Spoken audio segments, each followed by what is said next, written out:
bondage, domination, and submission. My curiosity is with the use of the word mommy. But the reason in popular culture, I would think, is because it is acceptable, culturally acceptable, for women to take somewhat of a submissive role or refer to someone as daddy. To call someone mommy in public is kind of like saying, hey, I'm a bitch. True self. And so people, isn't that not going to be the whole sub bit? Like, you are trying to be a bitch. Yeah, but you don't want to do that publicly. Okay, so you're saying it's possible that in these dom sub dynamics, many times they are saying mommy, but it's like private and they wouldn't. Can I just make an observation? That could be. Yeah, please, anything. This is super gay. This is like an extremely gay conversation. Very Not that there's anything wrong. Maybe that poses an interesting possibility. Are there any lesbians in the BDSM community that Please stop. do Speaking of BDSM, adopt and enjoy the mommy label? Almost anything you see that exists in the heterosexual community also exists within. You're missing the question. The question is, Let's get more men to talk about the lesbian. Yeah, I mean, we have a lesbian in the room. right. Is she a sub or a dom that can opine as to whether or not the lesbian Yasmin, go for it. mommy? Go for it. So no, I'm not here for lesbian. I enjoy how Tell us about your lesbian experience. I don't even want to talk about this. Zero. will be masturbating or something. Yeah, we don't need that. I think it maybe makes the women uncomfortable about having kids. Quite half the room. It does make me, yeah, it is uncomfortable. Not sexuality is kind of a private thing, and not everybody is comfortable talking. So Morgan Bergen, who just joined us, said I'm gay. Say Morgan. yeah, I'm a little bit more open, so if you can ask me. The gays are fine with daddy. But I'm not a spokesperson. You're not. Well, none of us are. Are you like official? No, I don't. Okay, Morgan, have you ever interacted with a Just know here is probably just gonna be jacking off. I don't know. Yeah. I'm sure. We're all different. You said that the gays are fine with zaddy, right? Or daddy. Only around other gays. They would never say that shit in front of fucking straight males. That's I I don't think that's entirely And I have a spokesperson for dirty old men. Rabbi, can we go through the list of who you think is actually jacking off? Yeah, really. We'd like to hear that. I'd rather Maybe not. describe yourself. I'd rather not. Let's put it this way. I got nothing left in for New York. I mean, besides Scott and Pepe, who's jacking off right now? I'm not jacking off because I'm gay. I'm the gayest and most Mexican man here. I prefer Mexican men. There's not one on there. It's fun tweezers first. It's like there's 10 conversations going on and nobody's listening. They're just talking to talk. One question that was relevant to the conversation. Well, you're talking about dykes. Somebody's talking about I said lesbians. like it's just nonstop. Like what the fuck are you guys talking about? Somebody's talking. Okay, now you're speaking Spanish. Like what's going on, guys? Focus. The ADHD is crazy in here. Just trying to figure out whether or not lesbians use the term mommy sexually. Why? Because I'm curious about the use of the term mommy and the disparity as to how daddy is used. Why is it interesting? What's interesting to you? Not necessarily. I'm doing it for my own curiosity. I'm not trying to educate you on the use of the term mommy. Mommy, daddy. There's one group of women that I actually find attractive, and that's butch dykes. And I wish that like they That's because you're masculine gay. energy they have. Because you're gay. Yes, That's exactly. It's because you're into that. Like how do you not get it? And so like I think it'd be really cool if like some butch dykes were driving a van and maybe they're in a gang and then they like raped me in their van and. Very specific fantasy. Okay, there There's websites where you can like actually type that scenario in and you're good. Like you don't even talk about it here. Well, actually, are you telling me I can type it in and go gang raping? That's like a movie. You want to get gang raped by a van full of lesbians? No, this is Lesbians. Not the lipstick lesbians. Those are gross. They're wet, slimy vaginas. Oh my god, police. It's called being moist. You're definitely earning your keep here tonight. Yeah, so Pepe AI will allow you to actually just type "dyke" on a bike while attacking kikes, and you'll be fine. Give it a As long like. as they end up raping me in the end, it's fine. Wow, you're a kike now? No, I don't care what they do with those people, but then as long as they rape me. I'm not kike, but can we change this over? Yeah, we should. Remember the Lenny Bruce line? I never met a kike I didn't like. Let's go back to talking about drugs. No, because that was it. That was in 1954. We don't remember that at all. Did you never see a movie on that way? No. Oh, this great one. Sorry, doesn't it? Marvelous Miss Maisel? Yeah, it's a good movie. Absolute show. I haven't seen that movie in forever. No, Because it came out. I wonder Is if it it's still out? That and Little Big Man. There are two movies I can't find. Little Big Man. I remember that. Wasn't that? Oh, I thought it was a Little Big League. No, wait. What's Little Big Man? Little Big Man was a guy who was taken as a child and raised by Indians. Played by Bob Hoffman. Never read directed by Bob Fosse. Starring Captain Hoffman. I believe they've called them Native Americans for the past, Valerie. Some of us are too old to remember that, wise guy. Gene Wilder was speaking Yiddish. I remember that. So hold on, I want to be friendly. Morgan, where are you from? I'm evidently from Wichita, Kansas, United States. Cool. That is evident. You're right. evidently? I would not have expected that. But my mom's from Syria. I don't know. We like that. My mom's from Algeria. It's almost the same. Have you ever heard the song The Wichita Lineman? I'm not even sure what I have a lineman for the county. Yeah, what order is that? Are you in science or mathematics? Searching in the sun for another road. I'm sorry, there's a lot of people talking. I don't know. You're in science or mathematics? It's just people Morgan, you're just dealing with a lot of autistic Jewish men. So that's what this is. Syria has such strong, beautiful Syrian, Aryan, Jewish features. It's very nice. So we don't want to hear about what you think of the way Jewish women look. Keep that shit to yourself. No, she's a beautiful Syrian, Aryan. Shut the fuck up. Mr. Jeff, can I Grandpa, you're so mean. Thank you. You're handsome. Syrian, Aryan, Jewish features? What? Yep. Yeah, Scott, go What's ahead. on in Get here? your answer there. Morgan, I think, hold on, before you go to Scott, Morgan, I think the question was, are you into them? You're into what? Yeah.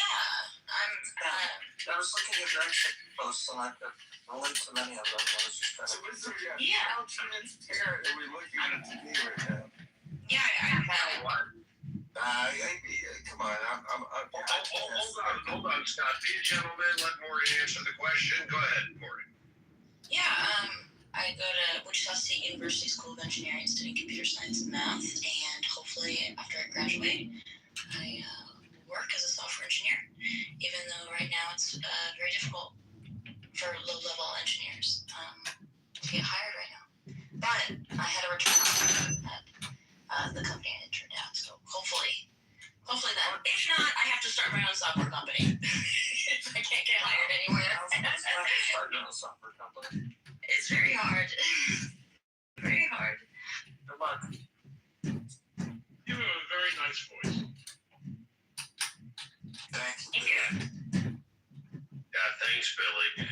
Scott, what were you going to say? Thank you, Billy. You too, Billy. And I like hearing you sing the Wichita Lineman, which I assume Morgan has never heard. Is that correct, Morgan? Yeah. No, that's not that fucking song. You're old. Your assumptions is correct. But I mean, Yellow Brick Road.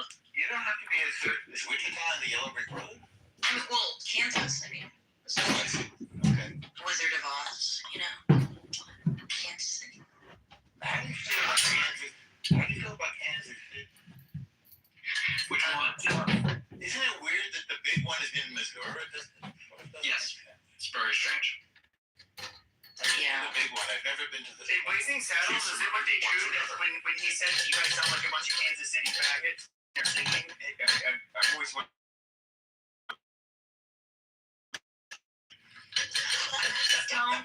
I have no idea. But you know, like faggot, if you look at the etymology of it, I mean, in Britain, you say faggot, it's a cigarette. It means like a kindling of fire. If you like look at it. Bundle of sticks to put together. Yeah, so flaming faggot. It's almost like fascism too. It's like it's weird. It's not redundant. Well, yeah.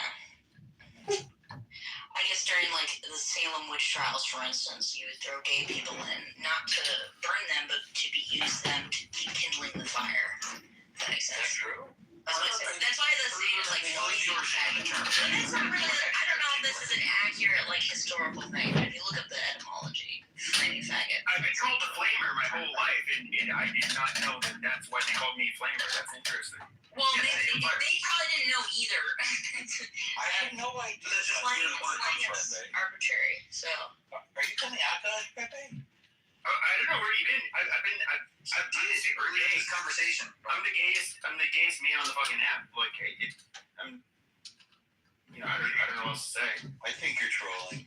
No, and you know what's funny is that women like to say that I'm an incel, but no, I'm the most degenerate gay man. I'd like to say you're an incel too, actually. Yeah, I mean, If you're the Norm McDonald who was saying, you know, I'm a closeted gay man, then somebody says you're gay. He says, no, I can't say I'm gay. I'm in the closet. oh my. Are you a closeted gay man? No, I'm already out. I came out of the closet.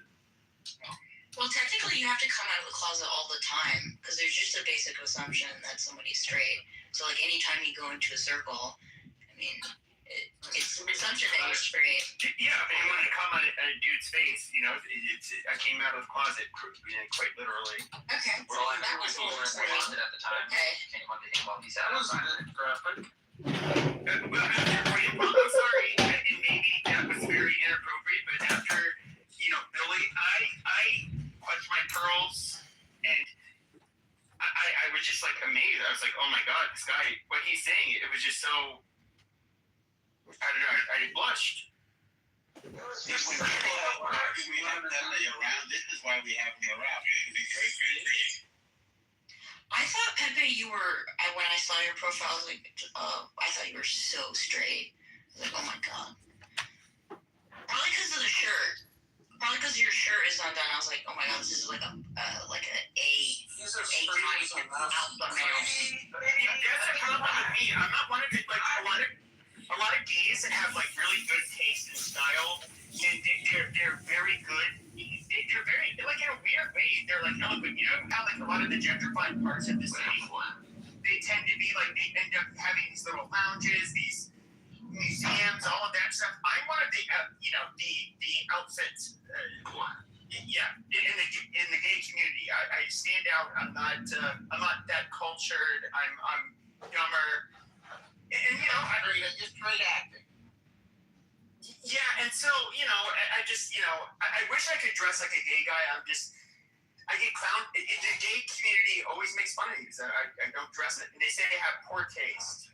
Well, you need a little bit of the queer eye for this. Are you saying that your gay friends make fun of you for your fashion choices? And they make fun of me for everything. So I'm a pariah in the gay community. Oh, they just like don't like you, like. Well, no, they say like, oh, we kind of like you, like we like your butthole, but we don't like you. Wow, that much. Oof. The first series of that. Literally. Holy. What did you say, Marco? First series, a guy I worked with, Ralph Lauren, was the. I remember that name. Yeah, he was the funniest in the first iteration of that show. He's like the big blonde hair or something. Yeah, blonde hair. He did the fashion. He was the fashion advisor. Yeah, I remember people being puzzled, like, what is this story of this show? But it was a big hit. Well, I'm gonna tell you what the story is. I'm gonna tell you what the story is. The story is, this is not, the story is not, nobody give a damn. What story is it? Nobody gives a damn. We're having trouble following the conversation. Explain Jacob.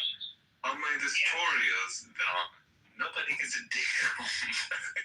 No, I beg to differ. Thank I you, have to Jacob. say, so I really have to Hey, say Mickey. this. No, Jacob, shut up. Jacob, Mickey, shut you up. lost, baby girl. Jacob, please be quiet. I'm talking. Alright, go ahead, mommy. I actually, this conversation is actually very interesting. I really am. Sorry, great. I agree with you. You embrace your like inner you. I mean, I think that it's only like up from here. Like, I mean, you know, you can start taking some like tips from like the stylish gay guys. Like, whatever, yeah, anything. Jacob, shush. Don't talk to you. I do. Okay, mommy. Jacob, you want some wiener? Is that what you want?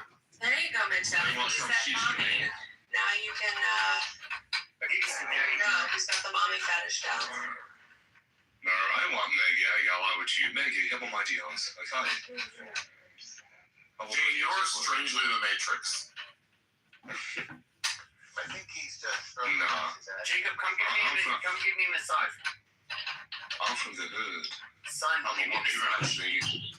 I like it when you play rough. That's actually pretty hot. I would pay actual money to see Jacob give Pepe a massage. I would literally pay actual money to see Jacob. No, I would take off I some would massage. pay money to watch Meg watching Jacob give Pepe a blowjob. I'm not paying any of you. I would actually pay. I would pay money to Pepe and never see Jacob any of you ever for again. giving me blowjobs. Man, I would pay anything to get that IC out of you. No. Sorry, Why not? I'm not like kids with you. Jacob, where are you from? What's your accent? From the hood. From the hood, yeah, from the hood. Where? From the hood. Which one? Down the Bronx. Okay. Okay. That's where my dad grew up. From Bronx? Yeah, you don't sound. He's not from the Bronx. Yeah, I'm from the hood, down the Bronx. Eastern European or some shit. No. No, he's from the UK or He something. sounds like anyone trying to affect a gay accent. Hey, Maggie. Oh, I remember this guy. I think I'm a lot of faggot, though I did not see that face. But I think she's beautiful. I'm trying to I'm trying to do an accent. He's failing to do it. What? What is that nigga? Experimenting with accents. No, You don't sound American when you say any of I told you I'm British. That has nothing to do with the accent. What I'm saying is that nobody gives Robbie, are you still here? Oh, yeah, okay. nobody gives a damn. If I had AIDS, I would be passionate. Oh my god, you are so gay. Can you just come out already? It's I am gay. I said I'm the biggest gay guy in the fucking house. Jesus Christ. Who's gay? Who's gay? Yeah, I'm not gay. Can I pay you to suck my dick? I'm not gay, but I talk about sucking dick all day long and how much I love men. Like, good God, come out already, Kiki. You like something next? Talking about. I am gay. I said I'm the gayest man on the app. What the fuck are you talking about? You are not gay. Like, just get your ass blown out and call it a night. I think it'd be a really hot fetish to get AIDS just so I can give it to him. Hold on, nigga. You like something dicks? I mean, you could do that if you really set your mind to it. Wait, hold on. You like something dicks? You like something dicks? I need Like, one to get in sucked. no world, in no planet, are there straight men sitting around with other men on the internet talking about sucking dicks. This is not You something say you like straight men sucking do. dicks. Okay, I'm so sorry You say to you bring like it to you, sucking but the dicks. reason You why say you're you like online sucking connecting dicks. with other men and talking about sucking You say dicks you like is sucking because you're dicks, secretly nigga. bisexual. Sucking So dicks hard is to break that amazing. thing Shut down. up. I know where Jacob's from. You said you like He's something from dicks. Istanbul. He's from You like something dicks. I want my You dicks. know that? From his PTR, it says Mac Fit in the background, and that's the only place. have small theaters. Like, you guys are the least interactive. Like, what the thing is He's from the States. you guys under-deliver. You talk about big things, but you guys have little weebies. I do not like being around your weebies. Twice now, 30 seconds. You're far. I said I'm gay, Yasmin. You're definitely far from the gayest guy on the app. But yeah, I think there's Man, nobody gives a damn about what you're saying. Couple my DMs you put. No, I care about what Megan's saying more than what fucking Pepe. More than what fucking Pepe is saying. What the fuck is going on here? You want to give me a blowjob too, bro? What's up? No. How about the fuck you get the fuck out of this room? Hey, bro. And let Megan speak before you let your weird sexual shit propagate into fucking I like someone about your list. Hey, Megan. Where did Megan go? Also, Jacob, He's a Montiano. work on your. You just work on your fucking. I mean, you're talking to me, which is rude because I was already talking to somebody else. I wasn't expecting somebody to be talking to me. All I was saying was that Jacob's really working. I don't really like. I don't give a damn. That's like stupid. How do you try to argue me? Do better. No, I know. That's like lame. That's the height of what you can say. I do not care. That's stupid. I agree with Big Ed. I can't believe I have two Middle Eastern studs that they're probably not studs, but I'll imagine they're studs and they're gonna suck my penis together. Oh, like, shut up, Pepe. What am I, top liver? Norm, I have a type. I'm bored by all this, you guys. It's too much. Even some of the Anons have left. They're so bored. Yeah. I'm about to go to sleep. There's still like 5 left. That's a lot. Very popular. And 2 of them are John Kitover. Here the app got us out when we were talking about sex, so they sent a bunch of people to us. Sex sells. At least one guy that I have blocked. I think I'm ready to become a lesbian. Is that how it works? I mean, I think so. Yeah. Have you looked at statistics? I really think this is it. I honestly think this is the push that they need. Is I mean, I didn't even need to do anything. So. There's no recruitment program. I think it's kind of sad if your choice for lesbianism comes out of a disdain for men. So I thought it was interesting. So like That's kind of crazy that they're so disappointing. Well, whatever. I think that's like a sad. I think I'm gonna Your sex life. yeah, but with lesbians, they actually have the highest domestic violence rates. They have the highest divorce Oh my rates. God, here you go with your statistics about lesbians. Yeah. Like, what is going on with you?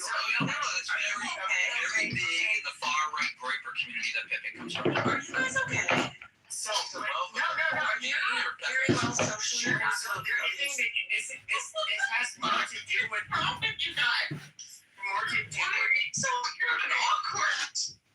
That's so funny. Why can't you just be Oh my normal? god. Well, did you get high again and you're just asking rhetorical questions to Yeah, yourself? No, we're just being normal. Have Yeah, we're normal being conversation. normal. We're talking about lesbians and statistics and beating No, we're talking about this has more to do with conversation. people of a certain this has to do with people of a certain sex, not necessarily their sexual. So if you have if you look at domestic violence rates, they're the highest amongst lesbians. The divorce rates are highest amongst lesbians. If you look at heterosexual couples, the divorce rates are, at least so far, I don't know how they can gather this data. This gay marriage has only been legal for since 2013. Yeah, everybody knows that lesbians beat one another up. Thank you so much for stating the obvious. That should be known for like fucking a decade. Yes, lesbians no, get into physical yeah, violence. that's not. Thank you. Okay, all right, this is so low IQ. No, so when it comes to even the divorce rate, it's you see also like heterosexual couples and then homosexual couples.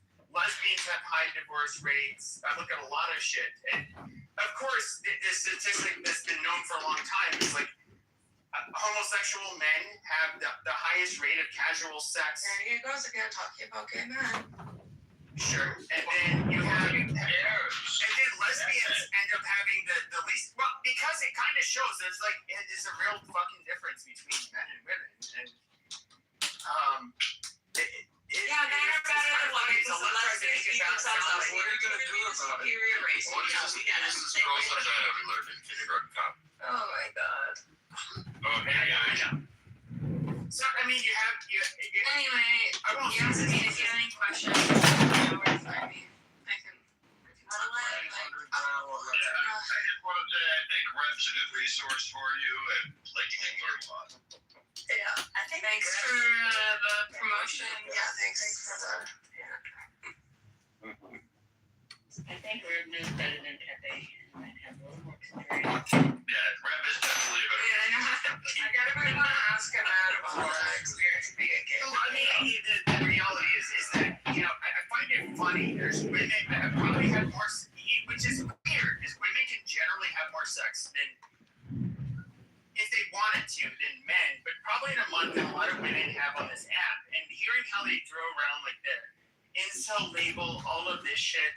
I find it amusing how like weaponized this on the internet. Like it's. Are you gonna Jeff? Are you gonna keep it? Who's weaponizing anything? Are you gonna keep it?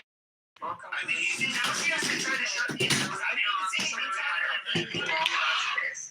He's a little bit more mousy than I prefer,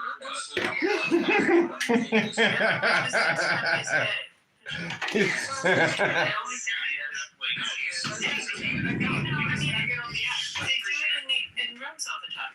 Yeah, because he's. I told Abby, I'm gay. I'm the gayest man on the app. Like it doesn't matter. Then why are you so really with lesbian role?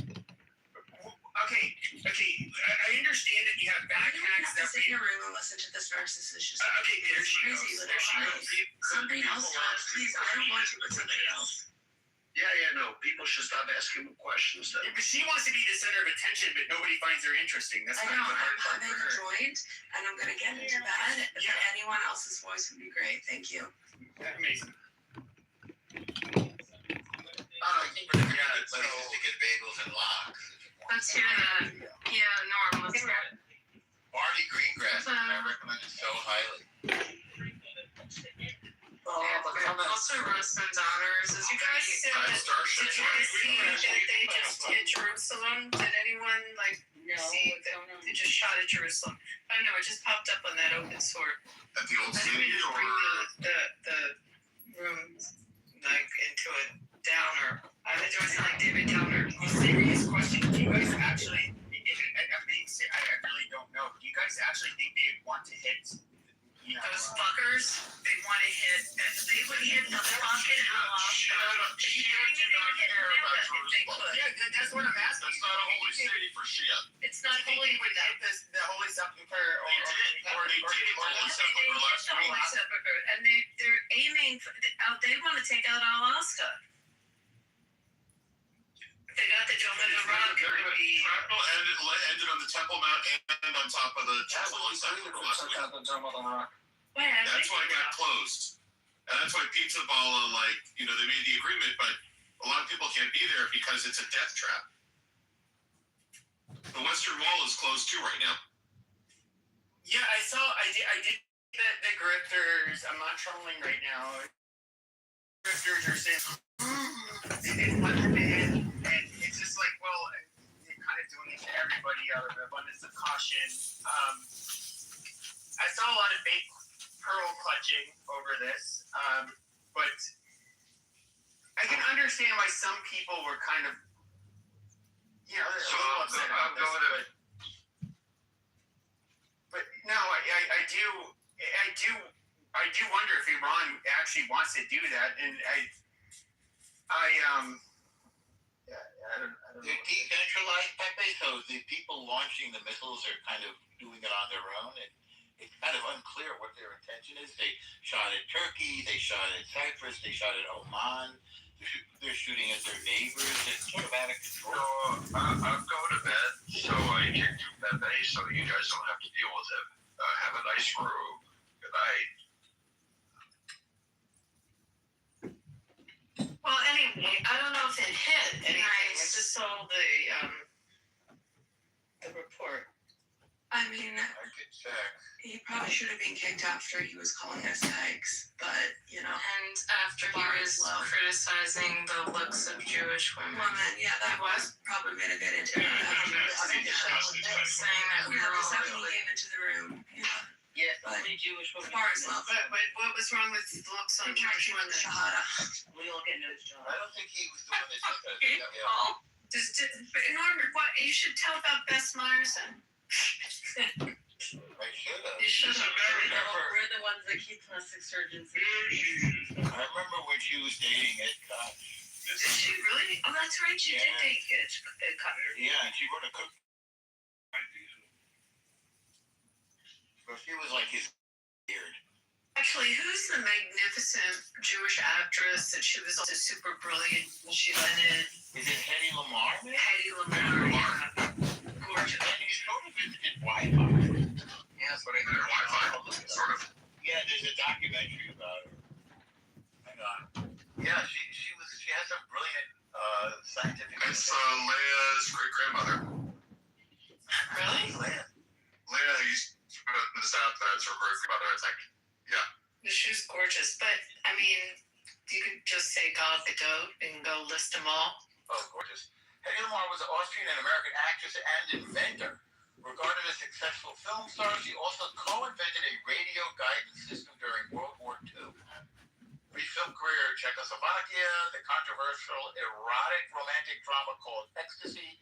She fled from her first husband, Friedrich Mandel, and secretly moved to Paris. Traveling to London, she met Louis B. Mayer, who offered her a film contract in Hollywood. Born November 9th, 1914, died January 19th, 2000. She had a good long life. She showed me the schlepper when she met Louis B. Mayer. I mean, that probably helped on the career. That's pretty wild, though. Really pretty pictures of her with pearls and nice lipsticks. Very pretty. And she invented a radio guidance system. I mean, talk about an overachiever. Oh, by the way, Scarlett Johansson is Jewish, speaking of beautiful Jewish women, as is Natalie Portman. Wait, was Elizabeth Taylor? As is Abby and Remy and Elle and not Elle. Yasmin is also Jewish. That's right. Beautiful. Another great beauty. Oh, yeah. Not that I know exactly what you look like. Yeah, no, I'm actually really fat, guys, and short. And the people that I've met in real life, they're all lying. We can love from your personality that you're beautiful. Definitely. Ugly. Very ugly. I joined apparently before 11.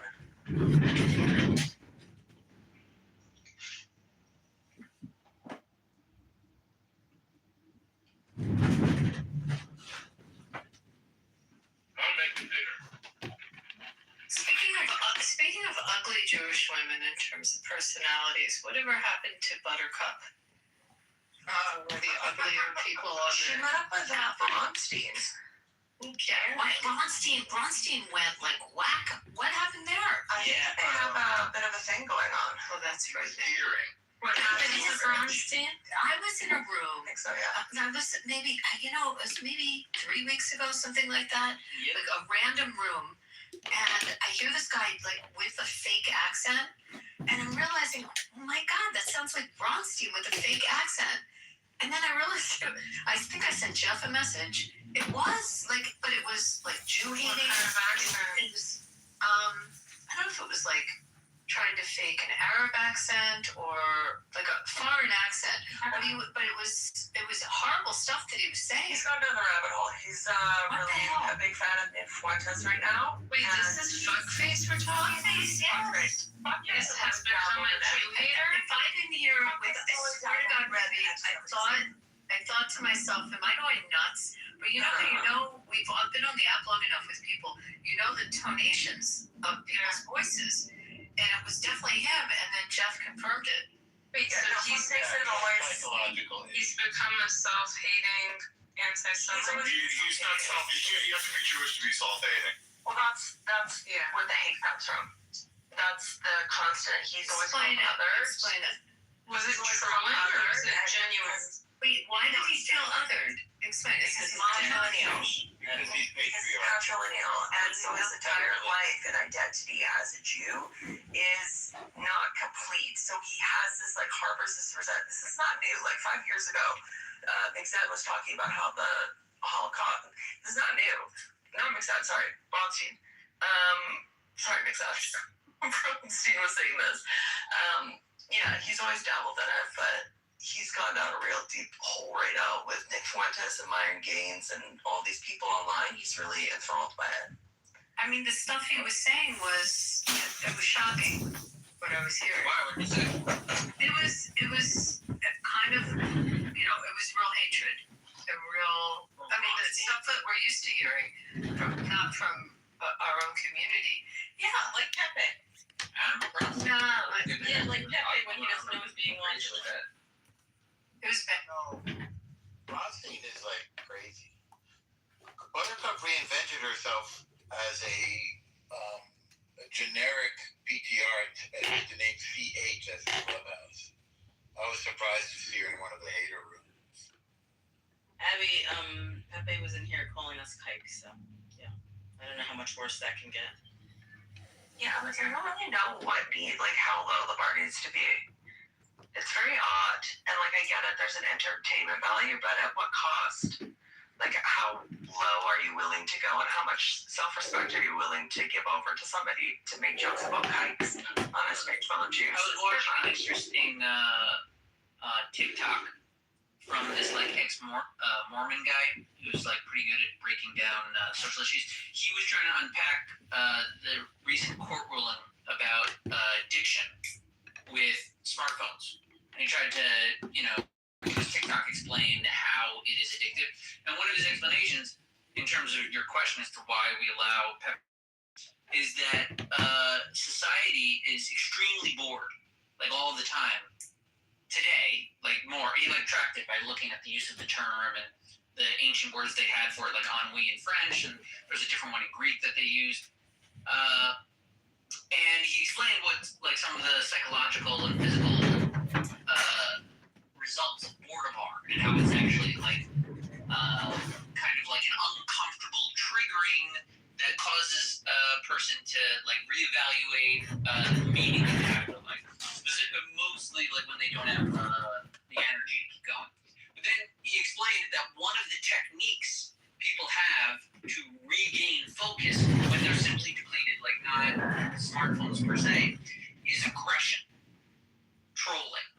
And the internet is particularly useful for that. So like if you happen to be bored and you're trying to entertain yourself, listening to and engaging with someone that you hate is a good way to fuel your interest in continuing and not being bored. So that's why they keep Pepe in. That's really a crazy theory.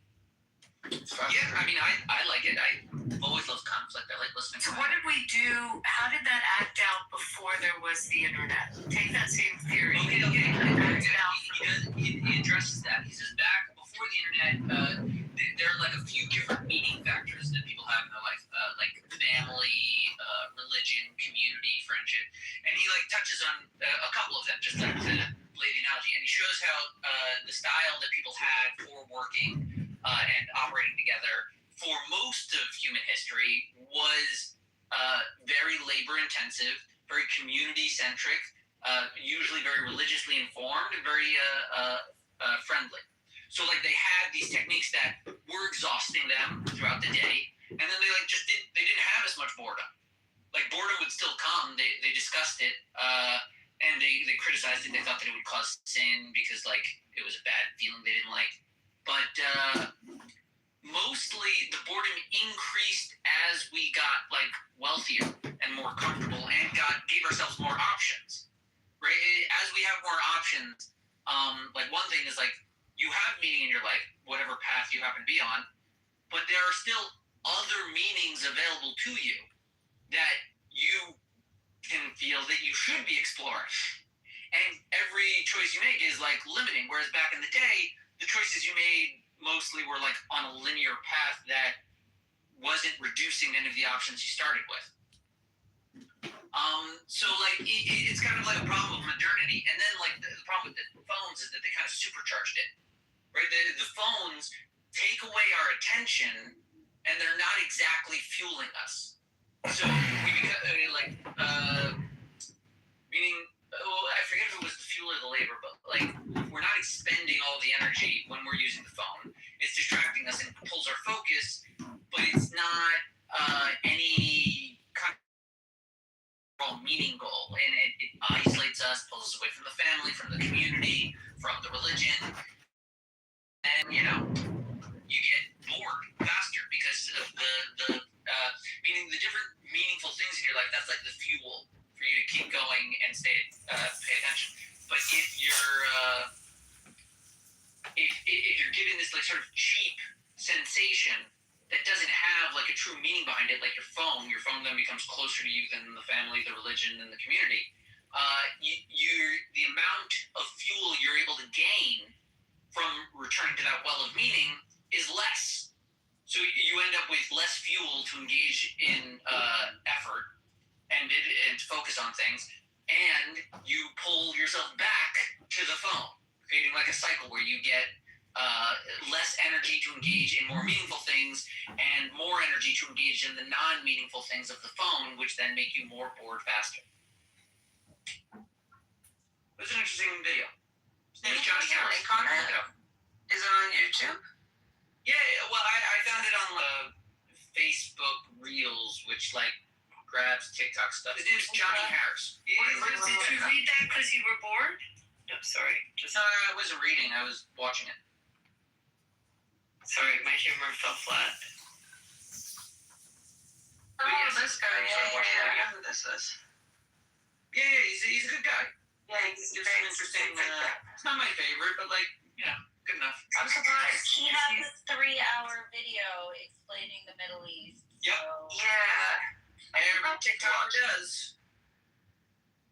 Does he have any clue what he's talking about? Yeah, no, he's a good guy. Like he does research and he tries to be careful with his thinking. He's a good presenter. He's got like 7 million followers or something. He's on YouTube. How long was this room? I see 4.4 million on YouTube. Damn. Been open since 2023. No, seriously. I'm serious. I was in Clubhouse for like an hour. I didn't see this room. Been in there for like many hours. What the fuck? Sounds boring. Very Were weird. you bored, Rafi? No, I was sitting in Serendipity's room, but like I didn't see this room. Somebody else bought it? I tried to ping you in. I'm not ready.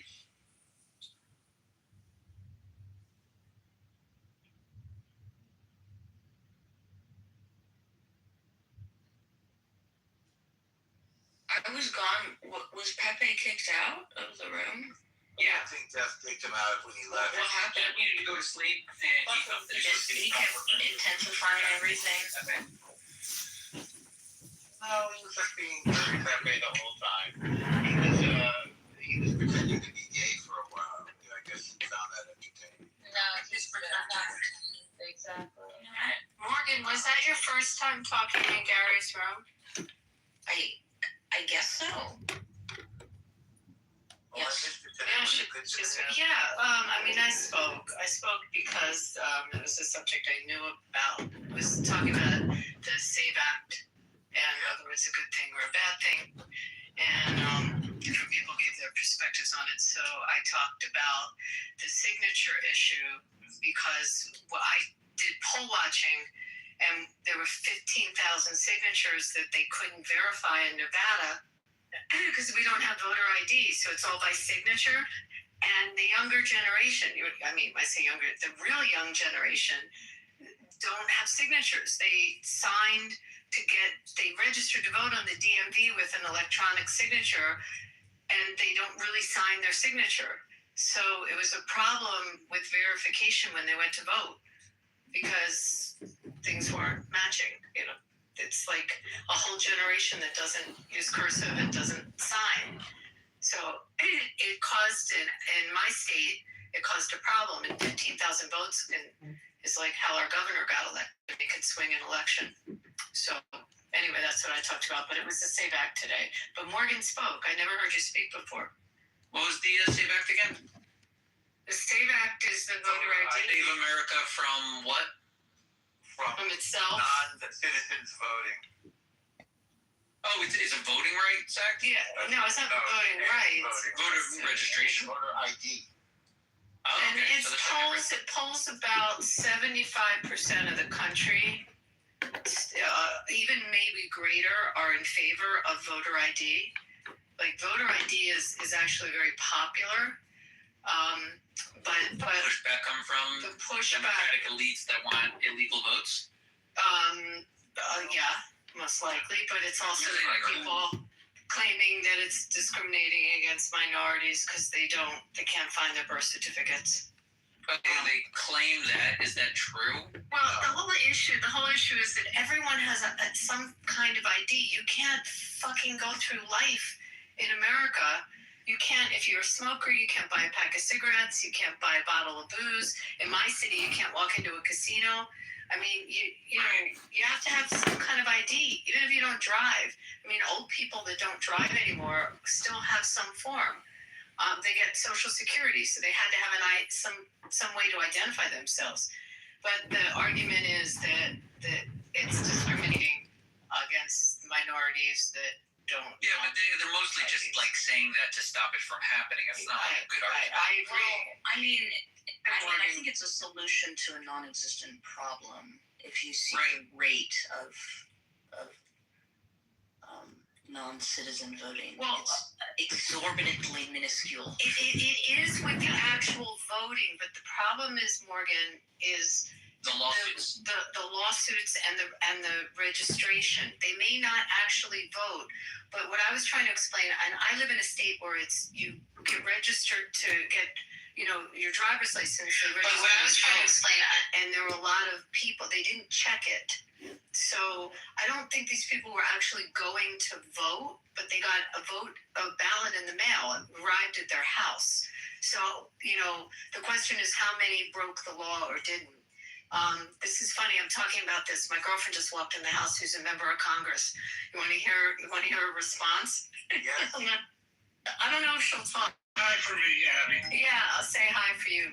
Suze, would you be comfortable? Can I ask you about the SAVE Act? Do you want to talk about it? Did you just give us, the SAVE America? Well, I'm in with some people. Abby has assembled a small I don't press think conference for I you. can't do this. But I'll get you the answer on how Yeah, go ahead. Wait, hold on. I'm going to mute for a second. Wait, all right, go ahead. Do you want to say something? Well, I'm all for voter ID, but this is, first of all, most states have real ID. Real ID doesn't even count. Military ID doesn't count. If you're a married woman and you've changed your name, you either have to get a passport, you have to go get an affidavit if your birth certificate doesn't match your ID. So think about, you move, you change parties, etc. Great barriers to registering to vote. And by the way, it's already illegal in this country to vote if you're not a citizen. Correct. So, Sure. All right, so there you have an answer. All right, guys, I'm muting up. I'll come back. Ask yourself why it's so important. Wait, do you want to? Billy says hello. You at dinner with him. Hi, Suze. I mean, I can tell you why I think it's important. I agree that it's. She wants to. Oh, okay. And anyway, I'm going to mute up for a sec, and then I'll come back in, guys. What you're talking about, I do agree that on the right, I think that they are inventing a problem to solve it, and through that, it's just another way to gerrymander people away from the polls in whatever way they craft the law. And I also think that the other side is conflating that they're actually trying to destroy all the minorities, because the way I approach it is exactly the way Billy did. Why is it important? Because it's the foundation of the democracy. We should actually have standards. If we're gonna have standards for owning a car, license to car, ability to travel outside of the country, it just seems to me we should also have some regulatory body establishing, yes, these these are all of the people. They can all vote. This is how we verify this is the person that voted for that, and thus we have a democracy. We've had a democracy while we've had mail-in voting the whole time, but Trump wants to attack it, even though we used it.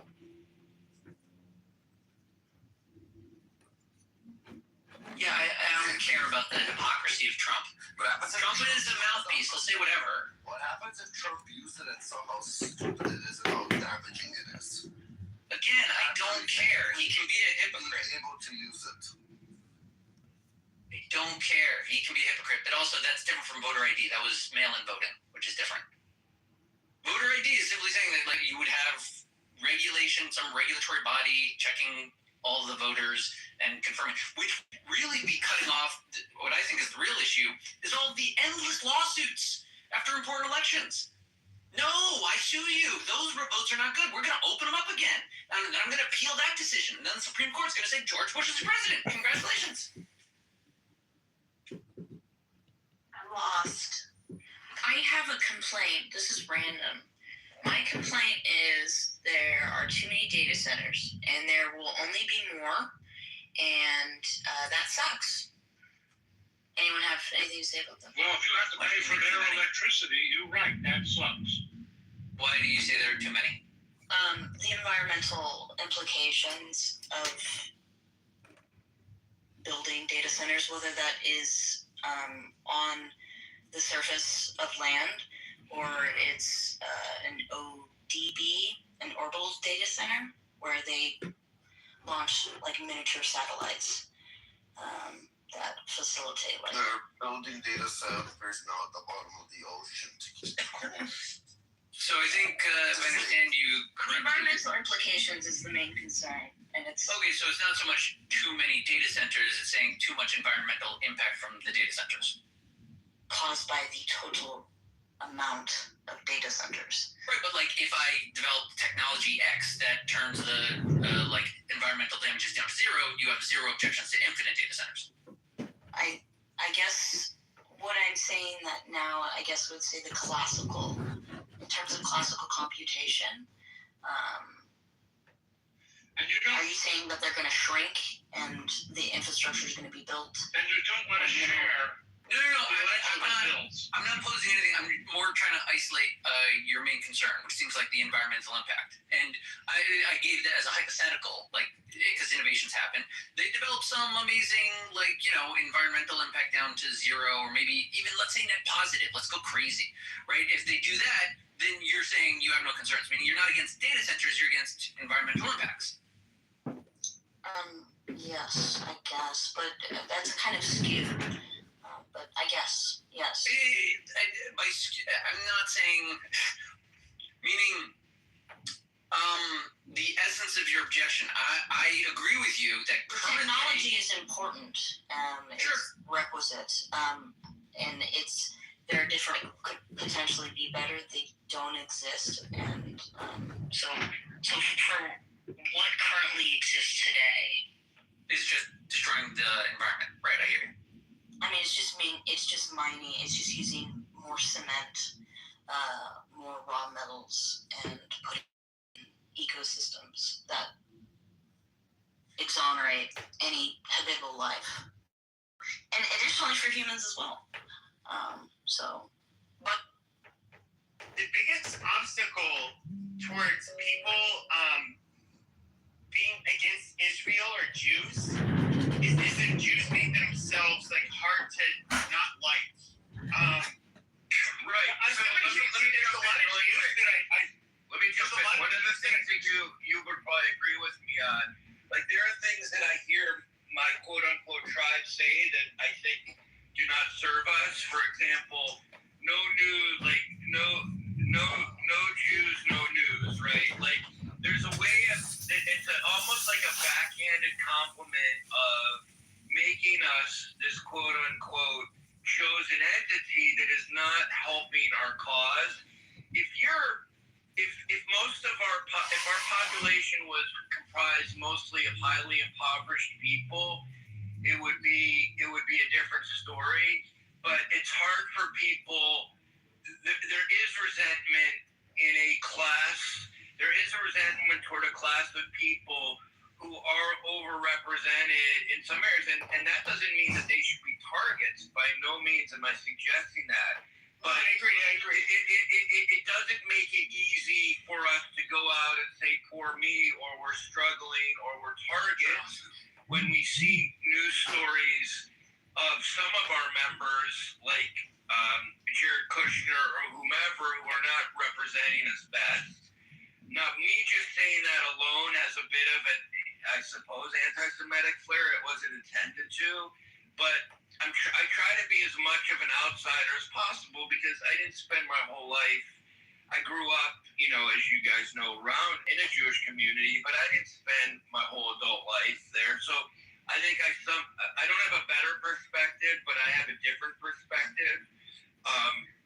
And if I were to say one thing slightly negative, I would be crucified, which reinforces exactly what I'm saying, right? Like I can't, if I'm trying to be honest about things that I see and authentic, I will be crucified. No, I see things like pretty much the same way you do. So, and I like you. I think you're a very honest person. I'm not like. Here's the weird thing: is like I would never tolerate people abusing or terrorizing Jews or fucking with them or any of that shit. Like I'm totally. But you do have. But it's just like one of the things is kind of like okay, Israel has been. This is one of the problems I have with Trump. I think he's the one president they have that they realize he could be the last president for many years, or perhaps the last president ever that will be as pro-Israel as he is, and Israel's they're going to utilize him for whatever that he has, and and we can look at the people that are close to him. I don't need to name the names, but I just feel like it's I don't know if it's even necessarily in their best interest at the end of the day. Can I offer another example? So, like, my brother was in town from Miami, and he's not like he's too busy with his kids to ever get in these kinds of political conversations. Like, it wouldn't even occur to him. But he heard someone say something about he heard someone mention something anti-Semitic to somebody else, and the way he responded to it, I just talked to him today.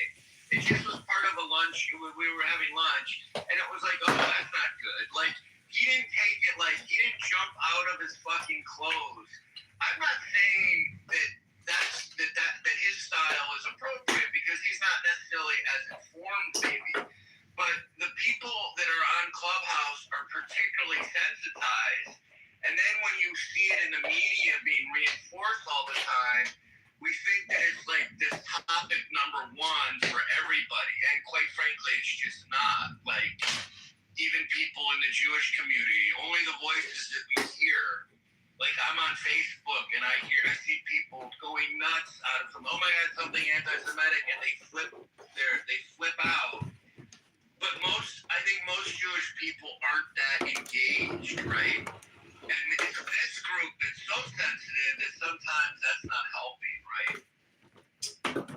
I have a question. I agree. I have a question for the room.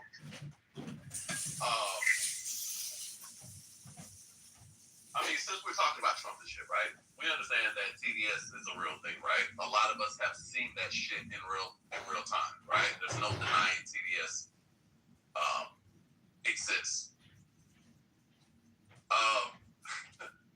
Do y'all think IDS is a real thing? Israel derangement syndrome? Well, motherfuckers, that's all they fucking talk about. They can't talk about nothing else. Right? And the reason why I ask that question is because the average person, you talk to the average person off the internet in real life,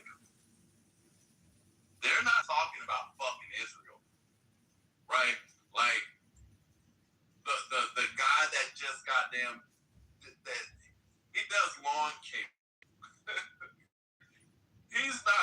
off of fucking work and looking at his fucking check or checking his mailbox when he pull up at home and he sees a fucking final notice or some shit on a trash bill he forgot to pay and saying, fucking Israel. I fucking hate Israel. He's not basing all of that shit on fucking. He's not even thinking about goddamn Israel or the fucking mechanic that is about to rebuild a fucking transmission and a part doesn't fucking come in on time. He's not gonna blame fucking Israel. Look at those shit like. Bro, this is just a ridiculous code. This is like saying, well, none of your family were on the Epstein list. Well, buddy, you don't know anyone. Listen to what I'm saying before you. Nobody you know was a victim. Buddy, listen to my own point. I know what you're doing. Hey, you're not smart enough to know. Please, can you please shut the fuck up while I finish my point? Right. How about you do that then, right? But don't you make So I'm asking people of the room, do they think that IDS is a real thing when they hear people talk about Israel the way that they do?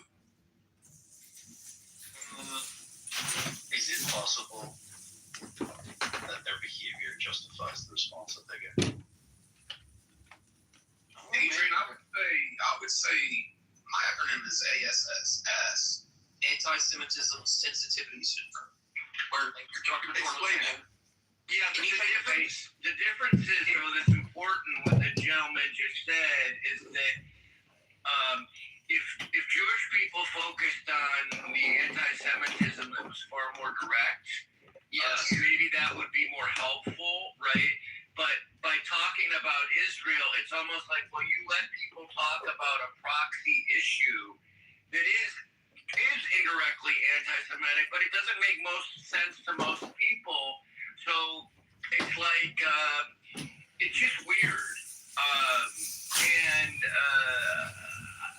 I'd rather people have the argument about like the outright anti-Semitism that's very direct and targeting Jewish people, because it's like then you can actually have the argument and have the game. But when you bring Israel into it, it really complicates it. Yeah, so like FEMA having questions about Lebanon, people being displaced, Pepe having concerns about how the war started, me asking questions, and then being labeled a Jew hater from that's from that sensitive. Like, but there are people that are anti-Semitic for real. It's on those people; those are the real ones. Well, and also, like, if I could understand, like, if I said I hate Rome, I hate the kid, and that was kind of my proxy argument for suggesting that I don't like Catholics. Like, unless someone really knows the history of the region and Catholicism in depth, like, it's too confusing. It's too abstract. Like, why would I do that? Like, if I want to, like, it's just too confusing. It's too much to tease out in the daily lives of, people who are skimming through the news. So it'd be far better that I said, okay, maybe I don't like Catholics for this reason or whatever. And, it's a little bizarre to me because the Middle East by itself is so complex and layered in terms of Israeli-Arab issues, proceedings. I don't think you have the latest. You haven't been to synagogue in a while. Joking about being an anti-Semite is not a big deal. It just likes Jews. An anti-Semite is someone that Jews don't like. You understand? Not exactly. Anybody that Jews don't like, it's labeled an anti-Semite. Oh, I see what you're saying. Yeah. It's not someone who verbally says that they don't like Jews, because as you're saying, you can criticize Israel. I don't like what you're anti-Semitic, but you do anything whatsoever that's perceived to inhibit of the tribe from doing blah, you're an anti-Semite. Right? Being an anti-Semite. Can I ask a question? Can you ask a question? What is the word that the Jewish use against other people? Is it goyim? Goyim shit is fucking retarded, dude. I forget the name of the term. So the refer to themselves as goyim, but they also use it's basically to say that goyim is basically like nation or some shit. It means the nation. I thought it was a Nation. So in other words, goyim. Hold on. So can a Jew on the stage like tell me what is the term Jews refer to themselves as when it comes to goyim? There's like a holy nation. I said a Jew. You're not a Jew. I know. Maybe one of us uses. Are you talking about a slang term, or are you talking about No. So like the goyim. By the way, when it first fucking started, they would mock themselves. And you know, like terms like, oh, goyim got the gold. And this was like a form of self-flagellation that they would do, where they would make fun of themselves. In front of a largely goyim audience. Goy is not an offensive term. They sure seen the way Epstein used it like it was I thought it almost meant maggot. No. It's just fucking retarded. So you see it as a certain way. Like, look, if I thought that they were using it, as a derogatory slur, and look, I use kite, nigger, chink, gook, whatever, bullshit that, I troll and like, a lot of it's in a comedic and satirical way, but I use these slurs that I don't have a problem with offending people, but when I'm having an actual, like, honest conversation, it's just like, okay, so they have this word, which, there's a word they used before goy to refer to themselves, and goy just means like you're a nation other than men. Okay, and I have one more question. They believe in the same God as in the Bible, correct? Or not? We are here in the United States has the top tier in terms of technology and weapons manufacturing, and I understand that there was or is, I don't know, the Treaty of Non-Proliferation for nuclear weapons. I don't understand why that couldn't be expanded to missiles or interballistic missiles. And I don't know anything about the complex geopolitical stature of every country working together, but if you don't have the supply, it's kind of hard to implement anything. But I just think that's just my take on it. It's highly incentivized. The economy, all of these contractors are highly incentivized to just get a contract. There are people that's their only job. Anyway, I digress.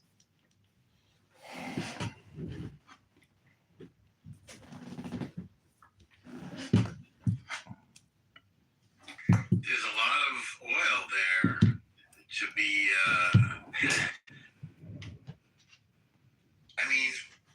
if we... Yeah, but we know oil, fossil fuels are not good for the environment. This is a lost man's game. We're fighting over a resource that's going to destroy ecosystems. We acknowledge that, right? I would assume that we would acknowledge that. It's a source of tremendous wealth. It's their only source, I think, for Iran. Yeah, and market incentives aren't the primary driving force of how governments should collaborate and work together to ensure that there's peace. No, the economy is obviously the driving force. And, profits over people, that's, So I need to correct you guys, there's only about 30% of the Iranian GDP coming from oil, gas, and oil byproducts. The rest is other things. Despite what you guys are talking, that's not correct. Well, what else do they have, and what else are they able to do, given the sanctions and the air war? So Iran has, beside oil and gas, they export, Agricultural. they also have lots of minerals. The country. They're the first or second largest pistachio exporters. Yeah, and they do copper and fertilizers like urea and stuff, and minerals for agricultural products. So like all the commercial growing. The true market incentives are for government, for aerospace and defense companies to make contracts with the Department of Defense. That's what I was saying. That's what drives. That's the driving force. In the absence of that, none of this could be implemented. There should be a non-proliferation treaty, not just for nuclear weapons, but also for ballistic missiles or anything in that category. But it's not, what you're saying is not correct. Ballistic missile is under any sort of international limitation. There's nothing like yes, that's what I'm saying. There ought to be. There is not. That's the point of contention. That there isn't. We don't even. I don't know if the International Atomic Energy Agency I don't even know if it's still true that we have the non-proliferation of nuclear weapons treaty for the United Nations, because I don't know where the United States even stands on that, or any other country for that matter. And that ought to exist, because it doesn't. Right? I mean, I It's think good, but also we have to be realistic in that our values and how we see the world is not universal, and to expect other cultures and regions, and I don't know if this is going to sound rude, but I'm from this region. It's not everybody's on the same board. Not everybody's on the same page. We're not even reading the same book. Half of the world is watching a movie. They're 200, but they're 295 or 195. That's a large margin. I think 195 countries, and I don't know how many are member states of the United Nations. But that's the gold standard.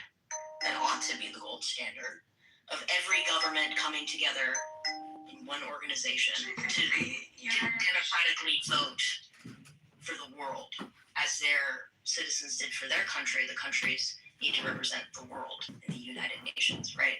I believe in sovereignty and individualism. I'm not so much of a collectivist and global. I do believe that countries can retain their sovereignty and their laws and have the autonomy to manage and govern their own people as they see fit, within reason, obviously. But I don't actually think that the UN is the gold standard, and I don't actually think that there should be a global governing body that has any jurisdiction within the sort of borders of a sovereign nation. I mean, the Paris Climate Agreement, you wouldn't say that is a collaborative effort that the world, that countries need to collaborate together to ensure that something like that maintains pace, even though we're in a very different from that Paris Climate Agreement. No, it's still getting warmer. I mean, we're going to have 2 degrees Celsius in Morgan, I live in a country that bans plastic straws, but is also ironically the largest producer of plastic straws. So in Canada, we sell plastic straws to the world, but they're actually banned here because of the turtles. So it's just, we're told in Canada we pay carbon taxes, but our government is also building a gas pipeline across half of this fucking country and destroying half the fucking. So what the fuck? Why do we care? Why do I care about the turtles if my own government doesn't? I really don't. I'm not gonna lie. I really don't at this point. I just feel like it's all a little bit of a grift. Most of the United Nations countries are not democracies. They're mostly totalitarian dictatorships or despots. There's one country, that's the United States, that's defending the idea of the rule of law, the freedom of the waterways, as we're seeing right now, the freedom of the internet. the world financial system is completely run through the United States and its control. So all of these things that we value, that we take for granted, right now are being defended by the United States. Wait, I mean, The only adversary is China. okay, And the thing we did in Venezuela and the thing that we're doing in Iran are both directed at one adversary only, and that's China, to impede their access to oil, which they need and which they can't produce enough of, and to prevent them from expanding in Asia, which is their intention. This is all about the United States defending its hegemony, which I think is a good thing, by the way.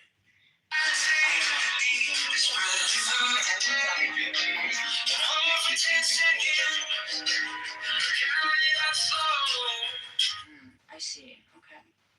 That's so terror. Not that I guess my standard's a little low. But as 175 member states to the UN, I mean, Yeah. United Kingdom, you say that's a totalitarian. No, not Europe. Europe You has see the democracy. majority. Then you have to say that the majority of countries in the world. Right, are not Yes. democracies. Yes. Most countries are not democracies. But that doesn't necessarily mean that each of the nations wants totalitarian governments. It just happens to be that totalitarian governments is the majority. It doesn't really matter that much. It's sort of symbolic. The thing that matters is the Security Council, and maybe somebody can help me. That's the United States, China, Russia, France, England, which are the post-World War II things, and maybe there's another couple. Those are the only ones that really count. I think it started out as a very. In terms of voting rights? Okay, I'm back. She's voting for the SAVE Act, by the way. Wow! We probably won't be able to know what her name is or anything. No, but I don't think I want to say it. No, of course not. Let me think about Anonymity that. is important. No. I mean, no. It's fine. I mean, she wouldn't have talked if she needed to be incognito. But no, I will tell you. Her name is Susie Lee, and she is a Democrat here in Nevada. And she's a great congresswoman, like just great. So is Billy still in here? No, Billy met her. Anyway, I'm sorry I didn't mean to interrupt, but that was kind of funny. Did she have a Mac or a Windows? This is random, but I feel like a lot of government officials primarily have Windows computers. No, whenever I've been with her, she's been Mac and Apple stuff. So I don't know what she has in her office, but I've seen her with Mac stuff. I don't know what they use in, they may use something in the Capitol that's different. Maybe the operating systems are different. So I might have to say plead ignorance on that.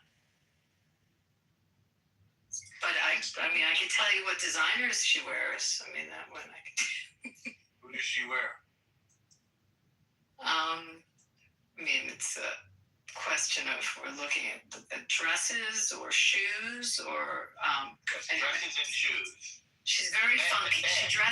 She dresses in beautiful clothing, but it's usually with like a funky, fun edge to it. Yeah.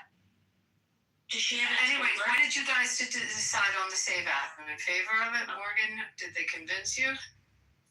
Oh,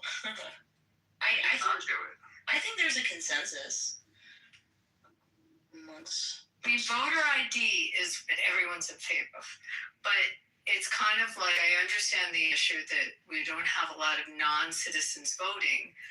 So are we? In the argument she was saying, are we doing something that isn't an issue? And on the other hand, it's the and not having identity most of the country is uncomfortable with. So I don't know, we'll see how this all shakes out. But it sounds like the Dems are split on it. We were talking about nuclear non-proliferation, Abby. I was pointing out that right now, this is not about nuclear non-proliferation. It's about sort of values that were 10 years ago, like climate change. This is now about American hegemony, which I support, to be clear, in terms of defending the world financial system, the freedom of the waterways, the rule of law, the internet, which runs through our oceans, the flow of oil. And it's about the competition between the United States and China. And both Iran or in China Venezuela was, and Iran is in China's camp, and we want to change that balance of power by getting control of Iran and making it our friend instead of our enemy. Not taking its oil away, but keeping it from supporting our enemy, China, which wants to expand in the Pacific. Singapore is threatened, Japan is threatened, even North is threatened. Like China has its eyes on growing. So that was something that I was getting from the Hoover Institution, especially from guys like Stephen Kotkin and Neil Ferguson and H.R. McMaster's the retired general. So that was my big theory. But don't you also think that it goes back to just basic history of our country, and we can go back to the Barbary Wars, or just our need to not control, but protect the free flow of commerce through the world. And I mean, that's like, our friend wrote a book about it, by the way, called, it's a very long book. I'm just going to warn you, it's really thick. It's called Power, Faith, and Fantasy. And it's the history of the United States in the Middle East. I like it, but it's a little rambling. Nothing is going to ever compare to the 6-Day War. No, I know. But I mean, the point is, our country's history has been policing those trade routes and policing. I don't want to use the word policing, but it's kind of what's coming in my head. But it's protecting is probably a safer word. So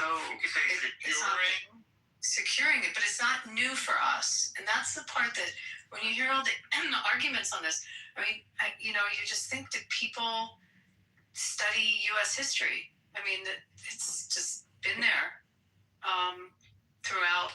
I mean, he highlights throughout the years as we've sent forces in or we protected those areas. But weren't the Barbary Wars kind of about that too? Well, yeah, they were taking European and American sailors as slaves in North Africa. That's what started the Marines, and that's where you get that song, From the Holes of Montezuma to the Shores of Tripoli. They were taking our sailors to Tripoli and enslaving them in the late 18th century. So, yeah.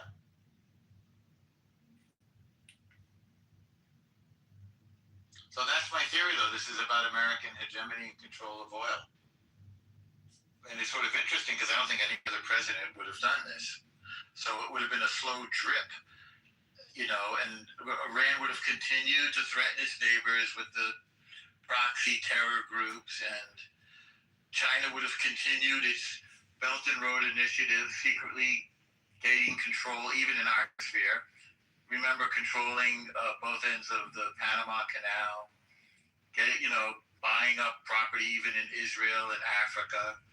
And then one day we wake up and we realize China has us surrounded, and it even has inroads into our backyard.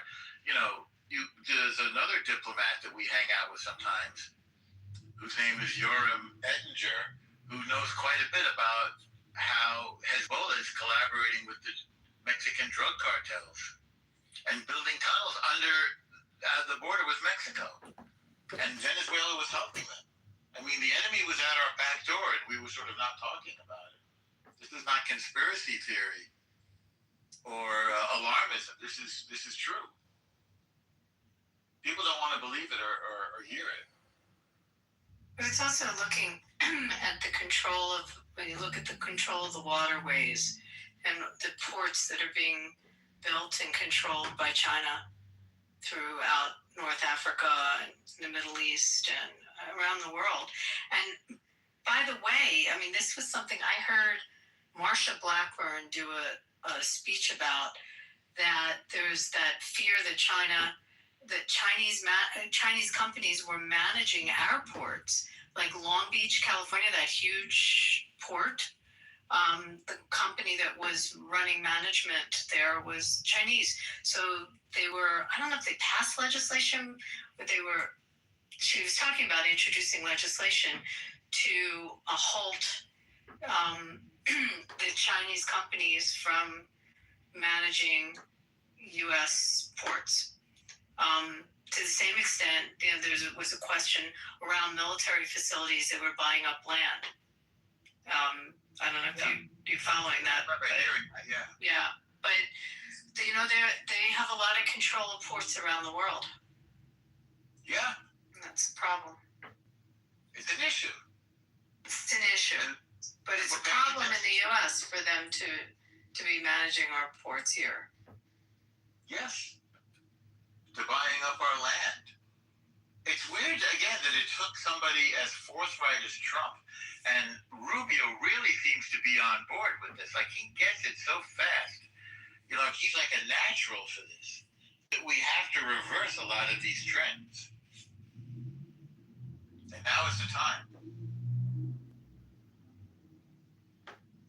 So we talked a couple of weeks ago about the reasons, and if you remember, I mentioned about China need about 16 million barrels a day, and we provide about 1.9 million barrels a day export to China. But because of this, we sell it very cheap. So we cannot get money in exchange. So what China does, we sell with a discount about like 20 to 30% of the actual value of the daily market of the oil. And they provide us credit. In return, we go and buy Chinese junk. We import it. On top of that, we have to use Chinese vessels to import it back to Iran. So China has a golden goose that doesn't want to lose. So for Trump, it makes sense to cut China hand from Iranian oils and make doing business for China more expensive. Because if you compare it with 400,000 barrels of oil that Venezuela was selling them, at the time was selling for $30.50 when oil was trading about $45. So it's the same scenario with us as well. So that's one part of it, but it's not the one-dimensional chess that he's playing. It's also securing Israel is the other part of it. But the biggest thing is cutting China and doing business for China more expensive. Maybe I'm just interjecting. Maybe I'm just a pacifist, which is radical. But in 1941, 2,200 service members died at Pearl Harbor. If you read in history books, and then 9/11, 2,800 Americans die. We go and kill 3.5 million Japanese. And then we go and kill about 400,000 people in Iraq and Afghanistan.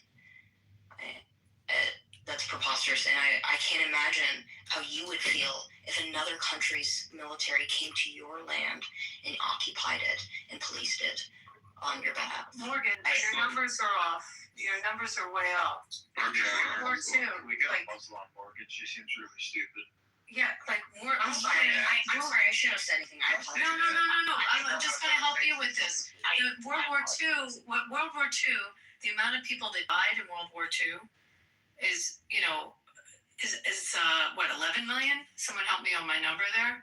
Maybe 12 million total in World War II. And so we killed 200,000 Japanese in Nagasaki, Hiroshima to end the war.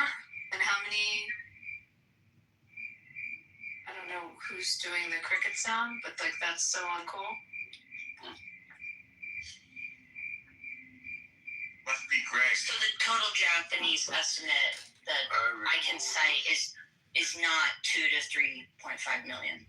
It is larger than that or smaller than that? No, I'm saying the total in World War II of deaths during that war.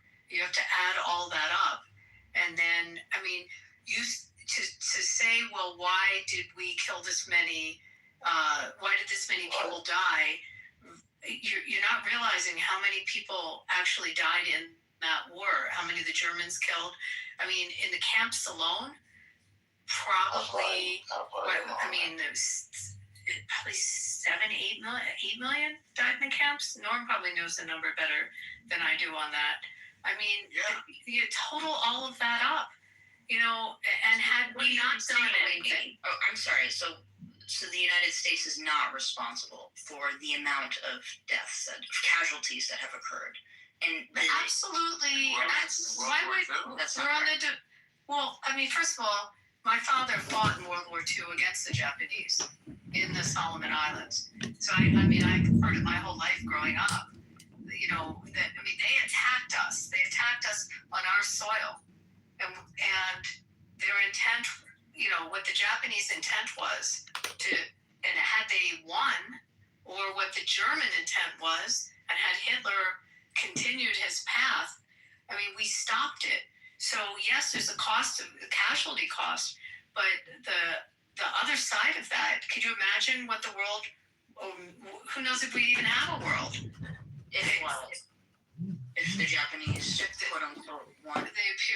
If the Imperial Japanese, yes, and if Hitler had continued to go throughout Europe and through North Africa or through Africa and through the Middle East, his intent, his path was pretty clear. I just don't understand why.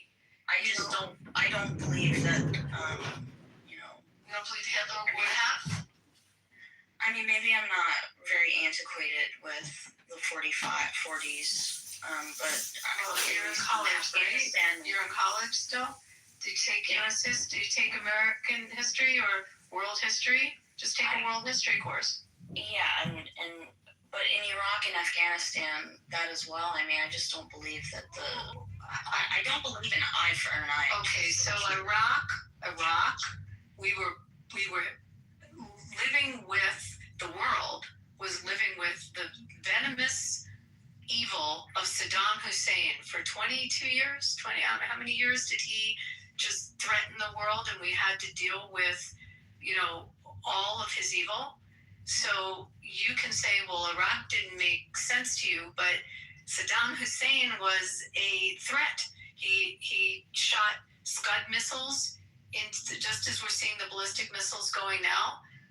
He tortured his people and other nations.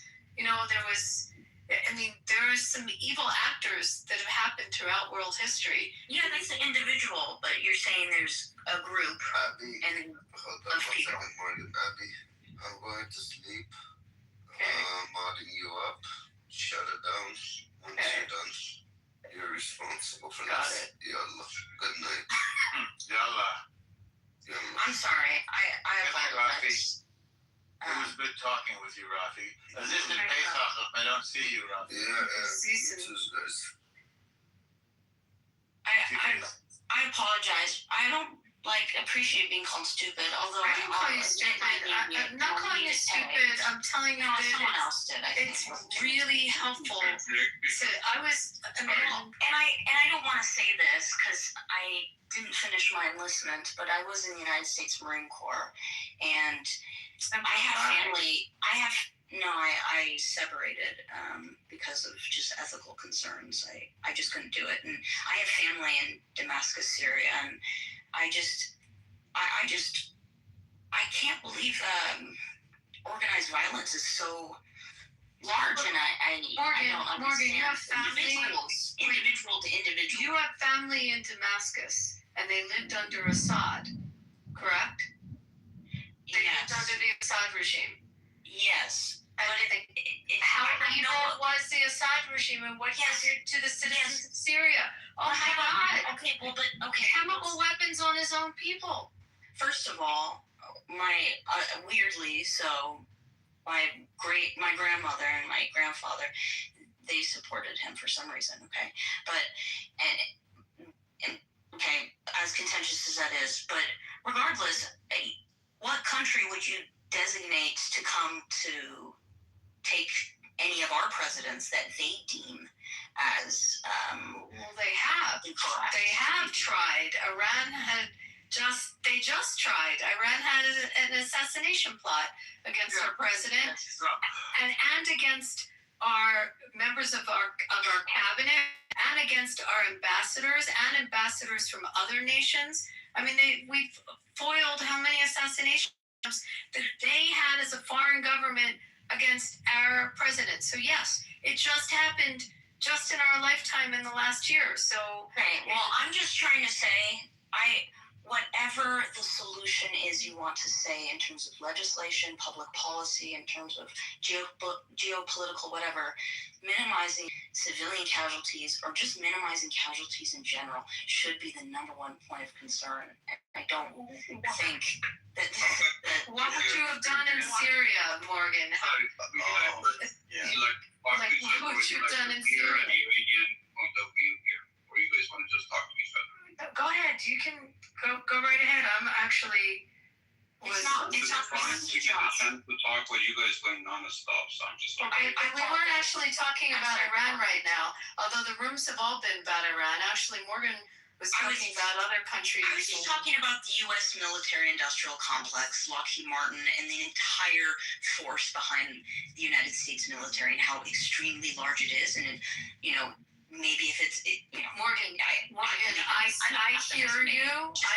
I hear you, but as a Jewish person, God bless the U.S. military complex, and God bless the U.S. military for shutting down Hitler and shutting down the annihilation of an entire ethnicity and religion. God bless the U.S. military for going and liberating the camps and allowing us to live.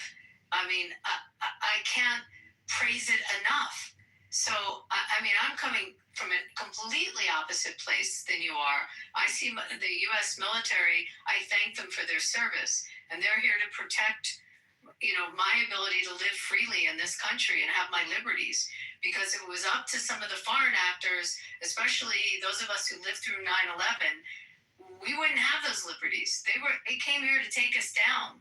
They came here to destroy us, and they started, right in the heart of our financial district. They hit us in our heart. They were going after, obviously, the Pentagon, and also the Capitol had that plane knock on down in Pennsylvania. So it's not foreign to us. And yes, I'm older. I've lived through all this, but I can't thank the military enough. If not for the U.S. military, we Jews that you're talking to now, or some of us, we wouldn't be here now. We would have been walled up by Hitler. I have no argument against that. Let me keep going. That same military, I grew up in Philadelphia. Okay, that same military, we had a revolution, fought for our country. I mean, yes, but there's been a lot of civilians. There's been a lot of humans on this planet that have died because of military, any country's military.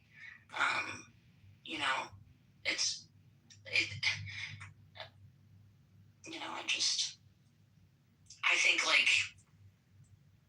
not partaking in. Well, how do you not partake when they want to kill you? I have never had anyone want to kill me. Well, we have. So in terms of Morgan, I'm really happy for you, because from what you say, I understand that you have never ever lived under tyranny for even one day. That's why you're saying those things, because you have never ever experienced it. I'm an Iranian. I've lived under that kind of government. Right. So, what you're saying when you talk about some monster like Bashar Assad? I didn't say he's monster. I never said that. No, I said Bashar Assad. I said it. It's a monster. Yeah. But go ahead. Let her finish. Go ahead. You didn't say that, and you just think he was just a president like any presidents, but he wasn't. he was a monster. But you just can't understand that because you have never ever experienced such a thing. And before he was a monster, Saddam Hussein was a monster, and Gaddafi was a monster. I understand that, okay? We don't like elected officials. I just want to say that I was in the Marine Corps, and I just believe officials? Unelected officials, whatever, I apologize. Totalitarian governments. I mean, but there would need to be a country to assassinate our presidents, and I don't believe any country should do that. I don't believe that there should be assassinations of any person. Well, nobody deserves to die. Like, you can throw them in prison, but you shouldn't kill them. Grateful to Trump and Israel for killing our supreme leader. I'm really grateful for that. I can't thank them more. I just don't believe anybody should die. No human should die. No human should die, is what you're saying, but they want you to die. But they want you to die. The killer die. Well, then that's... Do you know? Monster die. Thank you, Masha. Why don't you give her a little I said window? in prison. Hold on, Morgan. Masha, why don't you give her a window into some of the lovely things that have happened? No, I don't want to talk about that. Forget it. I'm a pacifist. I don't believe in war. That's weird. I apologize. Too many humans have died in the hands of... What about torture? How do you feel about torture? I'm done talking about this. I'm losing, and I submit that you guys are a lot more intellectual, cognitive. I'm really basing this on just a moral standpoint as a pacifist. Let me explain to you. So in the last 47 years in my home country, Iran, we have tried numerous times all democratic paths to reform the government, overthrow them, and all we saw was an iron fist. They kill people, they torture them, and they abuse our resources to spread death through the world. So we are a very proud nation. We've been around the world for thousands and thousands of years. We are old civilization, and for a proud country like us, do you know how difficult it is that I would be okay with a foreign country bomb my country?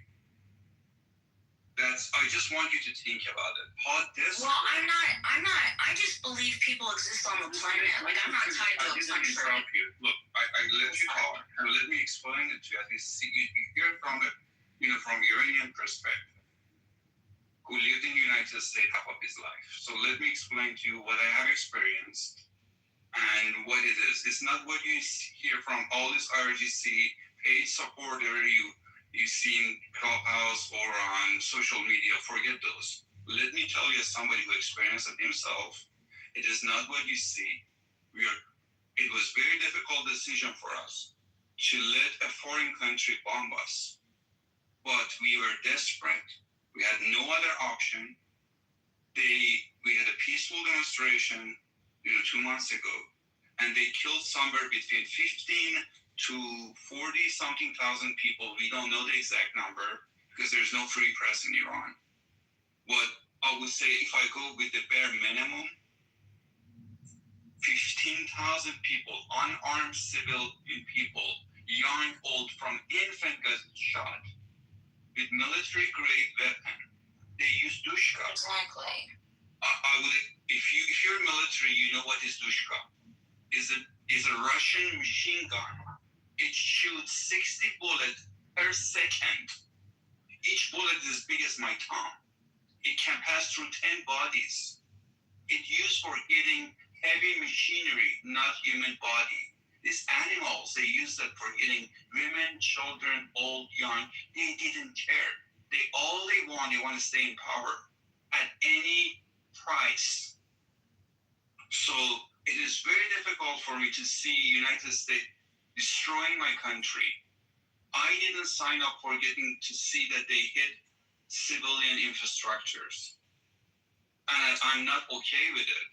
Because my thought was, okay, they're going to kill the RGC members, they're hitting military infrastructures, but I was not expecting to see they hitting schools, universities, hospitals, manufacturing, a lot of things getting destroyed.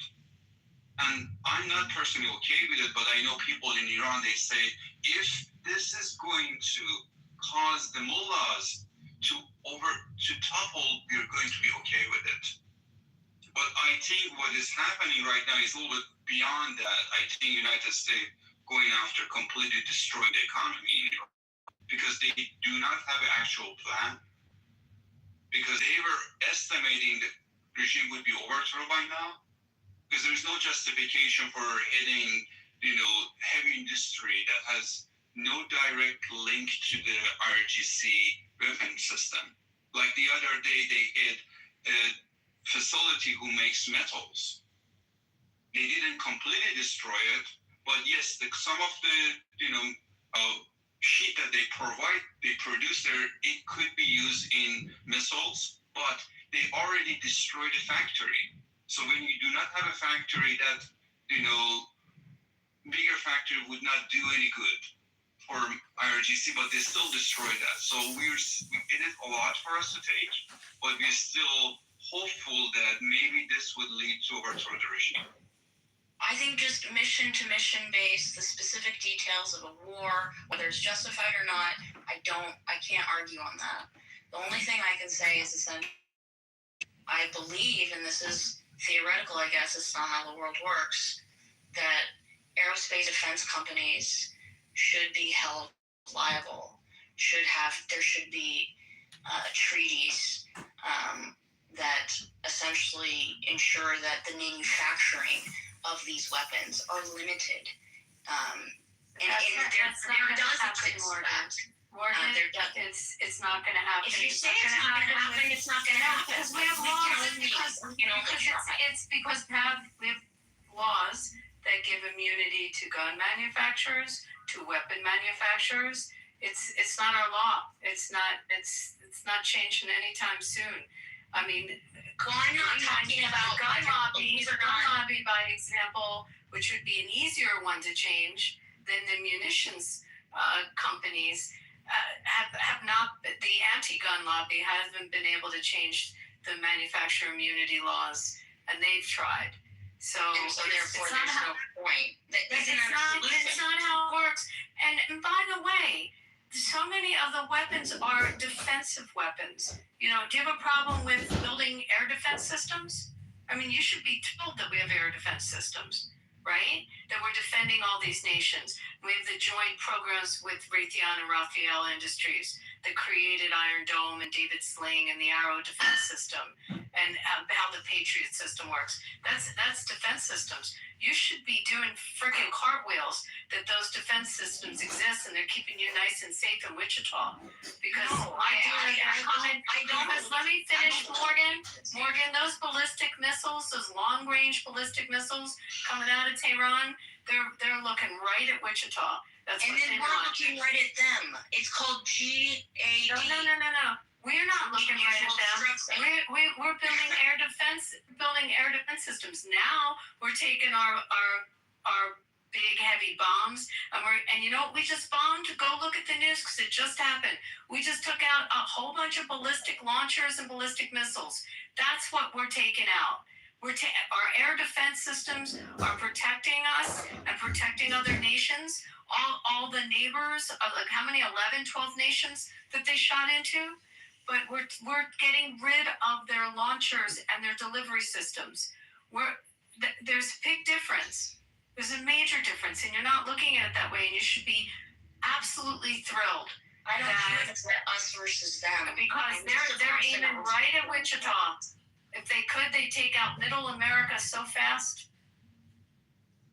And long-range missiles, that's what you should be concerned with. But the missiles were manufactured here. No, they weren't. They were manufactured in Russia. All other countries as well, but a lot of them. But they're not shooting. They're not shooting U.S. missiles. Masha, you want to help me on this, please? Yeah, Morgan, I wonder, does the U.S. use its weapons against its own people? Have they ever shot you in your streets? Have they slaughtered you?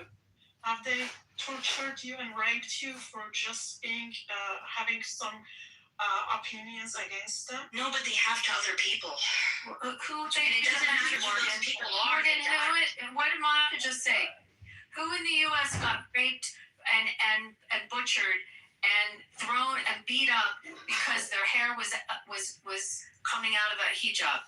Please tell me, who in the U.S., because they've had an opinion against the government, have been tortured and butchered You can see in the United States? You can see When has the U.S. government? She asked you a question. I'm going to help her with her question. When has the U.S. government taken a group of citizens in the United States in your lifetime and done that to them because they disagree with the United States? Okay, black people is not my lifetime. Every African American was. Every African American? Okay, most. Whatever you want to say. Every African American right now in your lifetime having an opinion against the United States, that's what's happening to them? Come on, Morgan. You're smarter than. Do you understand what the United States has you're also disenfranchised black very people. disingenuous to Masha, who's lived through a system. Morgan, it is kind of insulting, by making such comparisons. You're insulting the pain of like millions of people. I didn't know that. I just want less weapons to exist on this planet. That's all I want. Let me finish. You're making like a few black people that lost their lives in the U.S. You are trying to make it equal with slaughtering 40,000 people in 48 hours and make it sound the same. It's like you're just devaluing the lives of Iranian people. I apologize. I apologize if that's what you assumed. I just believe that there should be less weapons that exist on the planet. Well, we would love that. There should be more weapons. So why don't we work together to decrease the amount? It's a great idea. Why don't you go talk to the mullahs and tell them that? Okay, that's a great idea. But I mean, if we could have sat down with Hitler and asked him to stop exterminating us, that would have been great too. But it doesn't work that way. So you have to have defensive weapons. I don't know. Anyway, guys, Morgan, it's been fun. I apologize. No, don't apologize. I don't like it more. I apologize. I'm gonna go. I'm just sorry. do me a favor, because I was in the Marine Corps. I got told shit all the time. It's Jeff's house, so I've got to shut it down. But you're in college. Take a history of Western Civ or a world history class. Or World War II, I was it's not going to change my ethical stance. I didn't say it was going to change it, but learn it. World history, I love world history. But take it in college; it's great. And by the way, it'll help you in any career you have. I apologize. Thank you. Anyway, guys, Masha, Ocean, guys, it's Jeff's house, so I'm gonna shut it down. Masha, thank you.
Said he's scared of me.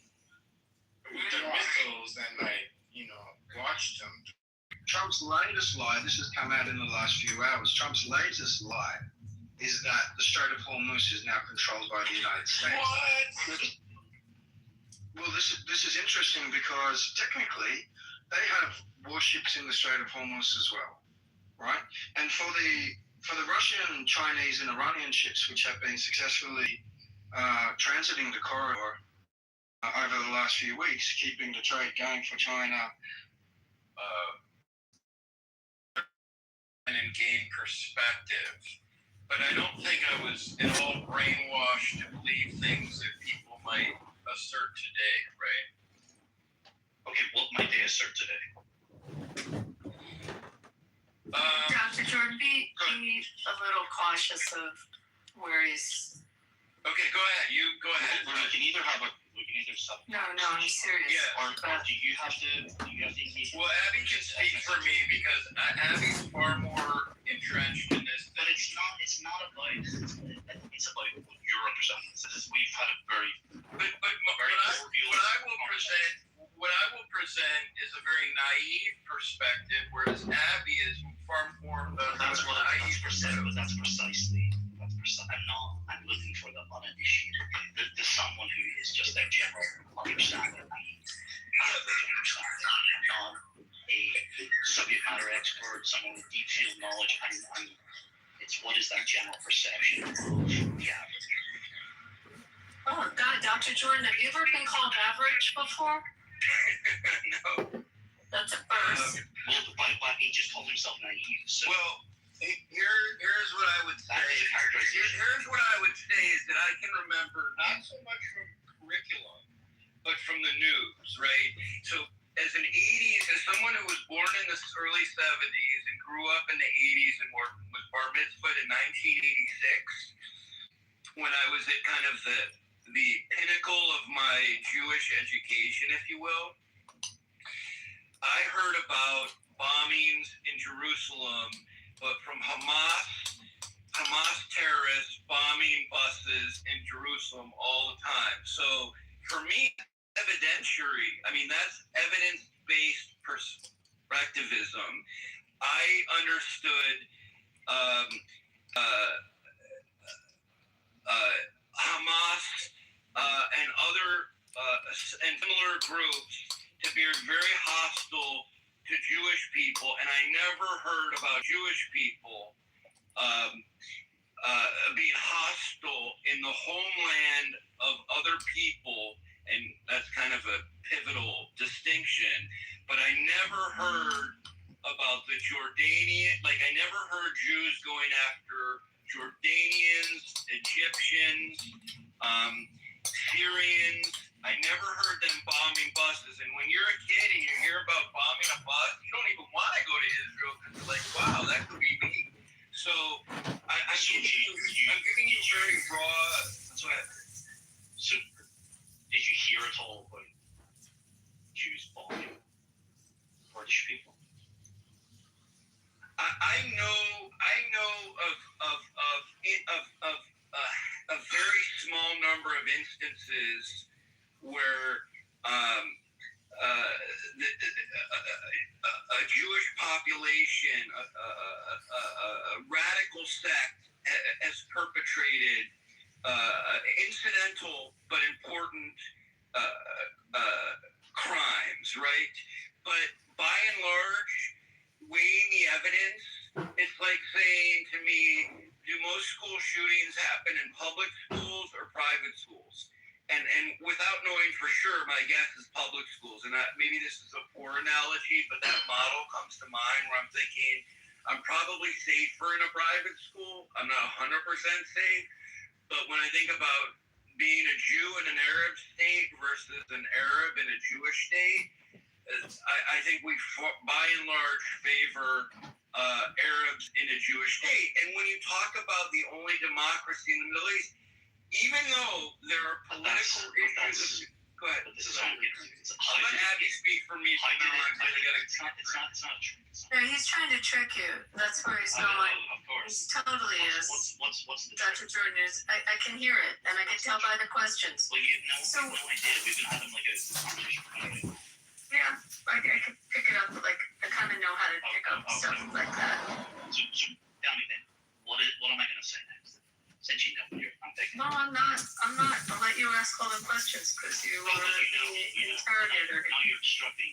I'm not obstructing People having anything. a perfectly, well then what are you doing at all? Oh, I don't know. What was your next question? What were you doing interrupting? Perfectly. I don't know. I came in to say hello to Matt and Beaver and congratulate them on their new house. You didn't actually say hello to them. Well, that's why I came up on stage, guys. This is great. Thank you very much. Everyone needs to follow it and cash in their pink tickets.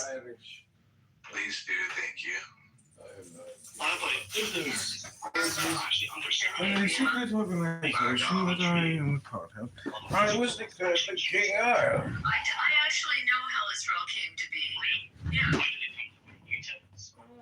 there's lots of. I don't know, but before I do, Bima, how are you doing on your property law? I am dug deep into. I haven't looked for myself yet. I'm still trying to figure out all the details, learning about you know what, but I dare not say right now. Okay, just the magic word is fee, right? Yeah. Actually, I didn't really come in to want to have a conversation about Jews and the state of Israel. I came in to just congratulate two wonderful people for starting a house. Round of applause to that, Joe. How do I join the? Where's a button to join the Yeah, group? Dr. Jordan, with how many advanced degrees? Do you know how to deal with the pink ticket? How do you No, not I know? don't. All you do is you go up top, you see the President Trump, the actual name up there in Jordan.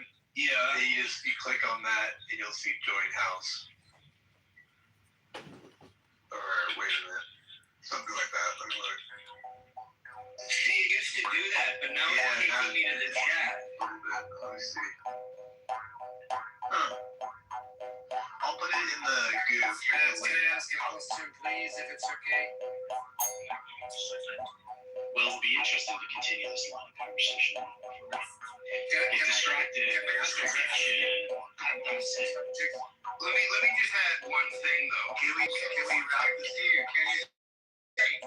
Let me add one thing. Fuck you. So I like this guy. Keep him around. Hold on. Before it's wait your turn, we'll let you get it out. Which way? On the backside, back doors? Before Abby came into the room, we were talking about, someone was mentioning that all Jewish people think alike in terms of their perspectivism on these issues that we're talking about. Well, let me see, Dr. Jordan. Do you and I think alike? I like my corned beef to be lean That's amazing. and cold, and I bet you like it thicker and probably New York style, like hotter.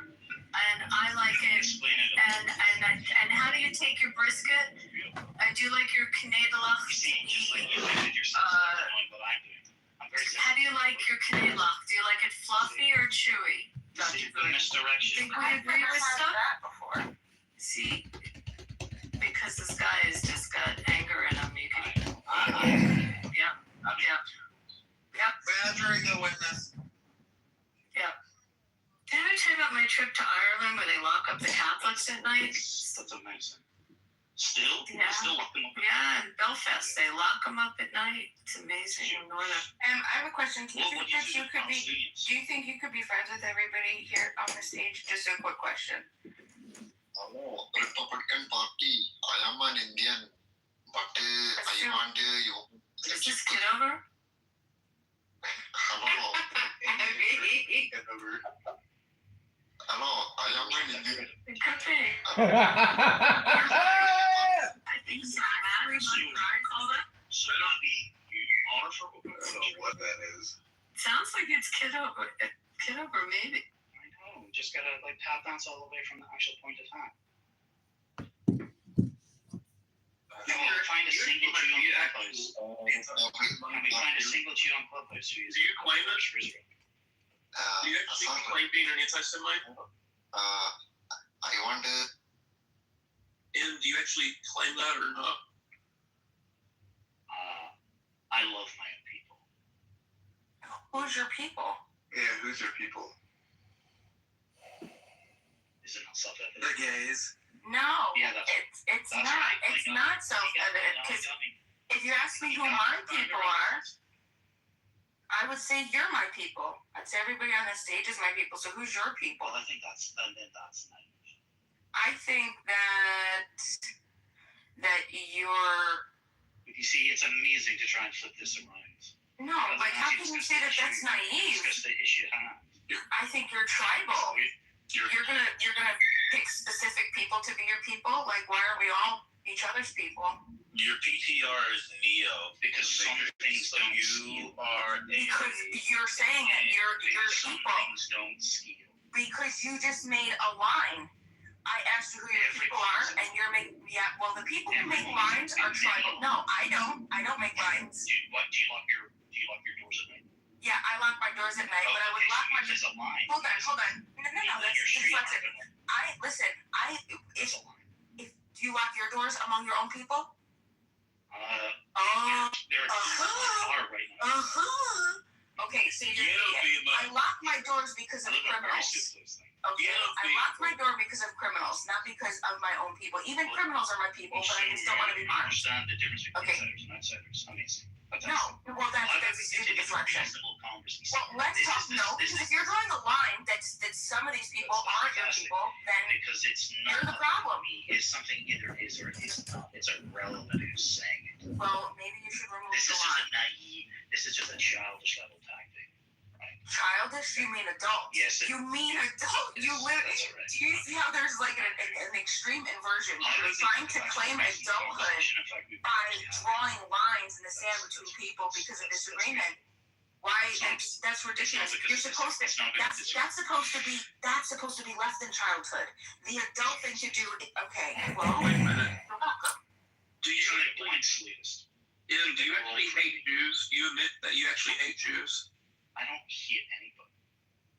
Okay. Well, but do you? So you are anti-Semitic? I have a great love for my own people. Why can't I get a straight answer out of you anymore? Yeah, it sounds like you're the problem. No offense. Really? Do you hate Motown? Yes, I have a great love. There isn't a single person on this planet that I would have a great love for equally. Well, I'm not. Like people. I just want for myself what Jews want for themselves in Israel. And we're not black people. What they want for themselves too? What's wrong with that?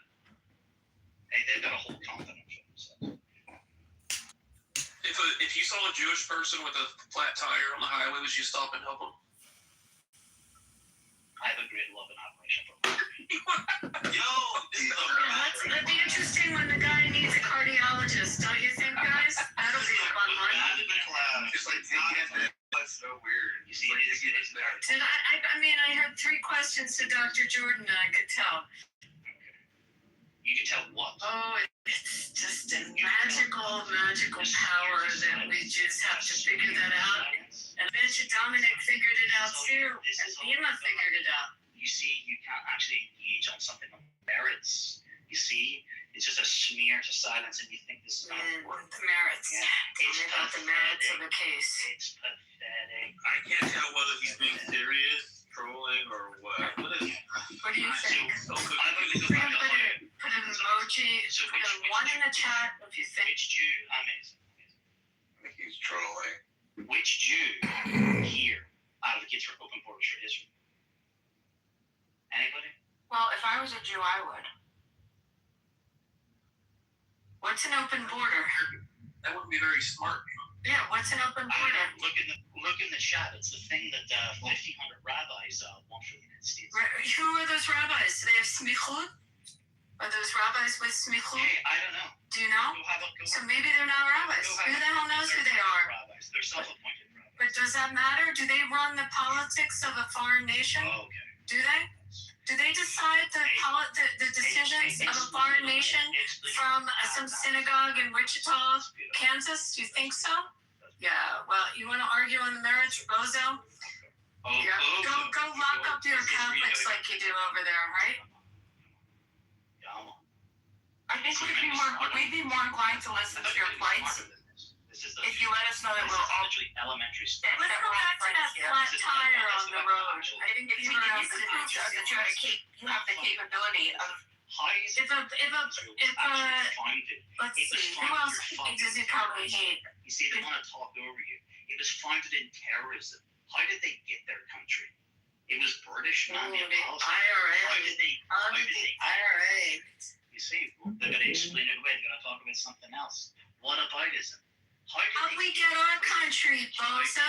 Get the British. Paul Revere, what was he? What was Paul Revere, honey? What aboutism? What aboutism? Explain Yeah, it away. well, you're talking to a group of Americans that love their nation. So you want to go pick on Ben Franklin too? They can never talk about this topic. Speaking of which, have you guys been to the History of the American Revolution Museum? Yes, it's a great museum. Isn't that a great museum? Country was founded in Speaking of those terrorist leaders went on. Was Paul Revere a terrorist? What do you think? No, he was not. Was Ben Franklin a terrorist? No. Well, And this is why I he mean, did. No, we can admit it's because we're on the defense. I think we all know how the country was founded, right? how you have to be that people. Yeah, because I agree with you. I don't. Why do we have Europeans in the room? Why? Who invited Europeans? No, I have to have cancer to talk about cancer. Why do we have Europeans in there? Hearted. That's such a word, hearted. You understand that? Yeah. Okay. Amazing. I just have to let you know, though, which is interesting. I generally take your position, and I agree with you on what you're trying to talk about. But I gotta say, when you take this approach, it's like it makes me think like, geez. I took this approach. I was having a perfectly reasonable conversation with an individual. There's a lot of Aspergery people. Please show pity for the Maybe people with that's Asperger. true. Who are you talking? You're talking to Stumberdink? Yes, we were having a perfectly cordial conversation until someone couldn't have that cordial conversation happening. I represent him. I represent him. He pays me by the hour, right? Is Stumperdink? Are you still on the phone? Oh, she's for hire, dude. Yeah, I am for hire. That's right. And then you can't afford. Why did he change his name to Stumperdink? Because he likes Engelbert Humperdinck. Do you know who that singer was? Oh yeah. It's okay. Just Please release me. No, we're trying to get him. I think he's on the phone right now. The best people on earth. We're the most. Okay, do me a favor, Em. No, nobody. We don't think that. We don't think that. The most. That's what they say. They're the most moral and ethical army on earth, right? Military groups. I mean, like, we make mistakes. Everybody makes mistakes. Yeah, everybody makes mistakes. This is literally like. Well, it's difficult when you're dealing with a collective, though, Em. You got a lot of people, right? How many millions of people are in the United States, right? We're trying to. Talking about the United States. Oh, what were we talking about? Who were we talking about? The moral arguments. We're talking about the founding of the very country that's of modern day Israel. Why do you need to talk about Israel? Well, why? Because we were having a conversation. How do you feel about Jewish people, though, Em? Yeah, we're gonna do a different conversation. Yeah. Em, you've been off mute this whole time. Can you go on mute? Let me see you go on mute there, buddy. Hey, Can you go on mute? Enjoy the juice slop. Okay, that's what I thought. He was out. And then he realized that someone was actually in control and he ran. What do you guys think of Trump's new library that he's looking at? I don't know if anybody saw this. Yeah. It was compared to Obama's, it's night and day, isn't it? Yeah. I just missed the memo on it. Tell me about it. I'll post in the queue. Let me find the link real quick. It's in Miami. Barry Trump posted up. It's in Miami or in Palm Beach? I think it's in Miami, but I could be wrong. Eric Trump is the smartest or the dumbest son of the I think I mean everyone has their favorite on that one. I like him better than Don Jr., but I don't know. Do you guys like Don Jr. better? That was the great area. They're all dumb. I was joking. Fucking idiots. They're not dumb. They actually went to pretty good universities, but Ivanka's very, very smart also, by the way. I have a link here. I'll get it. That's why she doesn't like her brother's dad. So when did that happen? She's the smart one, and they're all dumb. When did she come out and say she doesn't like her brothers? I didn't read that. By the way, what makes someone dumb? I'm not following your logic. What makes them dumb, by the way? Dominic? What makes someone dumb? What kind of question is that? Yeah. Well, I mean, you obviously have evidence that they're dumb. I mean, Yes. Can you let me know what it is? We start listing things that they've done that's dumb. I don't. Yeah. Like, what is that? What's dumb?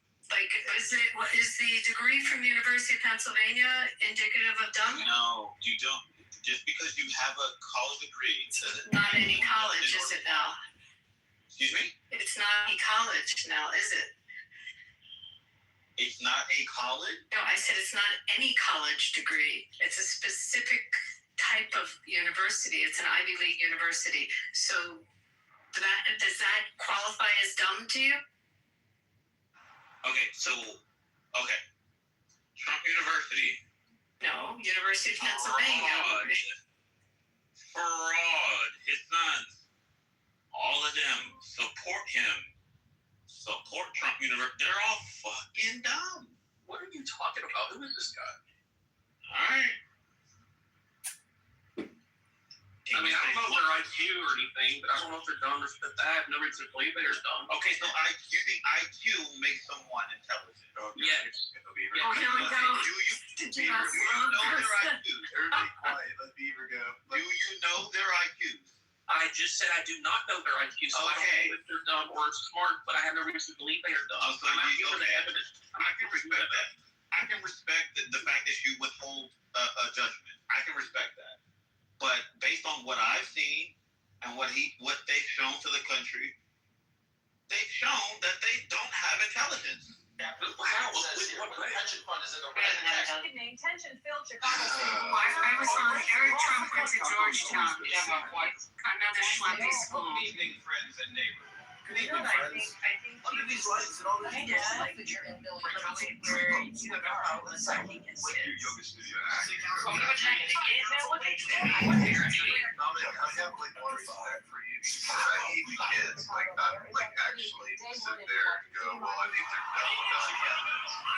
You think Barron Trump is dumb? What mistakes have they done? I don't even know. I didn't speak on Barron, by the way. Oh, who's dumb? I'm sorry, which one's dumb?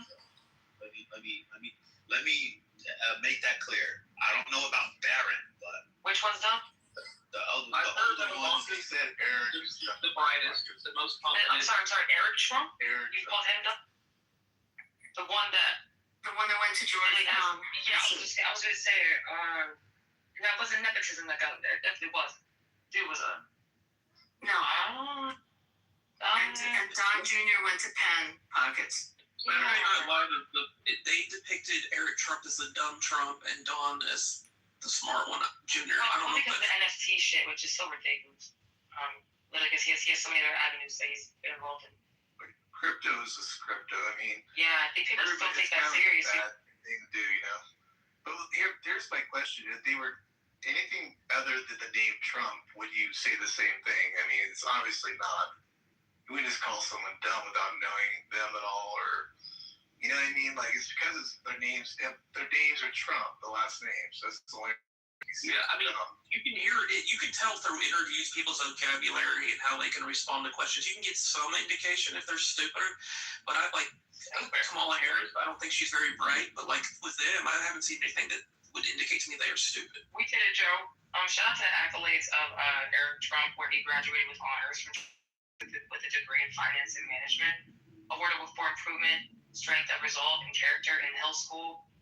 Lily Ward, Liberty Financial, involved in DeFi, focusing on bridging traditional capital markets with blockchain. That's actually not that easy. And he was a co-founder of U.S.-based domestic Bitcoin mining initiative. So I don't know. I feel like a lot of people would get drunk and come We'll on need at Clubhouse least and just drink.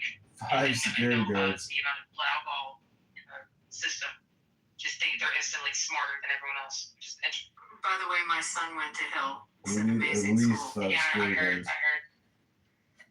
What school is that? What's it called? It's a Hill School. It's a boarding school outside of Philly. Like in, Very nice school.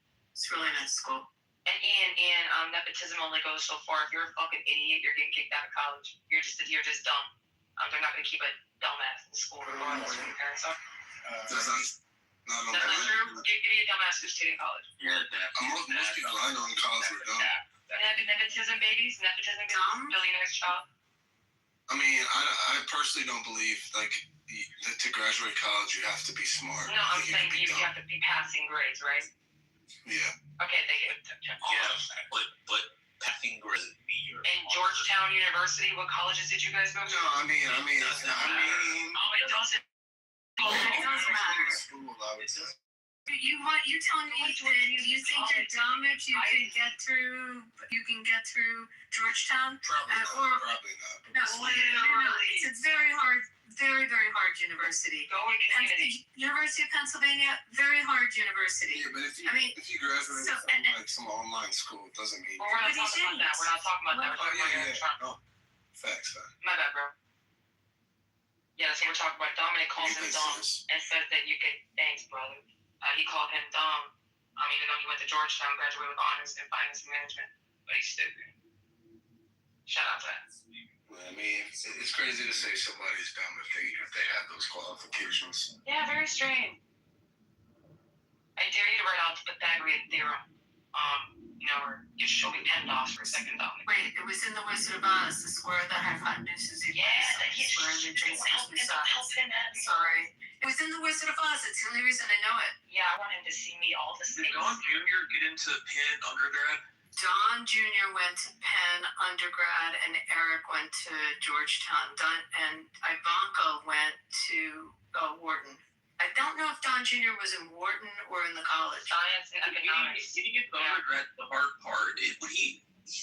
He would have to, even if he's rich and with his father, wouldn't he still need like at least a 30 on the ACT to get in? Really hard to get in. Yeah. Look, I mean, my kid's legacy, I can tell you, like one of my kids did not get in.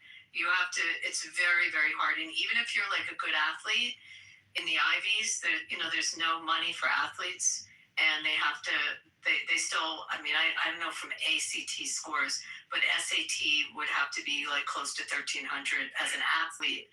And then they have wiggle rooms, but they have like some kind of special point system where they can help the athletes get in. Little bit, but it's like not like, yeah, but it's very, very hard to get into Penn.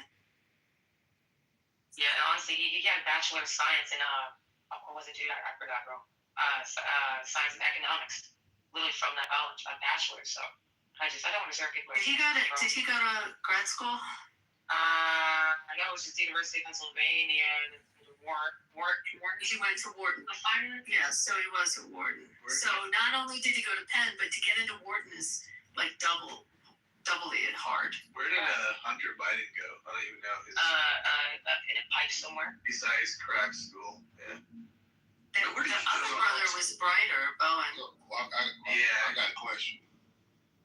So, the school that you go to determines how intelligent you are. No one said that. I'm asking a question. I think under the implication. Like, what qualifies him as dumb? Give us that first. Proving the opposite. Hold on.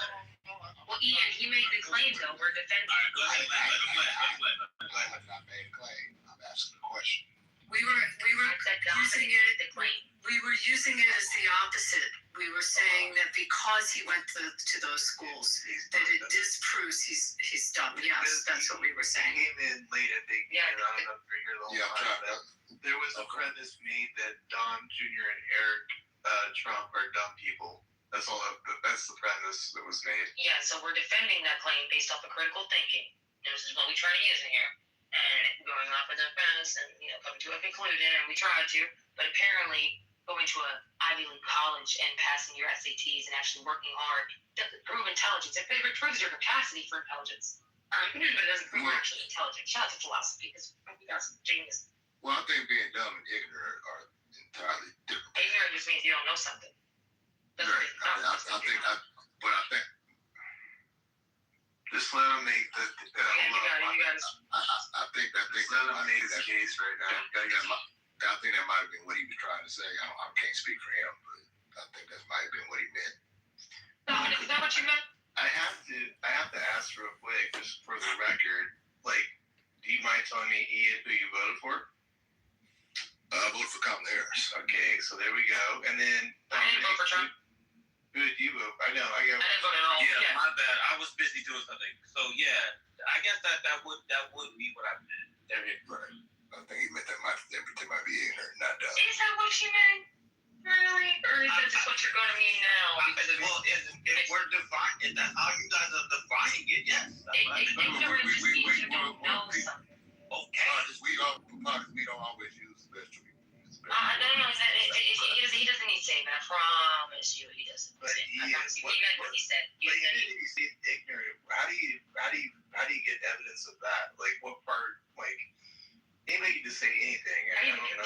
What were they ignorant of? What would you say? I think they're ignorant of the plight of people who are not like them, who didn't grow up like them, who don't have the same advantages as them. No shit. So I think they're ignorant of that. That's Okay. ignorance. So how are you the most hated? How are you the most hated president? God damn it! Sorry, my bad. It's not the most hated president, by the way. I mean, Where are these accusations you're saying? Forget about like the fucking presidents that like enslaved black people and like genocided Native Americans, and then you talk about Trump, right? Who's not doing either of those things, and you're like, we hate him the most. That makes no fucking sense. and yeah, let's be honest. He honestly, Matt, he is the most hated, bro. He gets so much hate, bro. It's ridiculous how much hate he gets for nothing, for no reason. I stand by. He really is. I think Buchanan is probably widely considered the worst president. I think that's almost consensus. Yeah, I'm just saying we have a lot of haters. I'm just saying we have a lot of haters in this country. His approval ratings are the lowest. You say you get hate for no reason? First of all, Dominic, this still has nothing to do with your claim that his children were dumb. This has nothing to do with your claim. 77 million people didn't like him? You're saying nobody likes him? 77 million people disagree with you. Dominic, this still has nothing to do with your claim. Obama's at this point. I mean, I don't know where this. Hold on. He's strawmanning us. The claim was the kids are dumb. But you're talking about Trump. Stand by your claim and defend it. I am, and my justification. Dominic is one of those kids. Yeah, I'm not a kid. And my justification was that Donald Trump Jr.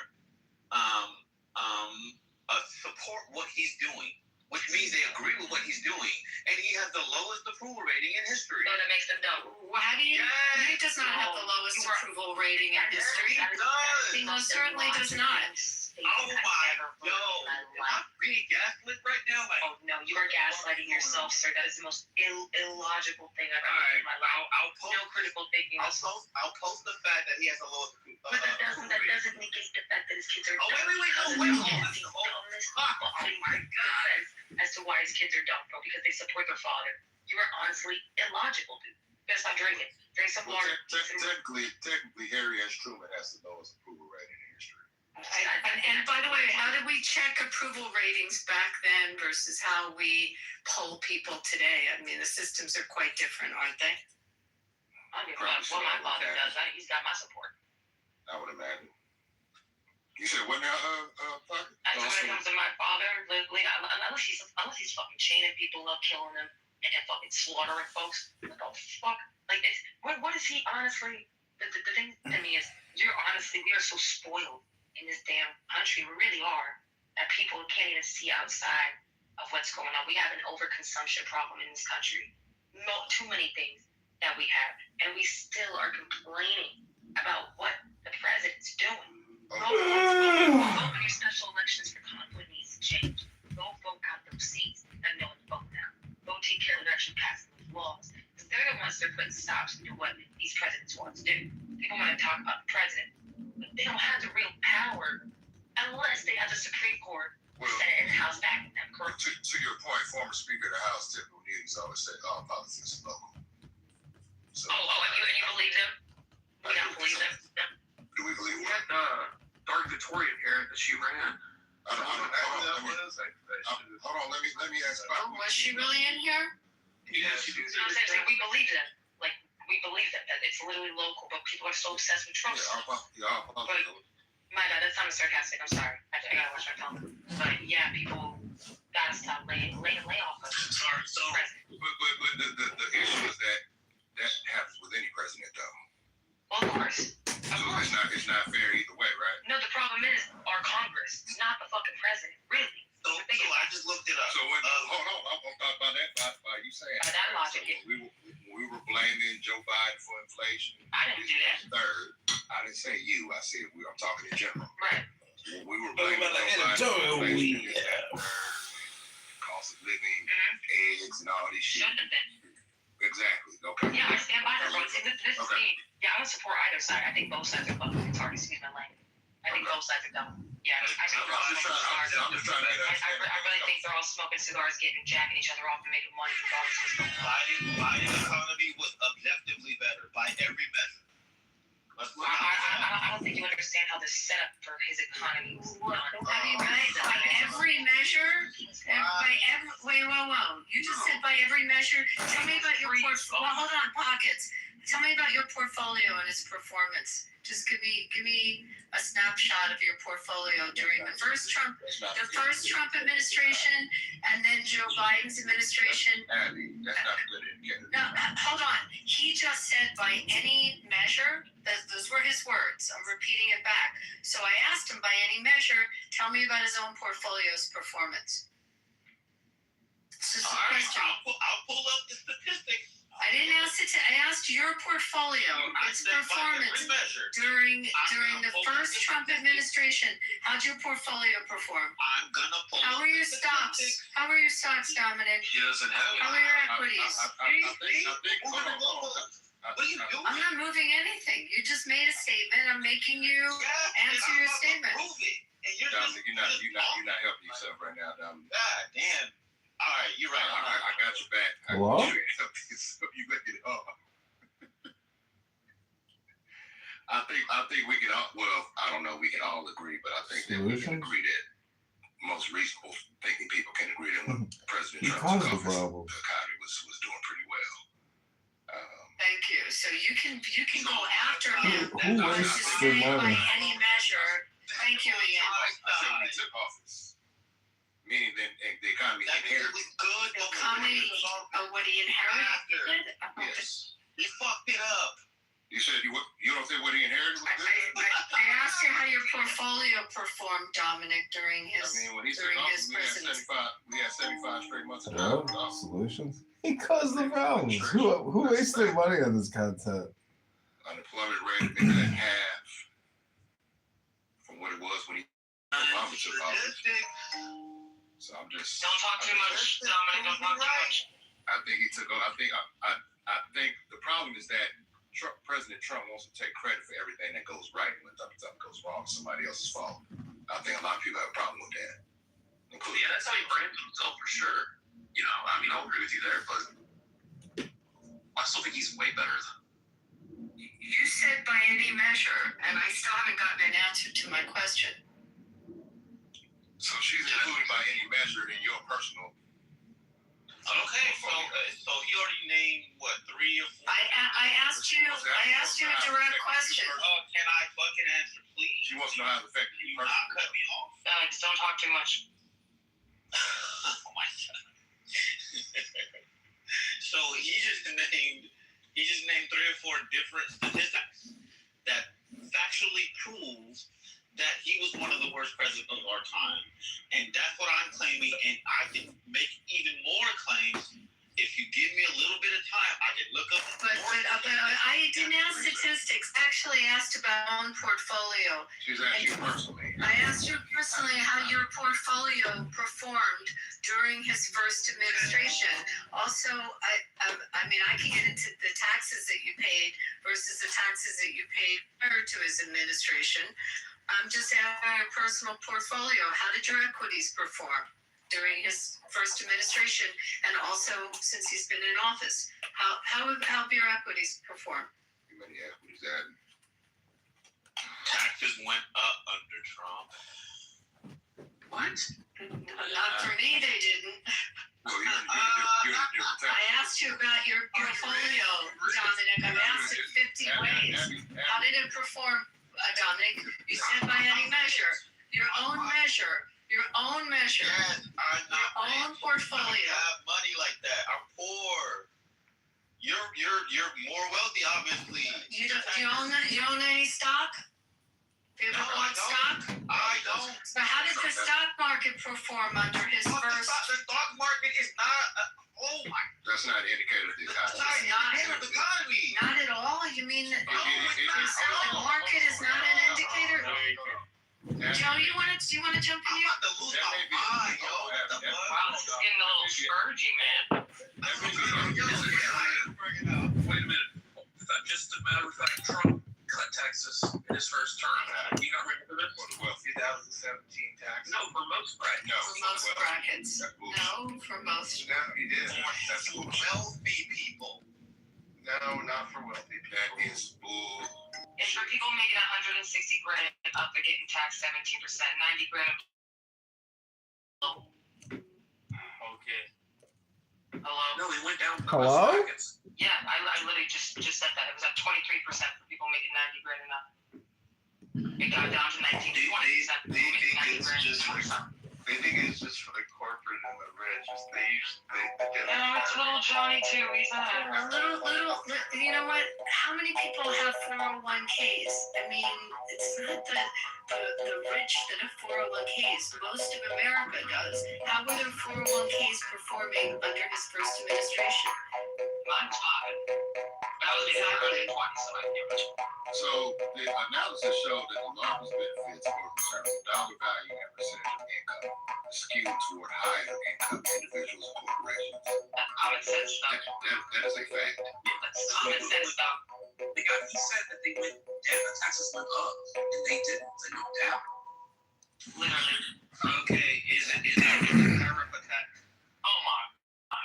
Jesus Christ. Is a tariff a tax? Yes, did everyone pay, brother? Yes, everyone paid. Yes. Yes, And everyone paid, brother. who would pose higher tariffs? The smart man, because he wants people to start paying us. We deserve the money. Yes. But you know, hold on. You know, I'm cool with that, bro. I'm cool with paying that. I don't mind. So you go with paying that? I'm paying a legal fucking healthcare. I'm gonna pay for the hair. That wasn't the question. I literally said I'm cool with paying it, stupid. I'm cool with it. It's a tax that he improved. I asked about his first term. That was the question. Dominic, I asked about his first term, and you just can't answer it, can you? Oh, well, okay, sorry. Can you re-ask the question? Sorry. I'm like, I sound like a broken record. So clearly you don't own any equities, because I asked that question. But you must have some kind of investment, something. How did it perform during his first term? He doesn't. Most people don't have it. You know, I don't have it. Oh my god, why are we talking about it? We can't talk about which president he was bad or whose president he was good. You're not. You said by any measure. You said by any measure. Most of the country has at least a 401k. Hello, you don't have to have wealth to have a retirement account through work. Okay? She's being Facetious. she's on semantics right now. You did say by every measure. So she's holding you to what you said, every measure. Sorry, I hang on words, Dominic. And then Yeah, we gotta know the difference between tariffs and tax cuts. Dominic, do you know the difference between tariffs and a tax cut? Do you know the difference? Tariffs are They're two very. Oh no, you're not listening to me. You're not listening to me. Do you know the difference? The difference between a tariff and a tax. Yes, I do. Tax cut. Yes, I do know the difference. Okay, because you know my tax cut was. No, I'm just saying. Yes, you're just only know the same. So let me ask a question. So nobody has an issue with this tax cuts benefiting the higher income? Honestly, no, because they are the ones hiring our employees. They need a tax cut too. So What are we talking about? Oh, I literally no, I'm not forward. You're not gonna deal me with that shit, man. Don't deal me with it. But the only you believe in that trickle down or just like I know what it is. I'm not worried about that shit. I'm asking you a question. You believe in trickle down economics? I believe that Trickle people down, they get a tax cut they were dad. What's wrong Do with you that? believe in You letting me trickle down my economics in your There are corporations face? that actually do the trickle down effect. Hit the Yes, like every button right corporation now. will- Subscribe to the YouTube corporation- channel. Let me ask you. I got a feeling I know who you are watching this YouTube channel right had now. gotten elected, she would have gotten rid of the capital gains treatment. She would have made it ordinary income. You think that would have been a good thing? That when you sold your equity, you paid ordinary income tax on it as opposed to capital gains treatment? You think that would have been good for the economy? It And aren't they? You asking me? Yeah, you said you voted for Harris, so I'm asking you. Okay, so I'm not a big capital gains fan. But when I vote for someone, it's just not on one or two issues. I just asked you about that issue specifically. Do you think that would have been a good thing for our economy? I just say I'm not a big fan of capital gains. I don't know if that answers your question. No, it doesn't answer my question. Do you think it would be a good thing for our economy and people buying investments and investing in equities and investing in businesses if you treated capital gains as ordinary income? You think that would have been a good thing? Yes. I'm not a fan of capital So you think it would be a good thing, which you So therefore, I'm sorry. No, I don't. I'm not saying we should vote. You're right. People vote on multiple issues for anything but border for number one. I mean, It was taxes for me. so how can Dominic say? I mean, you didn't say this. Dominic said he was the worst on every measure. Like, I don't know what that. How could you say he's the worst on security? The border? You want me to explain how that's worse? Yeah, Trump shut off the border. It was a leaking sea when like 10 million came across during time. They called Obama the deporter in chief. Because he counted people who turned away. But then, who cares about Obama? Biden let in 10 million people in 4 years. Well, yes, you know what the problem with Biden administration and the border was. So they were hell bent on doing the exact opposite of everything the Trump administration did. Yes. And they overcorrected. But you wanted her to be your president. Which She would have done the same. I think. He would have probably had the same policies. Borders are, right? Wasn't that the title? She wasn't no fucking borders or Abby style. Well, that's what they called her. That's what they called her. She wasn't no We goddamn know she border. wasn't the border. Yeah, she was. But she was labeled that. I know she was labeled that. She didn't do it because John Mathis labeled her that because they don't call it that. Biden labeled her She didn't know how that. to do her job. So Floss was a dumbass then, right? You know what pisses me off is people don't know about tax credits and deductions. Talk about It's pissing. I know she was labeled that, but she wasn't. Do you think? Let's talk about that. That's a good point. Was Joe Biden mentally stable or mentally there for you guys? Since you're calling people dumb, where are you guys with that? He wasn't. Okay, at least you're honest there. Matt, I have a question for you. Do you know the percent? I want to know for the room. Do you guys know the percentage of the tax cut, the tax relief that was actually given to people who are low income? Do you guys know the percentage by chance? What was the percentage pockets? No, I'm not. You guys seem to know all about it, and how shitty it is, how horrible it is, how it doesn't help them at all, and people who are poor are just fucking, done under this tax cut and deductions and credits. Do you guys even know the deductions that were offered, the credits that were offered? Do you guys know me? Or are you just guys just going off the fact that he's orange? You don't like it? You guys didn't say nothing. That's what Dominic said. Oh, Dominic, do you know the percentage by chance of the cut? Not We can't So you can't even take this conversation. Yes, I will take it seriously, but I have to look it up. No, I'm saying I can't take you serious when you make these claims with no evidence to back it. Okay. That's the one I'm making these claims, bro. Then provide the claims. I will provide the evidence. Give me a minute. She's trying to research. No, I have the number. I already have the numbers. Well, you already have. I'm not gonna educate motherfuckers who make a claim. It's your claim. You defend it. Well, you quicker than him, pockets on getting information. I literally have an LLC, an S corp. Well, I have an S corp. No, I did have an LLC. So that tax cut's very important. Shout out to the business owners that are starting up, where these deductions and credits actually help. Shout out to that. So people are just reading these fucking, headlines and not even reading the actual bill of what it actually offers. And deductions. I made some good money back last year. I'm gonna get this. Dominic said that Trump's sons, Eric and Don Jr., are stupid because they support him. We still on that shit. Well, I'm saying how do we get to this topic? And then someone said he said they're dumb because they support their father is the worst president by all metrics of all time. Yeah, you going back like 10 minutes ago. We already moved on, didn't we? Well, then now we're talking about why do you think he's the dumbest? What I metrics? thought I corrected when I said that I don't think he meant to say dumb. He meant to say ignorant. That he came in and agreed with that. So I thought we had moved on. But Yeah, but then it became he's the worst president. That's subjective. Obviously. Yeah, we're trying to find out his subjective opinion. Can I read this? Let me read this for like 20 seconds. An independent analysis of the 2017 Trump tax cuts generally showed that they disproportionately benefited high-income households and corporations while providing minimal or temporary benefits for low-income individuals. That's all you got? What are you reading? What are you reading? MSNBC?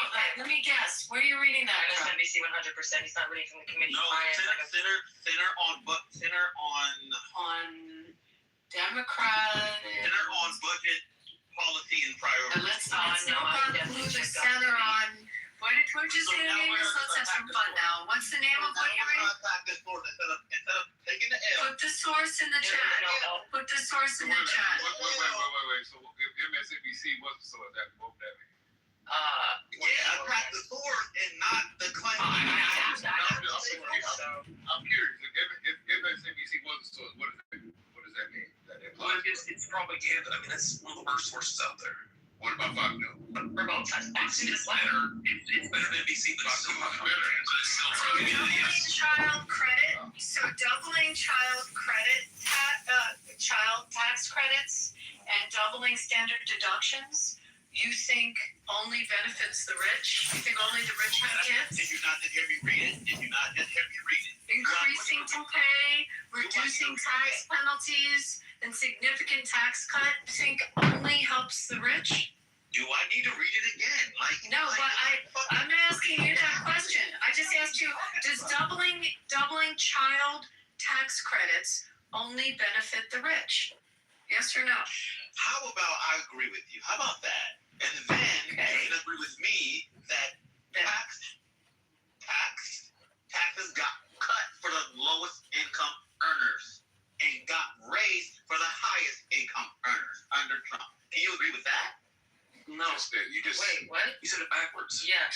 This is why it's very hard. Yeah, but I'll agree with that. Y'all got him flustered. That's why he. I mean, honestly, because he's really reading from flustered. Y'all double teaming the man. Goddamn, he can't get his thoughts. Shout out to the double team. You're not in on the double team tag team here too. Wait, so don't be saying it's disproportionately in you're trying so hard that can be argued. Hold on for a second. So that is true. Every time Dominic messes up, you're like, oh, he's flustered. That's why he messed up what he said. Yes. You said I'm doing what now? You're like holding his coattails and carrying him. You said I'm dick riding. Yeah, dick riding. Yeah, exactly. Hold on for a second. Hold on. You don't know me. Dominic in the end, and it's hold on for a second.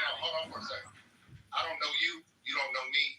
Yeah, don't play the fucking tough guy. Don't ever say May I read something, Matt? May I Let's be respectful. Let's keep it coming. I'd like to really counter your facts if you could. Right now, this guy shit. You don't know. 2017 for the actual Trump tax. 2017 before the actual tax credit came about. Single filer 38,700 to 92,700. They were being taxed at 25%. That rate. After 2017, so 2018, single filer was being taxed at 21%. So 4% went down. Shout out to that. The people who were making 400 to 500,000, their tax didn't change. The people who were making over 600,000, their tax only went down 1.4%. So the difference is not as dramatic as you're putting it, and I hate when we do this, when it becomes so just like dramatic and filibustered. Like it was a literal for the wealthy, 1.4%. For the impoverished, it was 5%. That was lowered, which is a pretty big fucking deal for being honest. From 25 to really 20 to 21% that they were being taxed. So I don't understand where you're seeing this. I think you're seeing the racial disparities. I think you're seeing the racial disparities, Dominic, which I read about as well.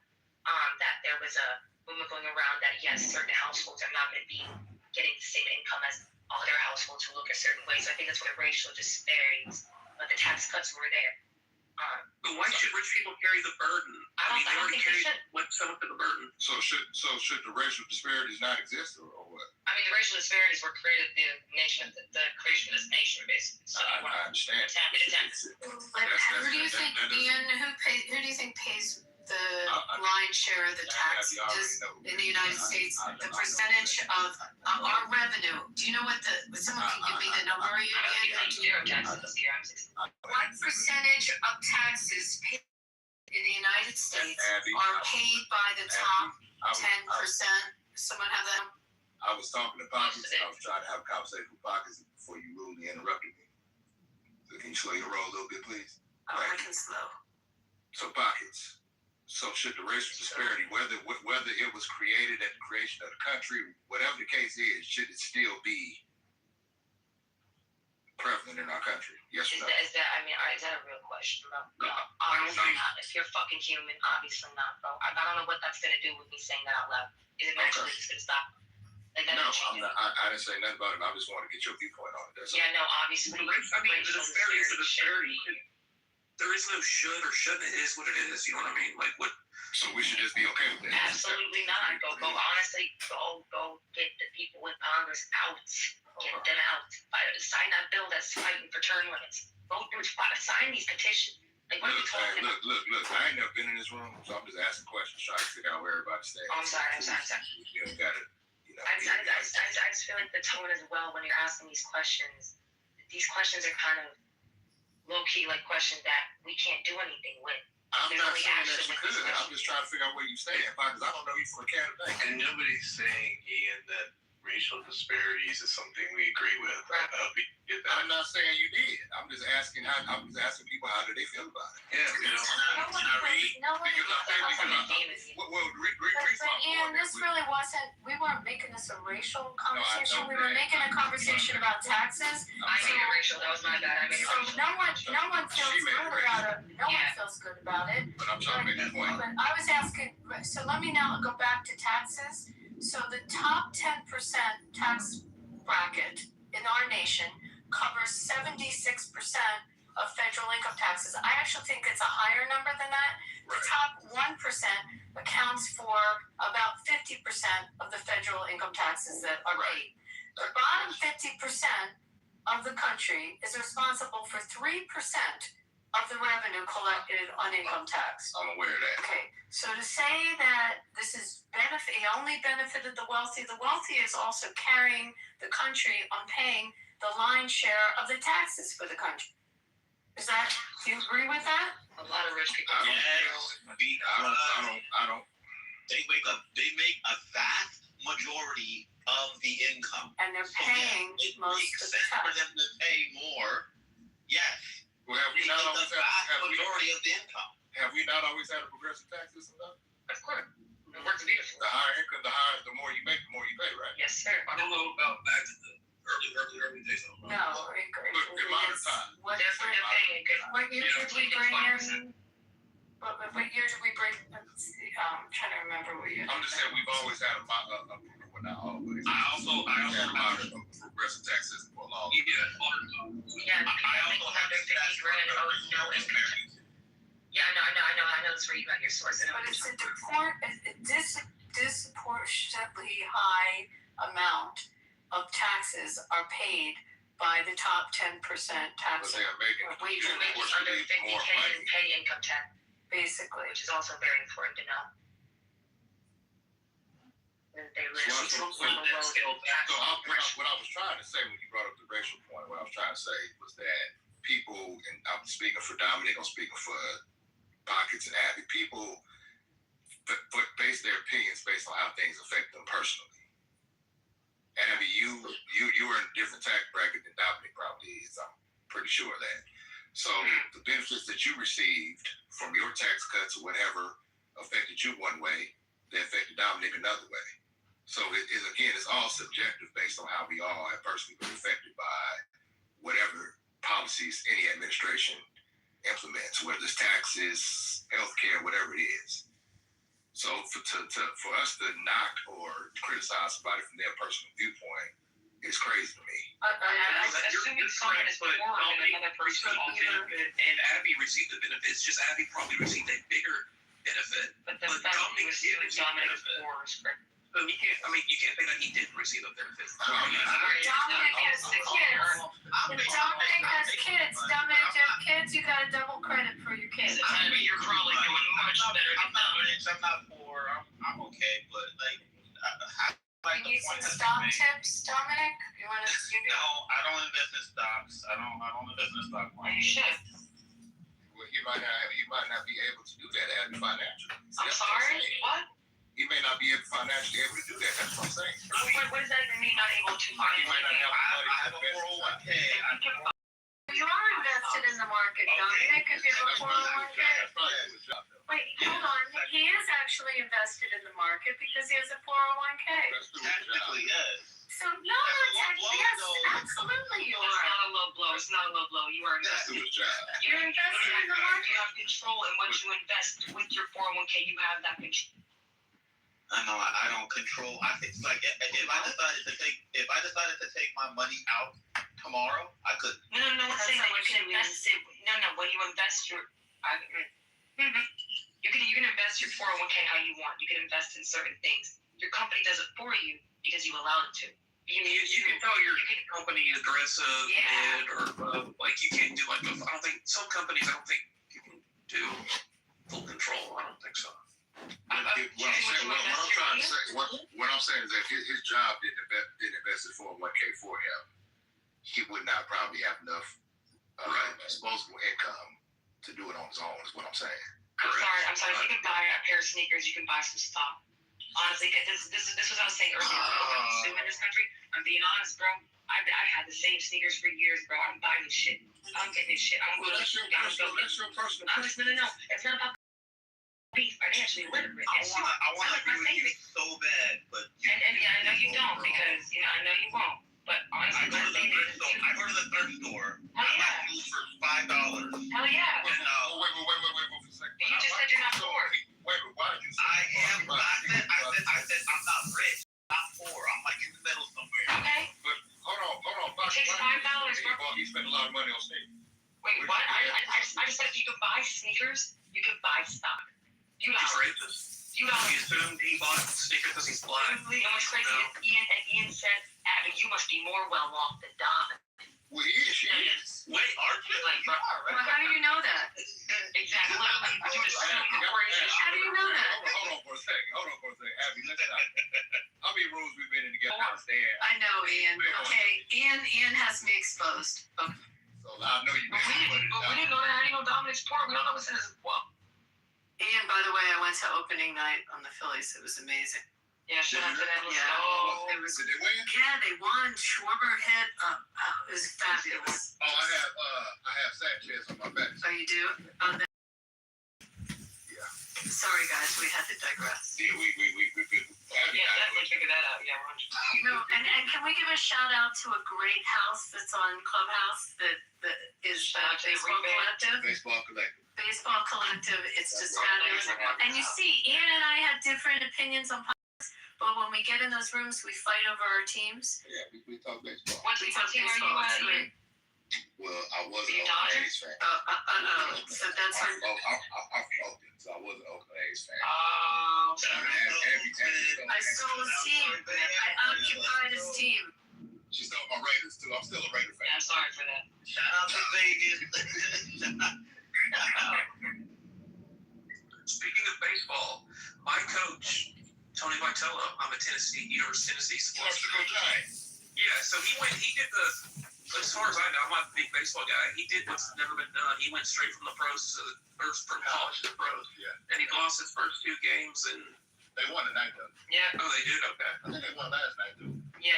That's smart strategy. And I can't wait to tell you what they're offering the PSLs on that new stadium. Right there. Yeah, for the A's. I don't want to talk about it. It's bad. It's bad. Because remember when I told you when the Ravens came back to Oakland, I bought a PSL, right? Yeah. That was the worst shit. Like, I mean, I enjoyed going to the game, don't get me wrong, but that PSL shit is a scam. Look, now take an NFL PSL and double it, and that's what they're. Right. This is wild. The personal seat license, and so they're offering you can buy seats for the A's, and it's only a 20-year license, so it expires after 20 years.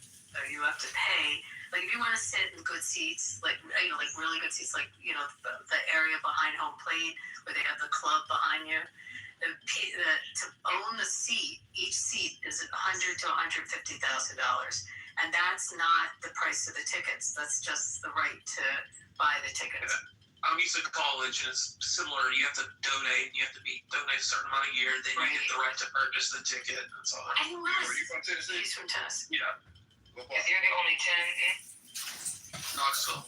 That was real corny, Bucket. Yeah, hell yeah, that's why I finished. That was really corny. That's why we left the werewolf. I left it there. But you know what's crazy, y'all? I'm not gonna lie. The financial literacy in this country is so embarrassing. It really makes me sick. Literacy itself is embarrassing. It just makes me sick because I'm like, bro, shut the fuck up and get an LLC. Shut the just get an LLC. Get registered. I have an LLC. I'm not talking to you, Ian. I'm just saying. I'm talking to the poorest, bro. I'm talking to the poor. I'm literally from Kensington, Philly. Literally from Kensington, Philly, bro. Made it out damn near the gutter. I have a house. Kensington. Oh. Area. Man, like I honestly should have. I feel like instead of complaining about the millionaires, watch what they're doing. Watch their pockets. Watch what they're doing with their money. Pockets. Let me just say something. So when you're telling a certain ilk of people to get LLCs, you're enticing them into going into a world of finance that may end up getting them locked up. Because when people get enticed to using LLCs to purchase certain things, they open themselves up to possible administrative crimes and white-collar crimes that they do not know that they're opening themselves up to. So be very careful. I'm just saying, be very careful guiding people towards sophisticated solutions that otherwise they're not very sophisticated in understanding how to work. I'm not being careful. Fuck, don't get an LLC. If you're a fuck up, you deserve to be in jail. Honestly, go to jail.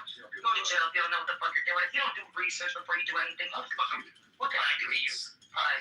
What can I do? Save you? Give you a hand? Save you? You better. No, honestly, if all I'm saying is go get an LLC and your dumbass thinks I'm gonna just go get it and fucking not look up anything else. That's not my fault. You're stupid. Like, do some research. You should go to your jail. Is this you on a pizza or what? No, it's actually no. This is my dad. There are people that actually believe that Trump is so nice and sweet. That's not my fault that they're retarded. There were people that were actually believing that Trump said that drinking bleach would cure COVID. And we should there's some stupid people out there. So, like I said, when you're listening to 2 Chainz with gold teeth, don't be giving them advice that's going to get them locked up. That's they all should I'm drink it, and honestly, You did say that about bleach, though. And honestly, if people drink bleach, they shouldn't be here anyway. He did say that about bleach. I know he did. But you ain't supposed to joke at the time. The man was joking. Stevie wanted me to see the man was cracking a smile. The man was joking. Y'all know what secrets with you. Hold on. We were dealing with a fucking pandemic. People were dying. It was no time to be joking. People been dying from the health. He never said that, by the way. He never said what? He never said inject yourself with bleach. He never said that. It's beautiful. They weren't his words. Yeah, they were NBC's words. He said inject yourself with what? He did not say bleach. The quotes out there. He didn't say inject yourself. I would go watch the interview, please. Instead of like getting an LLC, not doing research, you know what I mean? There one really broke this down, and it was just like not any of that what people are saying. It was interesting. About the Mexicans sending their rapists over here. Hold on, he investigated whether disinfectants could be injected into the human body to treat COVID-19. Disinfectant, yeah, that's not bleach. That's not. Why y'all get on the semantics and shit? See what I'm saying? Let's not. Come on, man. And he's not. No, it's not. But he didn't say everybody was dumb as fuck. Inject disinfectants into your veins to cure yourself. He never said that. People twist it to say that he was advising people to do that. I don't know where he asked the CDC. Who was the lady? That was I can't think of her name. Was it Birch? Carol Birch. She was sitting there in the press room, the White House press room. The one that wore scarves all the time? On the side, yeah. And he was asking, can we look into, injecting the disinfectant, and it would just wipe it right out. Yeah, it's not. It was like a totally up remark. It wasn't telling people to do something. That's the whole point. It's not bleach. You could save any. All right, here's the exact quote, Matt. And then I see the disinfectant where it knocks it out in a minute. And there is a way we can do something like that. Is there a way we can do something like that by injecting inside or almost a cleaning? Question mark. Yeah, no mention of a bleach. He was literally asking the experts. Why y'all so hard? He was literally asking the experts, hey, why can't we do something like this? And then the medical experts walk over and say, hey, A, B, and C that we can do, but you can't technically use that. But he didn't say anything about injecting We're hung up on it, Ian. You said 5 times. He did say that. He did say that. No, you literally said that. You did say that. No, I said he said inject something. Literally, no. When Adam said it, you literally went. I don't think you looking up at Adams and saying, he did say that though. He did say that though. I said what? You said he did say that though, because Adam was like, he did tell people to drink bleach, and people really thought he said to drink bleach, so you gotta be careful with these idiots. And you said he did say that though. He did say that though. You said it 4 times. Okay. All right. So here's what it says. He was reacting to a presentation about the disinfectants killing viruses on surfaces. Then he wondered aloud if something like that could be done inside the body. He said it would be something doctors would have to study, not something people should try themselves.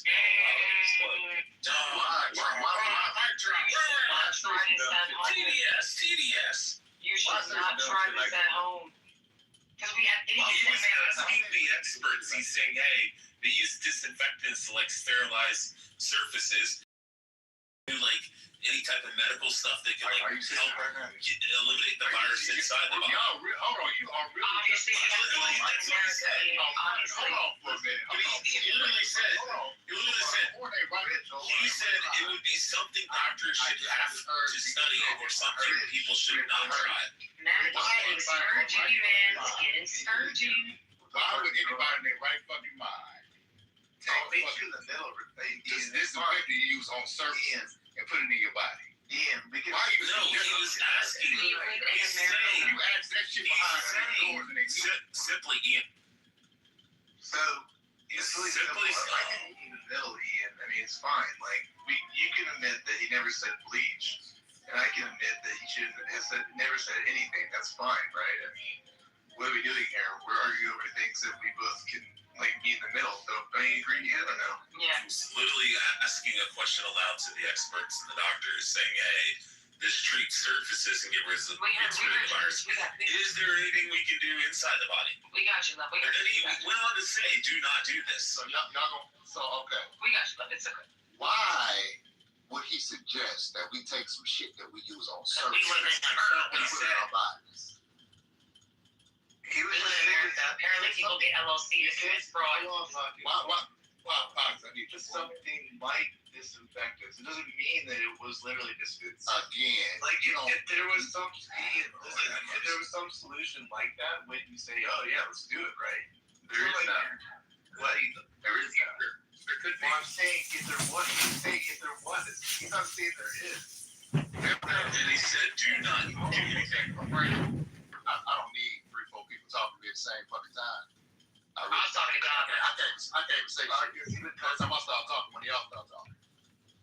So either y'all gonna let me respond or I just No, we're not doing that. Because you're just off mute the whole time, dude. You've been on mute. I haven't been off mute the whole time. Yeah, you've literally been on mute. You haven't been on mute. Anyway, so as I'm trying to say. No, listen. You gotta listen to what most people say. So check it out. We're wrong. There was nothing to do with bleach, right? You gotta admit that. Bleach, man. Huh? I learned bleach not come out my mouth. You literally said I that. said he said something similar to that. I didn't know that. Now you're backtracking. Well, he said disinfectant. Literally said Disinfection. Bleach is disinfectant. If we want to be technical. You said bleach. You said the words bleach. They say Well, not all disinfectants are bleach. That's the problem. I get that too. Two things can be true at the same time. But really, what can't be true is, what did you say? Disinfectant or bleach? What was it? The point is that he was speaking out loud, as you said, about some shit that he should have been speaking about behind closed doors in meetings. You were talking about what you said. You said bleach. I didn't say shit. He didn't say either bleach or disinfectant. He said, come on, dude. He said, You're trying to gaslight us. I said we're talking about something he said. Did we not talking about something he said or not? But you didn't say it, Ian. Ian, did he not say disinfectant or not? You're not gonna mind. You didn't say bleach. But see, this is the shit I'm talking about. Y'all keep on wanting to hang on this fucking word bleach. Fuck bleach. Okay? Let's set it. The motherfucker said disinfectant. That's what he said. Yeah, what did you say bleach? Okay, fuck what I said. What I said is right. He said what did he say? We wouldn't care. What did he say? About this. What did he say? What did you say though? He said disinfectant and you said bleach. He said disinfectants work on the surfaces. I'm not the goddamn president. What I say on that? No, but he asked you a question. I'm not the president. But Ian, all he said was disinfectants work on surfaces. That's all he said. It doesn't really matter, but he asked you when you Why said in the fuck would anybody suggest? Because people really do be doing this dumb shit in America, bro. People do this dumb shit in America. They do this Why, shit. as the president of the United States, you say something like that? because Yeah, TDS is Honestly, why would Bush go on TV and say we just bombed the shit out of Iraq? I'm not using Windex on my bot that we use on a window for the end of my bot. if he said it, I'm doing But it. you're not from Arkansas, you're stupid. We gotta have more common sense than that, bro. Rich, read the quote again, please. Oh, okay, cool. Yeah. So there's that. Motherfucker, stop muting. And then I see the disinfectant. When it knocks out, keep on it muting. knocks it out in a minute. I And there's a is there? Wait, just crunch. I was muting the entire room, and not you, just everybody. So like we could gain order for him to read the quote. Okay, Rich, please read. Yeah. And then I see the disinfectant, where it knocks it out in a minute. Is there any way we can do something like that by injecting inside or almost a cleaning? Why say some stupid shit? He was reacting to a presentation about disinfectants, killing the viruses on surfaces. Then he wondered aloud if something like that could be inside the body. Meaning an alternative. This is something doctors would have to study, not something people should try themselves. That's not I'm not on Ian's side, but if you're trying to argue what Trump said, there's like, okay, I wasn't saying for him to say clearly. It was clearly. We already said that, but that's not. So why would we bring you up the quote again?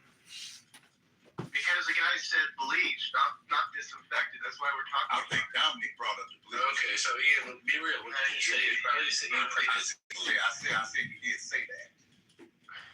You did not say that, dude. I never brought up the bleach. I didn't bring up the whole shit about it. I literally been talking to you about I did not bring the up last Don't tell me 20 what the fuck I minutes. said. I didn't say nothing about bleach. You did say bleach. You said he told people to inject bleach. Somebody else brought that up. I said bleach, bro. Yeah, he said that people should inject But also, bleach. what is it? I mean, what do you think Trump is referring to, if not bleach, when he says this? What he's saying is there anything we can use that's like can cleanse it, can kill the Is that such a nuance? You know,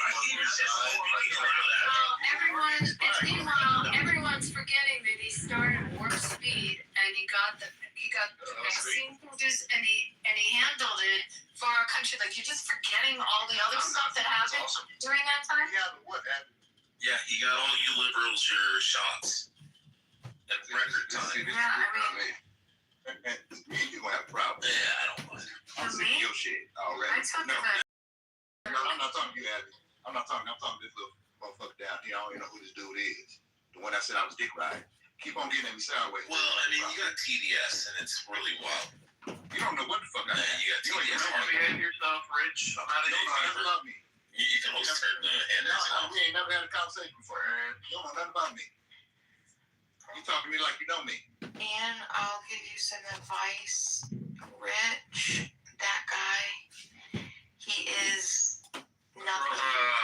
Yes, don't take him seriously. Nobody takes him seriously. Okay. I'm glad to know that. Would you guys do me a favor before you say another word? Could you cash in your pink tickets, please? The who ticket?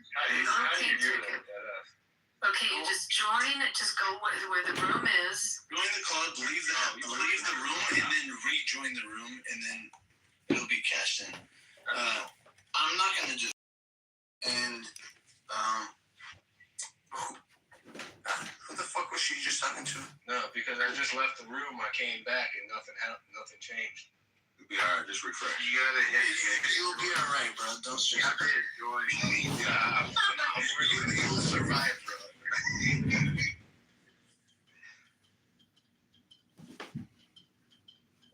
So anyway, I just find it crazy how people get the two things confused. I can't believe y'all gonna sit here and lie to this black man. Rich ain't no fucking troll. Rich is a racist. He likes harassing black people. Like, I can't believe y'all want to play this up to be trolling like this. Man, you gotta talk to yourself. You sound like a liberal fucking plant. Shut the fuck up. You sound like a liberal fucking plant. Every single goddamn talking point, you got it. God damn. Is this where I'm at? Really? Is this what I have to do? No, I don't know where the fuck you're at, because you sound like a dirty foreigner. Of course you do. You sound like a dirty foreigner. Y'all killed me, man. That was very racist. And this is not the baseball collect. Where did I just step into? Who the fuck knows, bro? I don't even know where the fuck I'm at, bro. Yeah, but I know this motherfucker's fucking fake as fuck. You're here then if you don't know where you at. Is baseball your favorite sport? No, basketball is. Did you watch UConn do? I did, man. I'm not a Duke fan, but that's a fucked up way to do it. Renee's just on my bidding. Say what now? Oh, the guy that was screaming. I said he's just on my bidding. What's the worst way to lose? Getting your ass beat by 40 points to Michigan, like my team did, or losing? I would rather take a 40-point ass whooping. Me too. Honest to God. That's why I always argue with the Brown fans when they talk about, man, he got to the final. Jones get swept in the first round. I would rather get swept in the first round and get all the way to the goddamn NBA finals. Did you see that UConn coach like almost headbutt the ref after the shot? Yeah, but he didn't. What the fuck was that? He was just being nice, honestly. I don't believe it. Beaver, I have friends on the UT staff. Coach, really? Yeah, Justin Gainey's a good friend of mine. Oh, his dad just got the NC State job. No, he got the job. I mean, his son is what, Jordan? Yeah, Jordan Gainey. Yeah, Justin's a really good friend of mine. I've known him for years. Yeah, he's a good player for us. Yeah. I was hoping he'd get another year, but he got denied. Yeah. So his dad is now at NC State. No, I'm talking about his dad is a friend of mine. Yeah. That's his coach. And then I think your sports information guy named Alex Schwartz is another good friend of mine. Yeah. Hey, I'm a Tennessee sports nerd. The room will be bored, but yeah, Rocky Top is cool. Yeah, it sucks. My team lost. UNC should never lost like that. Well, yeah, I mean, they blew no 19-point lead like Duke did, so you should take some solace in that. They got rid of their coach, didn't they? Hubert? Yeah, they was Yeah, he got fired. College sports is crazy now. It's almost worse than pros as far as players moving around. It's not as bad. It's the wild, wild west. We just fired our coach. Our hockey team just fired our coach. Oh, the Knights. Yeah, the Knights. Yeah, I heard about that. I mean, you got to get me into hockey, man. I try to watch, but I don't know what the fuck is going on. You got to go to a game. That's what turns you on. You got to see it live. But, I mean, I think they fire coaches. I thought the NFL fired coaches. Hockey fires coaches like crazy. NBA is pretty bad, too. Yeah, it's a carousel in NBA. NBA is pretty bad, too. So. Hockey rules, though, when I played, I understood what offsides was, but I think they may have changed it after the fact. I don't know what none of this shit means. Yeah, they're still lasts longer than any professional coach. What's that, college? College coaches last longer than any other professional coach. It's more jobs than in college coach. Yeah, before you get fired. But in the NBA, you out here. The only good thing about it is that your contract is guaranteed, so you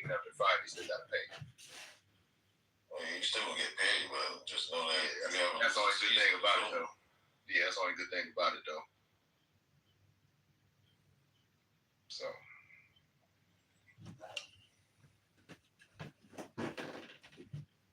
So most people in this room most people in the room Trump supporters. Yep. Yep. So I mean, did we solve whether or not Eric and Don are dumb people, or we're saying they're ignorant? I guess, right? I think that's what he meant. Dominique's not here, huh? He just used the wrong choice words. I mean, I wouldn't necessarily say a full supporter because I'm more independent, but I agree with what he did. Some of the stuff he did, at least more than what Biden done. I don't agree with that racist fuck. He's on the internet or documented being racist. What's documented? As far as Biden, yeah. Well, if you go type in on Google when he said that he don't want his kids to be raised in a racial jungle. I mean, what are we talking about here? I can get some more quotes too. He said something about Obama's being articulate, well-spoken for a black guy. Yeah, he's the most well-spoken black man. What about when? Hold on. He said it was surprising that he was so well-spoken. Hold on. Exactly. What about when Biden called black men super predators? He didn't say that. It was Hillary, wasn't it? Yeah, it was Hillary. He said that he doesn't want his kids he doesn't want kids being bussed into his school and his kids being surrounded in a racial jungle. I think what might be also more telling is his relationship he had with Robert Byrd. I mean, he's close with him. Biden eulogized him. Grant. Didn't Robert Byrd announce his past though? I mean, that he was KKK? Yeah, didn't he denounce that? I mean, yeah, he denounced it. The reason I'm asking is I'm thinking that's how Biden justified the relationship. That's what I'm saying. They were definitely close. I know they were living while he was. I know they're close. I'll give you a number statement why I say Biden is definitely documented racist versus Trump, right? It's because he's on national TV saying this. Back in his younger days when he was in the Senate, there was a black judge that was being nominated to be judge, and he literally said, "We don't need another nigger judge." He didn't say that. Yes, he did. Go look it up. It was probably actually what Somebody please look that up right now. That's been debunked million times. No, it's not been debunked. That is actual fact. It's live on TV. That's false. He filmed it. Dude, you know that was altered, right? No, it wasn't altered. He said that. My man, They're trying to make it seem like he wasn't trying to be racist. Why are you using the word nigger? He didn't use that word. It was altered. He did use that word. That video was altered. That's what research you talking about. My man, that video was altered, man. So they had altering capabilities back then, right? Yeah. No, they replayed the video from that back then. They have all the capabilities now. How are you gonna substantiate that, bro? Because I heard that same statement and not one person proved that it was altered. So I'm just making it up. Either that or you just going by what people are saying because it was. You saying it's been debunked, but no one actually proved that it's real. Ian, how do you swear that you ain't black? Yeah, is that not racist? Although if you don't vote Democrat, you ain't black, right? Bro, he's using black people. Well, he asked me a question. Can I answer the question? Or you gonna talk for me? Answer your question, Mr. He can't tell whether a suggestion versus a question is two different things. Go ahead, man. You got it for me. You know my problem is with Clubhouse is that people say shit to you that they wouldn't say to you in person. And they take a lot of bold chances over these apps. That's what you think, but you don't know. I really hate that about people. You're right. I'm probably smacking in the face in real life. I have the quote. What quote? In a 1985 Senate hearing, Joe Biden quoted a memo during his questioning that included a racial slur. Specifically, he said, "We already had a nigger mayor. Thank you. We don't need another. We don't need any more nigger big shots." Thank you. It was part of a critique of Louisiana redistricting case. Why would he use such a if that's not racist? Why is he using the hard R, bro? I say ninja. I say ninja. My ninja, Listen, we all grown. We know he's not trying to be racist, but the point that I'm trying to make is that it's a factual statement. This man saying it wasn't true, and then he comes up with this. Oh, you wouldn't say stuff with nobody. Wait, we know that he wasn't being racist when he said that we don't need another nigger mayor. I thought you said he was reading. I thought you say he was reading the memo. That argument. Yeah. Okay. So if he reads a memo and he quotes it verbatim and uses that's fine. Hold on. He's just quoting. I'm not saying that. First of all, you said what?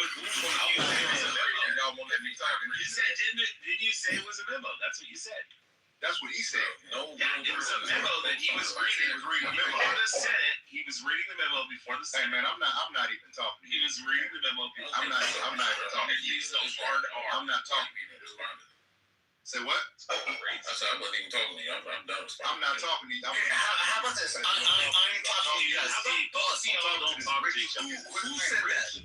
Who said that? Who said the memo? Who he read a memo. He used the Who wrote the memo? Who said I don't know who wrote the memo. I have no idea. I'm not asking you. I'm asking Plus, the person who brought the story up. No, I don't fucking know. You don't know. Of course he knows. Can you guys shut the fuck up and let him respond? Yo, Plus. Yeah, I'm done. John. It says memo is written by John Jacob Jingleheimer Schmidt. That's my name too. That's your name too? Wow. I was setting you up, Beaver. Wow. Yeah. And whenever we go out, the people always shout. Wow. This motherfucker saying us on, bro. Bro, we were all so like we were lying for you, bro. We were all on your side while you were telling your story, and then you have to fucking say that, huh? True or false?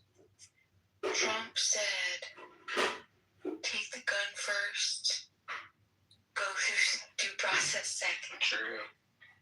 Here's what I'll say. You bury your guns in your backyard. Bury your guns in your backyard.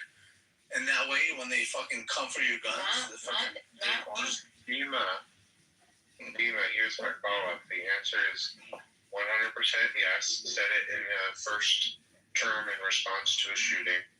Here's my follow-up. Do you agree with Trump's statement or not? Yes or no? She does. So, hang on. Why do you sound like a woman, Stefan? God, man.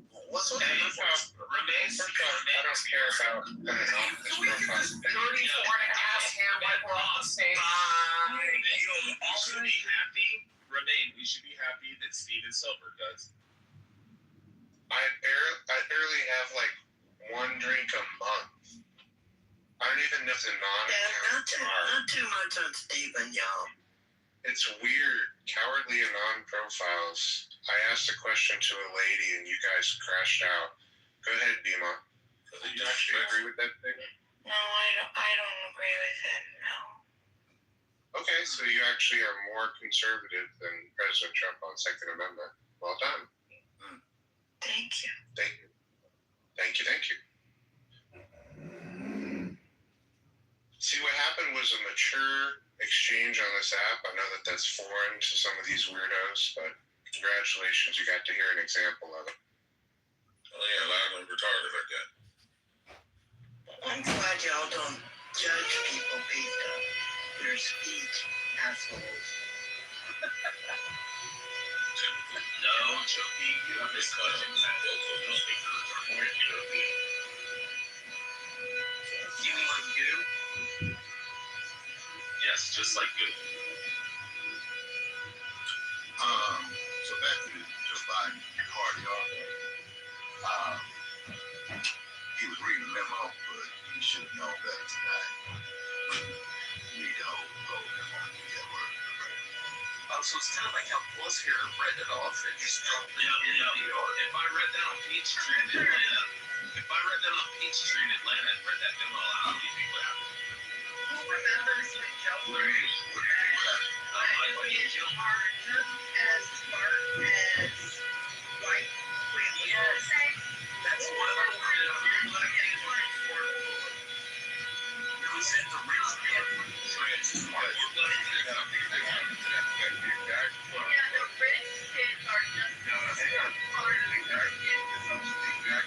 That's what his poor kids are just as bright as white kids. That's exactly what the Bible said. Oh yeah, that's what it was. Oh my God, that was terrible. Do you guys also forget?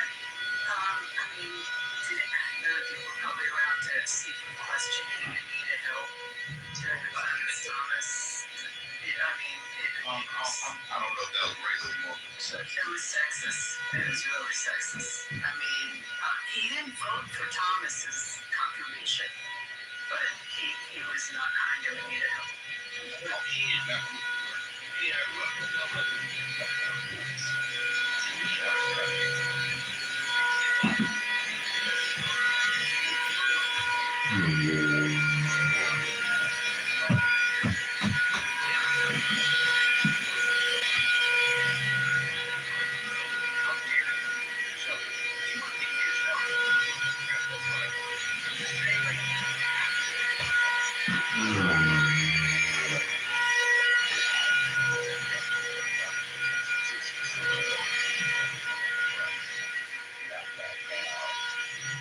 I get you trying to say you was wrong for the say shit.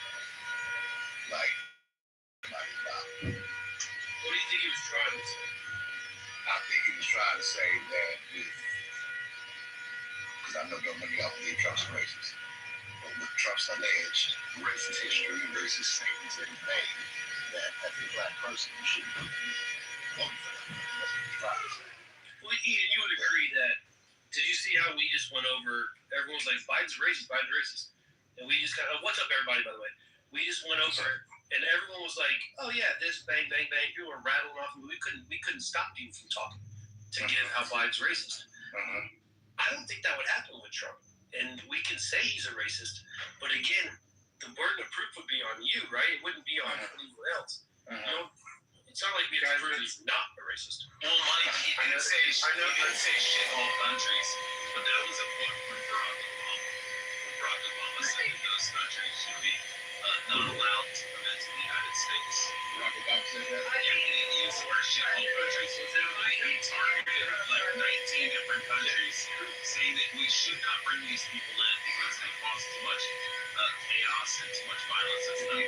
He was talking about places like Somalia, Sudan. He was talking about West Indies countries in Africa, Northeast Africa. I don't think that's racist. No,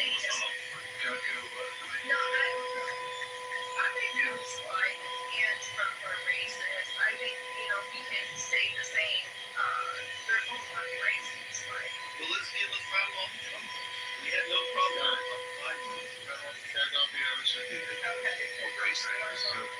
So, well, here's a fucking now question.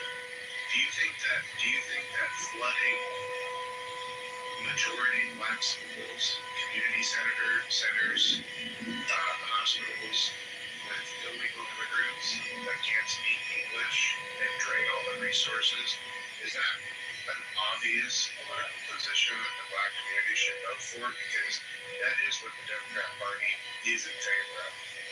Does anyone want to say that yes, that's a pro-black policy? Absolutely. That's the quietest this app has ever been. When we were playing around with words, when you've got whole communities that can't even get what they need because they're getting scammed, and we're talking about words, that's real words. Yes, of course, it's the first year. There's endless examples. Black people have to get what they deserve before they erase them. Yeah, you're voting to not Alright, everybody write in the chat a 1 if you have black fatigue. Write in the chat a 2 if you have Iranian fatigue. You can do 1 plus 2 if you want. Yeah, look. And put a 3 in the chat if you don't have black or Iranian fatigue. What do you mean by fatigue? Fatigue, like we're sick and tired of hearing about fucking shit. We're tired of hearing about like all reparations and slavery and black people admitted everything. Like nobody cares anymore. You're not gonna get sympathy bucks out of us. We're not gonna be like, oh, that's like I told you, Ian, you're in trouble. Yeah, that's what black fatigue was. Black fatigue is where white people and everybody else just doesn't give a shit about the bitching white and black people do about slavery, reparations,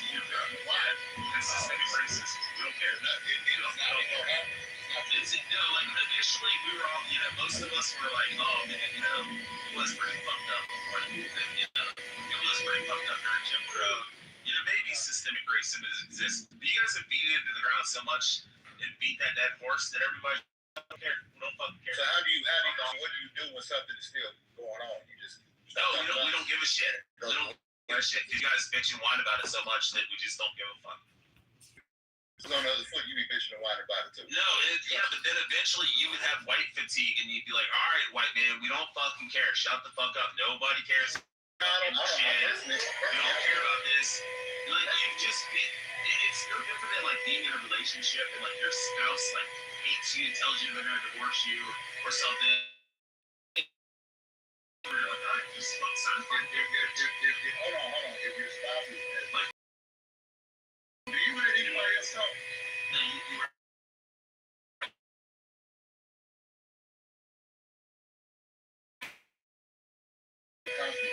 my wife.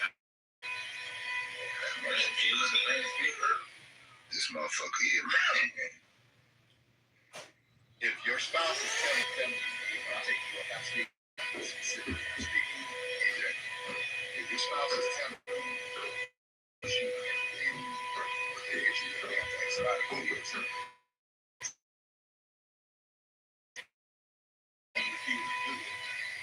you expect to talk question? Do you expect him or her to just? No, we just get sick of it. No, resentment is going to be their partner.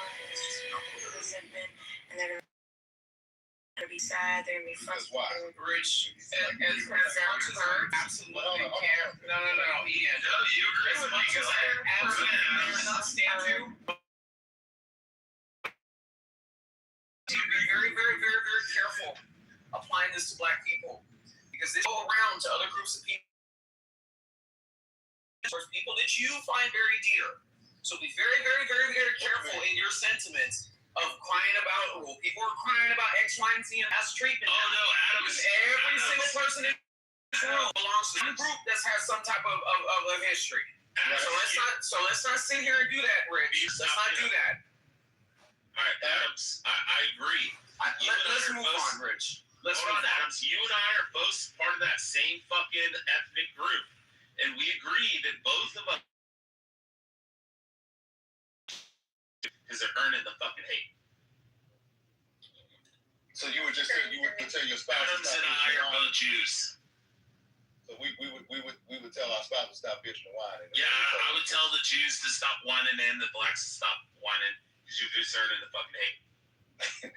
Nobody wants to hear every 5 seconds anti-Semitism and racism. Like we don't care. It's like when you hear leftists call. Oh my God! Crazy. They called us. This is crazy. So the cognitive dissonance is just wild. Speak for yourself. Half the country is still waiting for the other half of the country to just come out and do what's the right thing to do and fix the things that need to be repaired, restitution to be delivered just on principle. But we have to wait for the other half of the ignorant country to come around to admit it and grow the fuck up.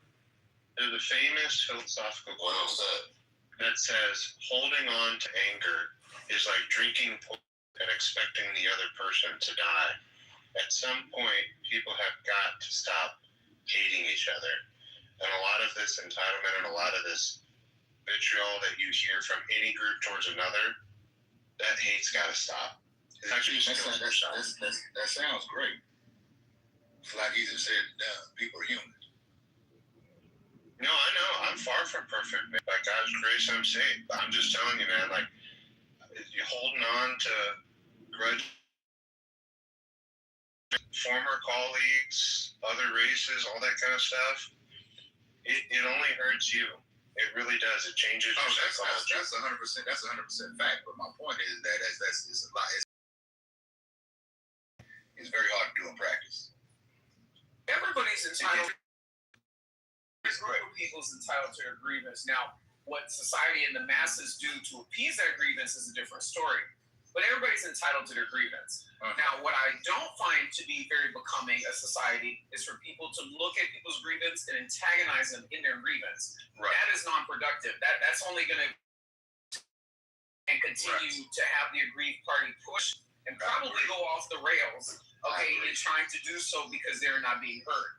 So it's one thing to hear people, but it's another thing to appease them. So nobody's asking for Rich's appeasement, but I think that it's very disingenuous, especially in a country where we have the free speech, for a person advocating for a party that supports free speech to say, well, I'm tired of listening to you bitching and moaning about it. Right. You just shouldn't talk about it. There are two sides to that fucking coin. Right.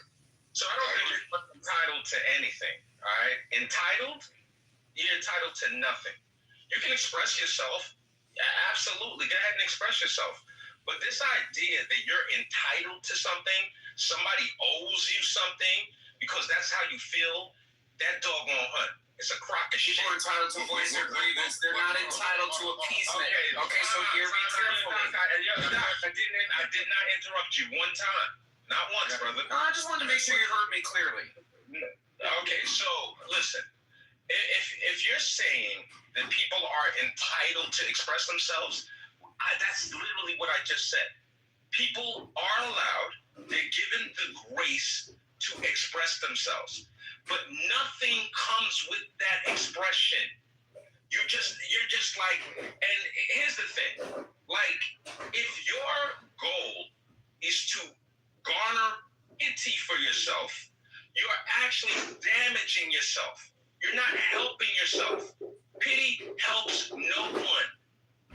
Making yourself pitiful, begging someone for something makes you look weak. You lose credibility.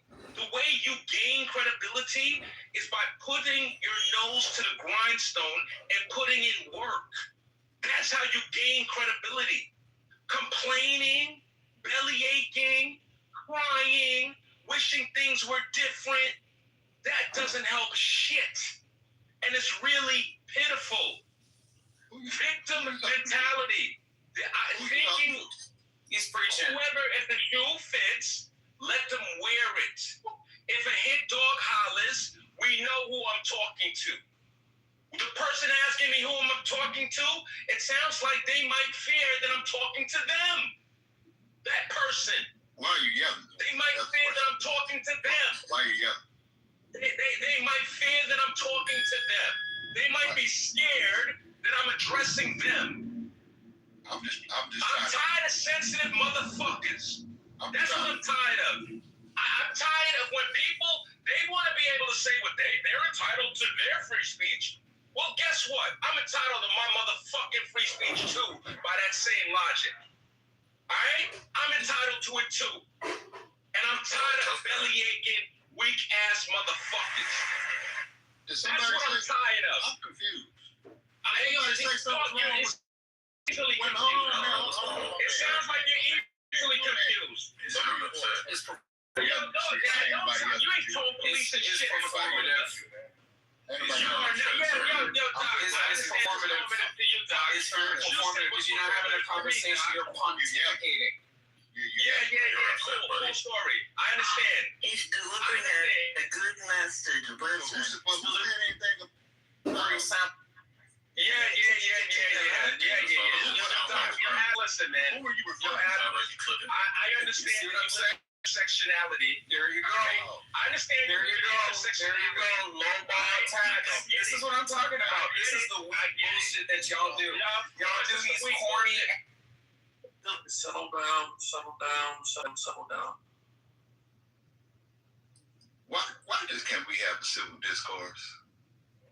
Yo, listen, man. What I said, there was nothing uncivil about anything I said. Then don't go personal. Then don't go personal. I wouldn't go good if you don't stand at the top of that room. If you do not interrupt me while I'm speaking, I won't go personal. And as you interrupt me, you're going personal. As you interrupt me. Jesus Christ. This is delusion. You know what's delusional? What's delusional is to act like people being fatigued over people crying constantly is not a natural human reaction. That's delusional. emotional. People Exactly. Two sides to that coin, bro. Yeah. Cool story. And that was the whole fucking point we were making. Before you came up in here with a busted Martin Luther King. Adams, I don't want to hear anything when I start disrespecting. All right? I don't want to hear anything. When I start disrespecting, That's when you lose the argument. You're right. Okay, cool. I'm happy to lose an argument on Clubhouse. I'm happy to lose an argument on Clubhouse. It doesn't matter. So then why are you? I'm not talking to you, motherfucker. Took this conversation all to the left. All right, cool. Anyway. Took this shit somewhere. Yeah. Anyway, I'm addressing the points that I heard expressed on the stage. I'm addressing the points that I heard addressed on the screen spoken about by whomever it fits to. Bro, who's crying? Yeah. And so here's what's up, right? Anthony, I'll bring it back. There's a group of people, right? What group? That listen to the words coming out of my mouth, and it'll be I've been obvious. listening for the last 10 minutes, and it sounds like When the mind asks me to stop talking, I'll stop talking. Yeah, you guys don't interrupt Anthony. I'll drop you down. Thank you, man. Thank you, I appreciate it. So there's a group of people, right, that want to be paid for work they never performed by people that never benefited from said work. They feel that they are owed something. They feel like they need to be paid. It's like when you ask them, hey, suppose somebody was sentenced to multiple life terms in jail and they died in jail. Would it be justice to go get that person's child and say, you have to finish you have to finish their term? Your father died. Now you have to finish, you need to be punished for his crime. When you ask them that, they get really quiet. They're like, no, well, that doesn't sound like justice. You have a group of people. They talk about some fake ass science, epigenetics, right? They talk about trauma being passed down through the genes. My God, I have inherited trauma. Mind you, these are the same people that when a book comes out like the bell curve, it says there's a certain group of people that are genetically inferior, they get up in arms. How could you say such a thing? How could you say such a thing?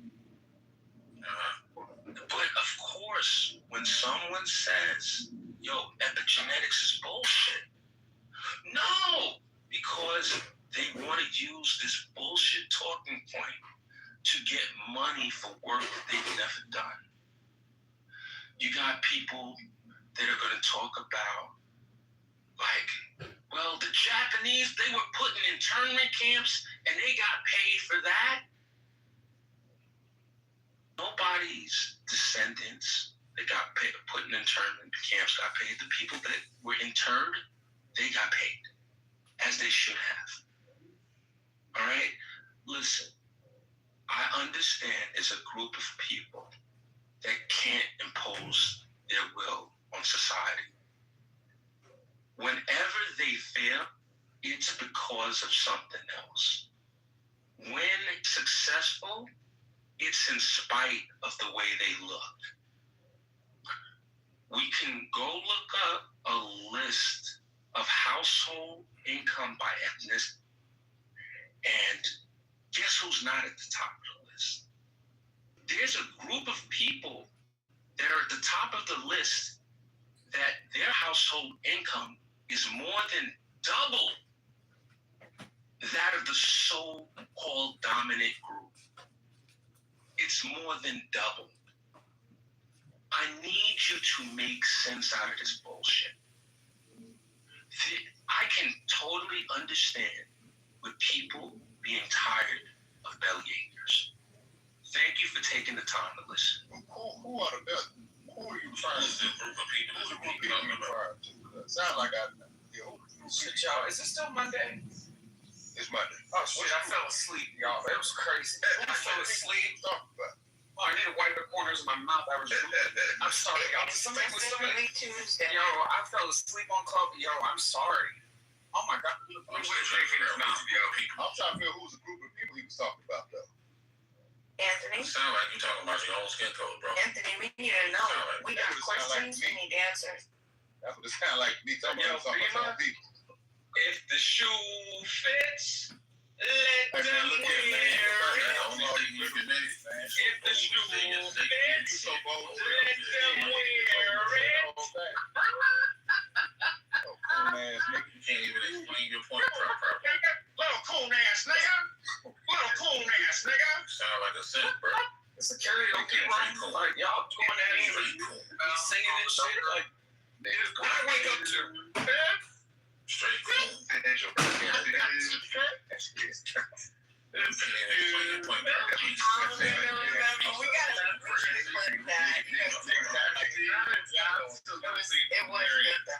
That was hilarious. I can't believe that. Anthony, what were you saying about the bell curve? Steven, is that you? So there's a book called The Bell Curve. What? And there's a book called The Bell Curve, and the thesis of the book is that there's a certain group of people who are genetically inferior. They have less. Go read the book. How about you go read? Nigga, you brought it up. How about you just say? You trying to make a point? Explain it. How about you go read the book? How about you go read the book? Is there a movie? This is so odd. You're trying to make a point, but you can't even explain it in full. Yeah. Cool story. Yeah. It's okay. It's okay. I understand, right? This book, man. What's the group of people? Alright. I'm done. You're telling me to go read the book, but you're talking about it. So tell us who wrote the book and who the group of people that you keep referring to, because you keep saying you're group of people. So explain your point. If not, be quiet. Fuck you. You're Literally. Oh, shit. Fuck you. Because I just want to be clear. Fuck you. I don't owe you any explanation, and you ain't gonna tell me to be quiet. You're no quiet. You're a fucking loser. You're supposed to respond. You're a loser. You're no one. You're no one. You're no one. You are no one. You are a loser. You have nothing. Yo, you're one of those. You're a beggar. You're a beggar. You're a beggar. You're a loser and a beggar. You are a fake book somewhere? A fake book? Motherfucker, you don't need. When's the last time? Make your point. Get him. What kind of message is that? Yeah. You know, like, here's what's up. Talking about something. I want to point something out to you guys. It's not been one substantive It was by Charles Murray. It was by Charles Murray. There have not been one substantive comment. Nothing. Your point don't make no sense, bro. You just running your mouth. Your point don't make no sense, bro. Your point don't make no sense, bro. I just realized that he was talking about. Who's he talking about? It was by Charles Murray. Okay. I'm trying to figure out who the group of people he keep mentioning. That's his whole point. Crazy. Everybody. Okay, so what? I agree that the bell curve exists of just a bell curve, right? Like as like a mathematic, like the bell curve business opens and closures. The bell curve of, how many people, what type of education level there was of people who took the jab. Like the bell curve. And for IQ, Charles Murray and Dick Bernstein, 1994, I believe. Sorry, you agreed with it already in the chat. You clapped for Anthony when he was saying it. I agreed with the fact that a bell curve exists with things. And I heard him talking about epigenetics, and I like epigenetics. He was going some. Partly genetics. No, I didn't. If you say that I did that, I'm clear. I don't agree with the bell curve. I don't agree with the conclusion it draws. The reason why I bring it up is because you have people that talk about epigenetics. Really say that people who they pass trauma down through their genes, so therefore they're genetically inferior. So the very same arguments that are made in the book, The Bell Curve, it's also made by a certain group of people that are seeking payment. They're using this as a justification for payment. And I'm saying that you are actually discrediting yourself when you make these arguments.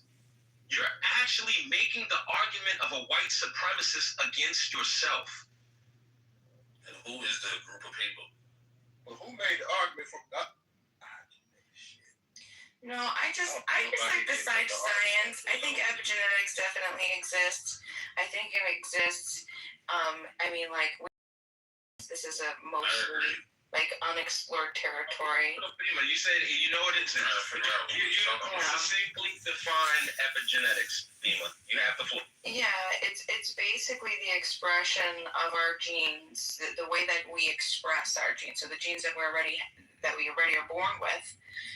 And because of environmental factors, how just how we express. So, is that a good explanation? It's a horrible explanation. It's a horrible explanation, Bima. I'm disappointed in you.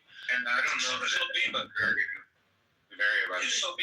the concept that I'm talking about, there's an idea, right? That people can pass trauma down through their genes. This is what I'm talking about specifically. Some people label it as epigenetics. All right? And the people that label it as epigenetics obviously have not read anything about it to understand how limited and focused this is. So, there's a lot of confusion. People make assumptions. People think, if I bring up the bell curve, I'm speaking in support of the bell curve. Nothing can be the truth. I don't think that anybody's ice is colder than anybody else's ice. I think anybody in this world can achieve whatever they put their mind to.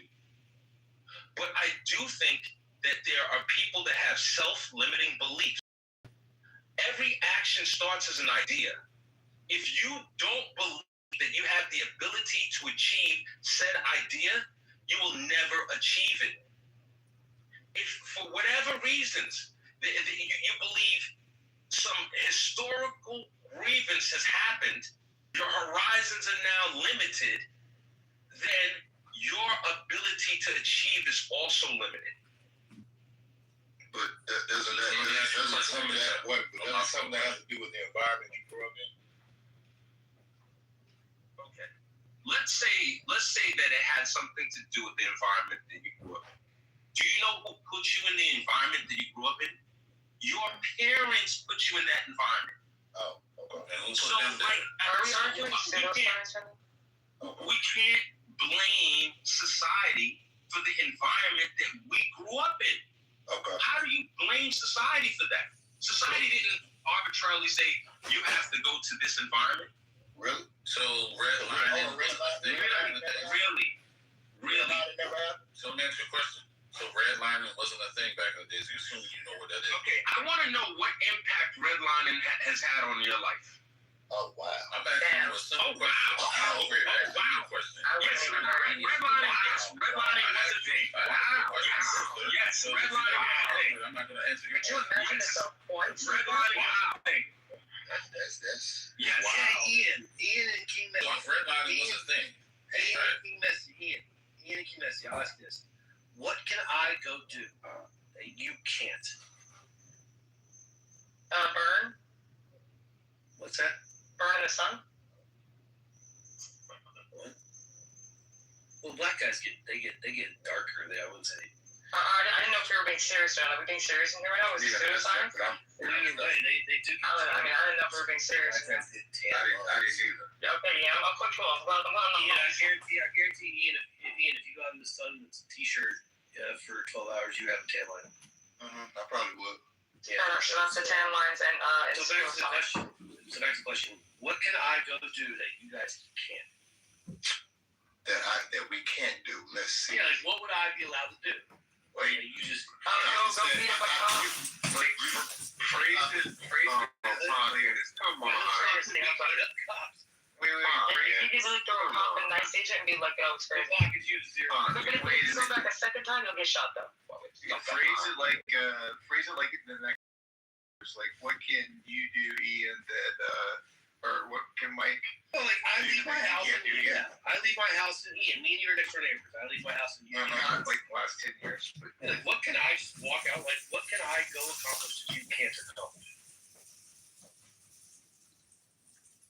So okay, you wait. Can't accomplish nothing. This is going to Anthony's point. Anthony's saying you fucking work hard. You can do whatever you want. Nothing's. That has no one never said you couldn't achieve anything you want if you work hard for it, but it is a such thing as trauma does be passed down. For example, the Black Wall Street, right? Anybody else is aware of these people? Genetically? Y'all think is the same Can we break down what we're talking about genetically? Yeah, we can have one person talking. You end up turning that. Same conversation. Same diet. Thank you, Anthony. Thank you for breaking it down. So get genetics. So wait, but we believe genetics can have to pass down. That was saying. We know. What are you talking about? We talking about genetic shit. We talking about our generation. Right.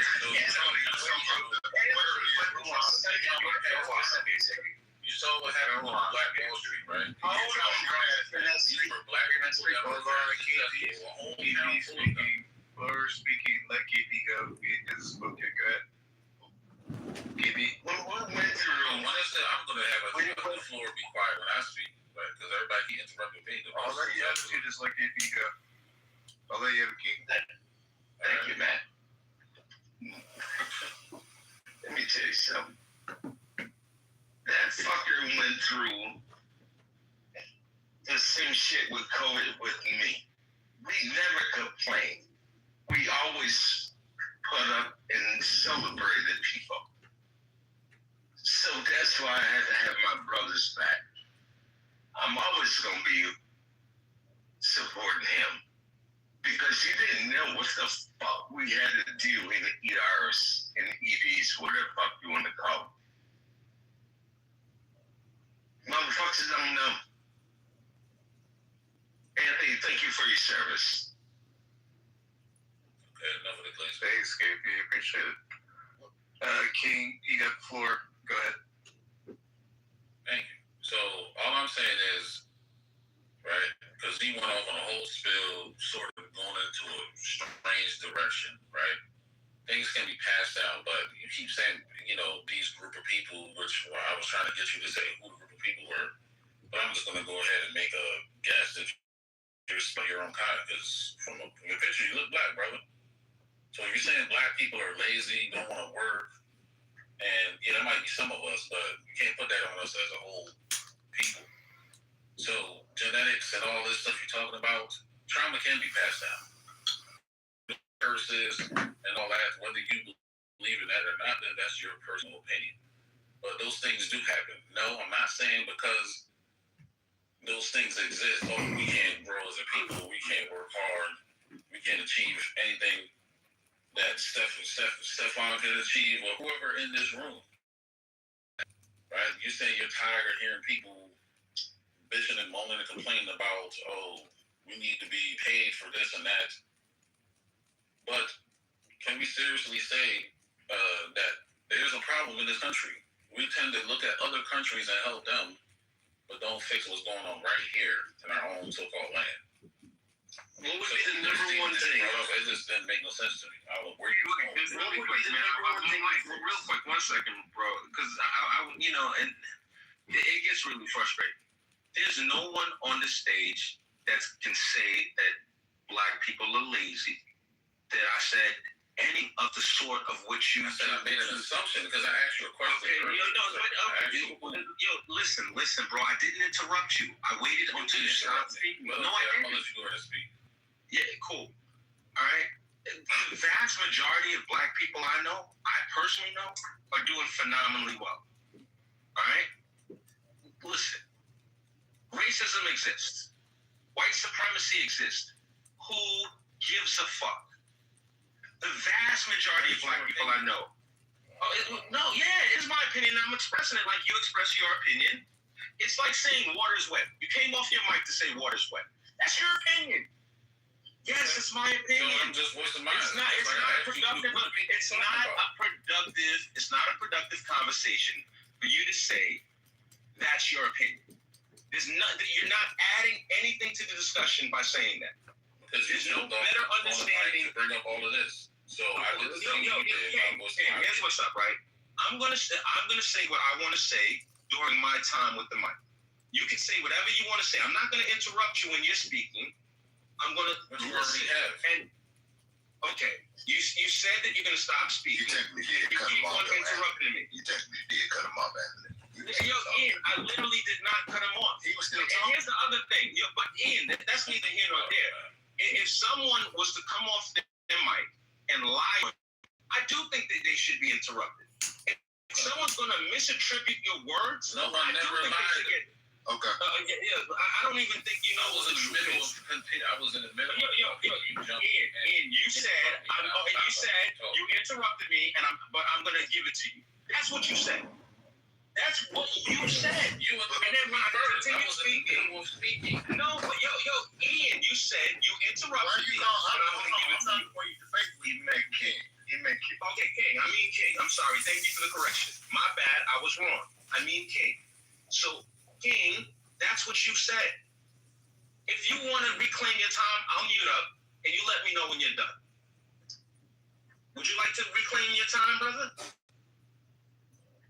All right, he's not responding. So, go ahead, man. You got the floor because you obviously got something to say. So go ahead, man. Listen, the vast majority of black people I know are doing phenomenally well. Since we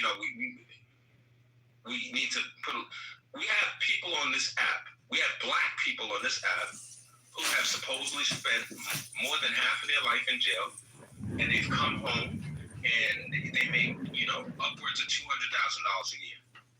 All right, black people. I personally know black people that don't have a high school diploma, and they're 7 figures deep.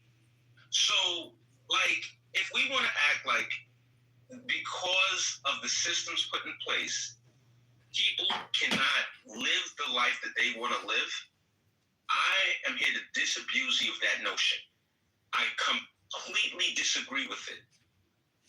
It doesn't matter whether or not, quote unquote, racism exists. If racism was a mousetrap, then they need to get a better mousetrap because it's not trapping a lot of mice. It's really not working the way they intended it. I'm not saying it doesn't exist. Ultimately, there are certain things that the government can legislate away. One thing they can't legislate is the way people feel in their hearts. It can't fix that. At some point, what people are going to just have to do is get busy, get to work. Perceptions change themselves as people observe other people doing the work. This is how society fixes itself. Okay, so before I was really interrupting what I wanted to say is, so, you know what, I got a question. So, in America, the black man, what's the average a black man makes in this country? Because I agree with that statement. There's lots of black people that are doing very well in today's era. So, what's the average for a black man in this country? And the question is posed to you, Mr. Anthony, or anybody who want to answer that question for that matter.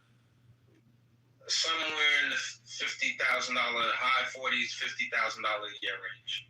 It's about 45. Was it always like that? No.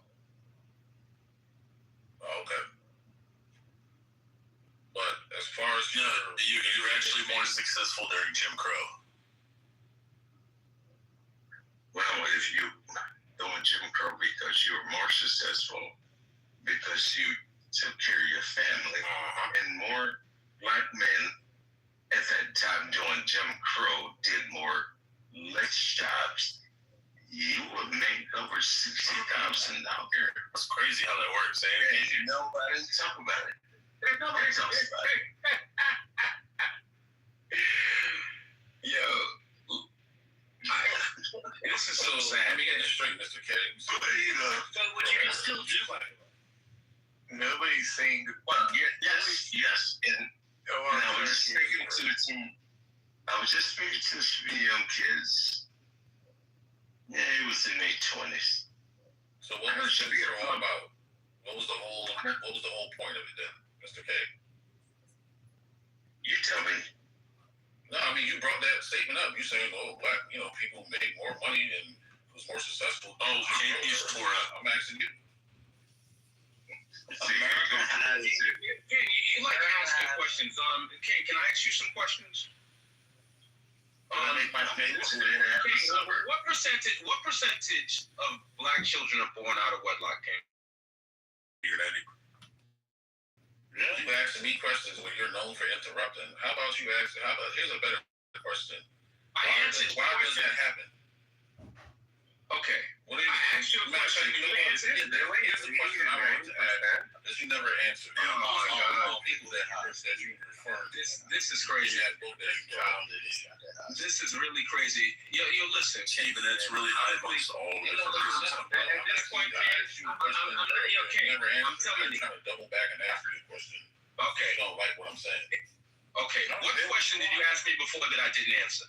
I asked you when you made those little terms or statement about this book, right? You said you keep using that word. These group of people. These 73%. Who are the group of people they refer to? 73. Whoever it applies to. That's excuse.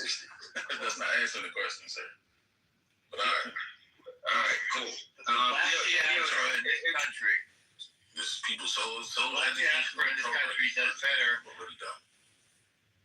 The black diaspora in this country does better than the black diaspora in any other nation on the earth. And I think that they do better than community in Africa. That's a hard decision to be. I don't know how you can. In the 1940s, it was 15%. The best place for the black community to be is in the U.S. Where would you rather? This is in the 1940s. The only place for them to be. See, my problem with a statement like that. The best place for black people in the U.S. That still doesn't mean 1940s. There's not a lot left to be. Well, of course not. No one's saying that. You can always grow. That's what Everybody assumes all these things, right? You have to be like, this is I don't understand, like, people come off their mic and they say these statements like it's something profound, like they had an epiphany. America still has a ways to go. Okay, yes. Anthony, what you're not going to do is you're not going to disrespect me. Okay. I'm not disrespecting you. You've been threatening everybody all night. You're just a bitch. Shut the fuck up. Yo, no. What you're not going to do is you're not going to disrespect me. What you're not going to do. Why are you yelling? What you not going to do. Why are you yelling? Why are you issuing threats? I'm not issuing no threats. What are you going to do? I did not threaten you. What are you going to do? What you not going to do? Not a threat. What are y'all doing? What do you mean it's not a threat? It's implied. The threat is implied. Now we applied. Okay. Now we implied. Okay. Not even you heard you can't spell, bro. Because you've been yelling at all. You ain't told police and nobody. You ain't told police and nobody. Somebody comes here, you're just a soft man. You ain't told yelling at all these things, and like, we can hear you, bro. You don't need to be yelling. You don't need to be yelling. You sound really close. I'm not your bro. We got nothing in common. You don't have to yell, man. Yeah, I would say this right in your face. Right in your face. You're being really right in your face. You're being really You sound like a chump now. Yeah. Cool. Yeah. You should just use your mic, bro. All you've been doing is that's all I hear. Listen. That's all you've been doing. Everybody. You can't explain yourself What's up, man? You guys are all tough guys on the internet. No, you're the tough guy because you're too busy yelling. You guys bought the last gun. You went to the gun store and you bought the last gun. You know what I'm saying? You guys are all tough. Right? Who said anything about no gun, bro? Who said anything about that? I know you guys are the toughest guys, man. Bro, I can tell. I'm upset, bro. But yo, you know what? I'm not a brokey. You're loud, like you, obnoxious. You're loud. You're obnoxious. Yeah, you are. You're loud. You're loud and you're obnoxious and you're talking for no reason. You're destitute. Well, Ian, seeing how King Messiah is a Black Hebrew Israelite is a good high likelihood. There's a high likelihood that he's broke. Tell me that earlier. And then he's a former. That's why I said I want to know who you talking about. Because we know you know what? I'm not engaged. Wow. That's what you've been doing all night, yelling and being loud. So we know who you're talking about. He's talking like that because what you said got right on his nerve. Read. I'm not even responding to you. You just trolling because you only know you Black Hebrew Israelite. You all kinds of comments about the way he said it. You guys are functionally retarded. You're all poor. You're all ex-cons. Talk too sideways. That's a very good anything but engage with what you actually said. Anything but actually deal with what he said. And not one word, Norm. Not one word. He did not say anything. It's hard. You didn't say anything. You just talking gibberish and yelling. You're on the job, bro. You just want to sound smart because you're loud and obnoxious. Want me to repeat what he said? You know what I'm saying? He said there's no money coming to somebody who didn't do any work from somebody who didn't get any. I heard what he said, man. You don't need to repeat. I'm saying he's also. Well, then it was crystal I heard what he said, man. Oh, okay. And then I said that the Black diaspora in this country does better than any other Black diaspora on the planet, and better than Black folks who are still in Africa. So work on that. And now you want to improve the situation. Have you been to Africa? I think if I. Have you been to Africa? Yeah. What about it? Norman, he's not African. Well, you've been there. So he's indigenous. What about Africa? As poor as you niggas say. Yo, he's indigenous. Crazy work, yo. Crazy work. What's the question about me being just got this dude over here. Wow. This shit is crazy. That's all me. You don't know what we're saying. It's crazy. This is good hair, y'all. He's got good hair. Black Hebrew Israelites. That's one bliss opportunities. I'm not affiliated with none of those. 4962. See what? Read it. Not Leviticus. Read Leviticus.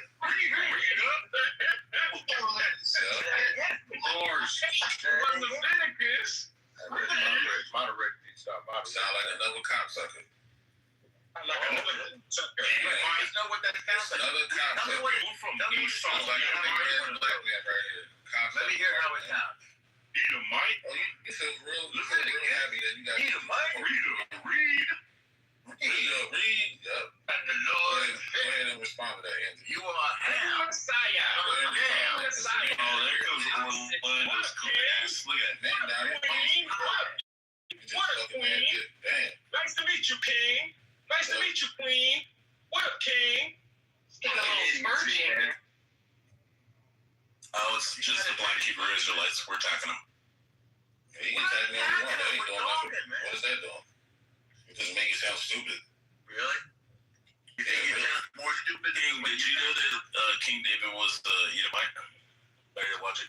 Nah, he was cheese, like Edom cheese. You got no Columbus. Nah, but we ain't here to talk about religion. Yeah, when the Philistine looked upon David, he said that he was ruddy. The word for ruddy in Hebrew is Adam. About religion.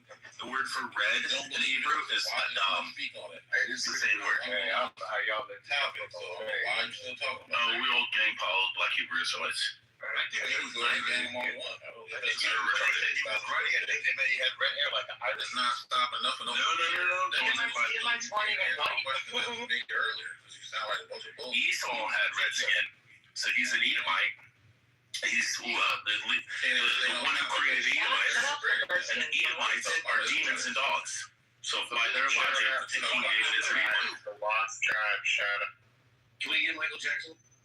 How did King David get involved in this conversation? Because in 1 Samuel it says that the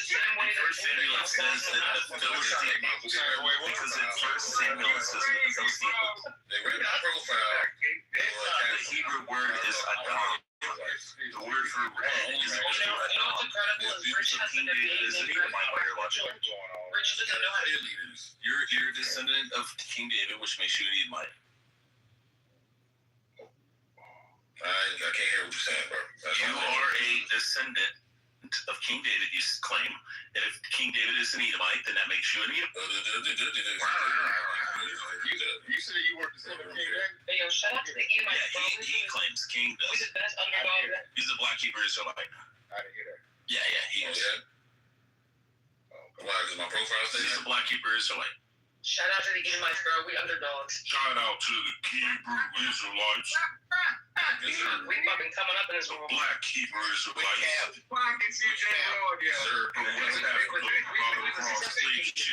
We were subjugated. And they would be sold into slavery, and no one would be there to buy them.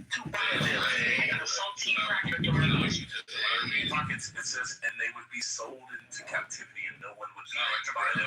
That's crazy. Wait, were y'all bought? Y'all were bought, weren't you? Oh, somebody did buy them. Can you let someone else jump in and make jokes, bro? Like, he's taking all the Deuteronomy. Yeah, read Deuteronomy. Black Mormons. Black Mormons. They are the Black Mormons. No, I'm a Christian, bro. What happened? No, I'm a Christian. If I married a black Mormon, would I be Norman the Black Mormon? No, I'm Christian ain't That more. was pretty funny. You'd be lacking Norman. That was pretty funny. I'm Christian. It could have been meant to be, bro. Chill, I'm a Catholic Israelite. Oh my god. All right. So you like Notre Dame shit? Yeah, man, I'm a Christian. They just make shit up in Jamaica. Do you like Notre Dame, or like do you think the team sucks? I'm the king of Marvin Gardens. I thought I'd heard it all. Yeah. No, you haven't. You haven't. I thought I heard it all too. Now you heard it all. Hey, Ian, have you heard of Raya Fake on Jew. the app? Heard who? Filmmaker, Right, investor. Fake ass. Obama, what are you talking about again? You're right about it. Robbie Dum Dum. Nah, King's probably heard of him. Who's that? I don't know who that is. Sometimes you don't know what Dum Dum. Or Ryan, Ryan. Oh, wow. Oh, Norman's a fake Jew. No, Norman's the Yiddle Diddle. Wow. I don't read them Jews. The real Jew, bro. Wow. I can't, it doesn't get more real than El Normo. Holy cow. El Normo. He'd actually save up a lot of Canadians. That's true. He probably would help. Turns out it was all that guy. Like, it's all an act. Yeah. He was just one actor. Norman is the king of the Jews. They take one look at me and they go, "Oh, Jerry Seinfeld, I know who you are." Like, honestly, I thought you were Steve when I Wow, heard he that. really compared himself to That shit tripped me out. You could be his. You want to visit my island? Wow. Absolutely, bro. We could watch the Nelly. You can call up Anthony, though. He'll come. We can get that little stick and welcome everyone to the channel. Norman, did you ever see the episode with Larry David when he's sitting with his friend, and his friend looks just like Weinstein, and she walks in and she's like, "You're fucking friends with him? That fucking monster!" And then she runs out. He really looked like it. Yeah. How about when he eats the Palestinian chicken and he gets together with that? Someone tried to say, Norm, I actually defended you. Someone tried to say you were him. And I was like, nah, dude, Norm would never, Are you bro. defending? Yes, someone literally said that you were him reincarnated, bro. Yeah, definitely talking The Palestinian woman said, It was crazy, be like bro. these fuck my people.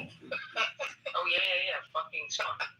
You got Epstein on the clubhouse. Hey, Yeah, that's right. Come to my island.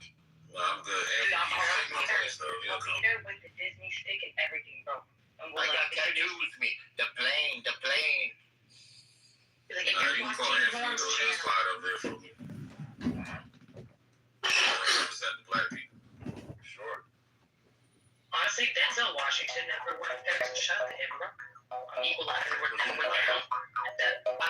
He probably rejected that shit. He said, listen, I'll kill you all in 30 seconds tops. I'm just never win.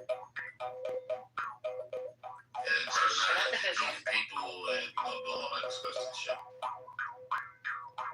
No, but shout out to JB though. Shout out to Jay-Z. I'm that man with that. Yeah. Him and Pusha T, I think it was Pusha T. Pusha T. We can't talk about rapping. Anthony might not like that. Why? What's wrong with that? Anthony, not too much. I mean, we can talk about Dr. Seuss though. Well, my fault. So what's going on? We should talk about epigenetics. Anthony, I don't know if you should start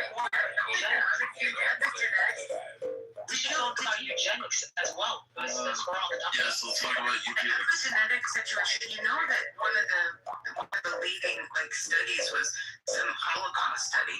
That's what jumped out the Holocaust survivors. Yeah.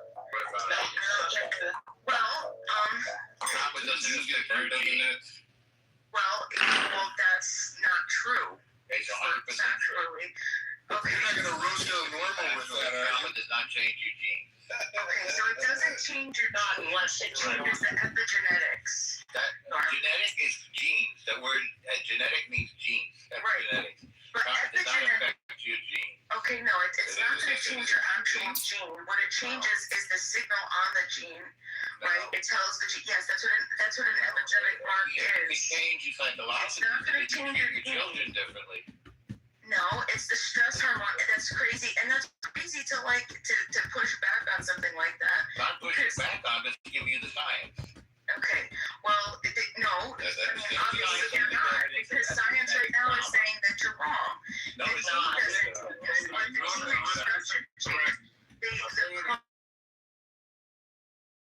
The epigenetic mark, right? The epigenetic mark is what the word means. As usual. Okay, all right. You want me to explain it to you in an analogy so you can understand? No. Okay, so DNA is a cookbook.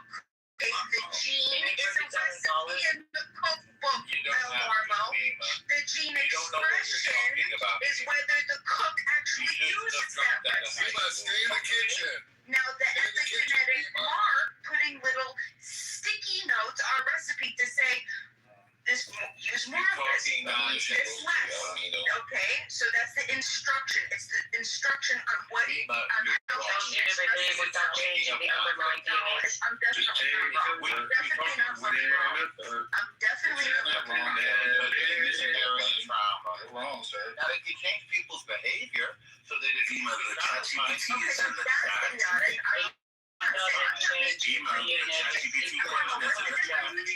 You're wrong. What's the difference between an epigenetic marker? What's the difference between the two? 20 likes, maybe 30. This is your bait. Bima, it's in the chat. What's the difference? It What's the doesn't change difference your between instructions and then epigenetic marks? What's the difference? It doesn't change your DNA sequence. Will you respond? Answer the question.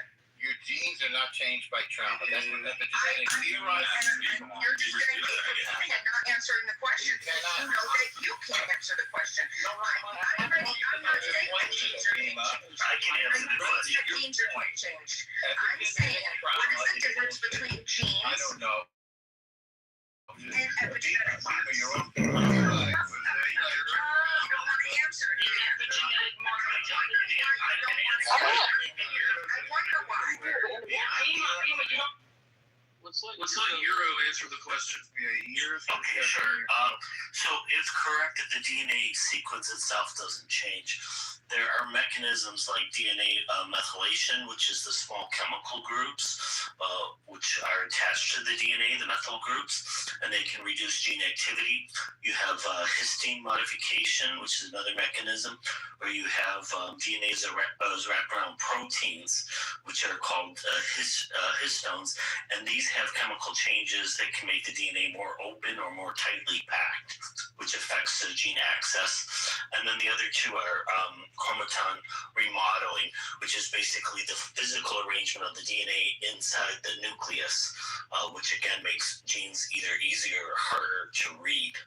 And then you also have some non-coding RNA regulation. But those are the four main mechanisms by which epigenetics work. Those are changing the gene. Thank you, Hero. So The DNA sequence doesn't change. everybody else understands how to have a conversation.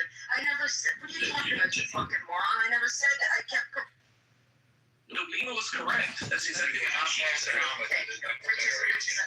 So, specifically, what is the claim in the Holocaust situation for the maternal, for the mothers when they pass? What specifically are they passing down inside of the gene? They're not passing around changed genes. I'm not talking to you, Marno. I'm not talking to you. You couldn't even tell me the difference between a gene and an epigenetic mark. I'm not talking to you. I'm talking to Euro. I'm talking about the methylation, the chemical tags. I want him to answer. He knows a lot more about it. All right, no one answered. You cannot inherit trauma.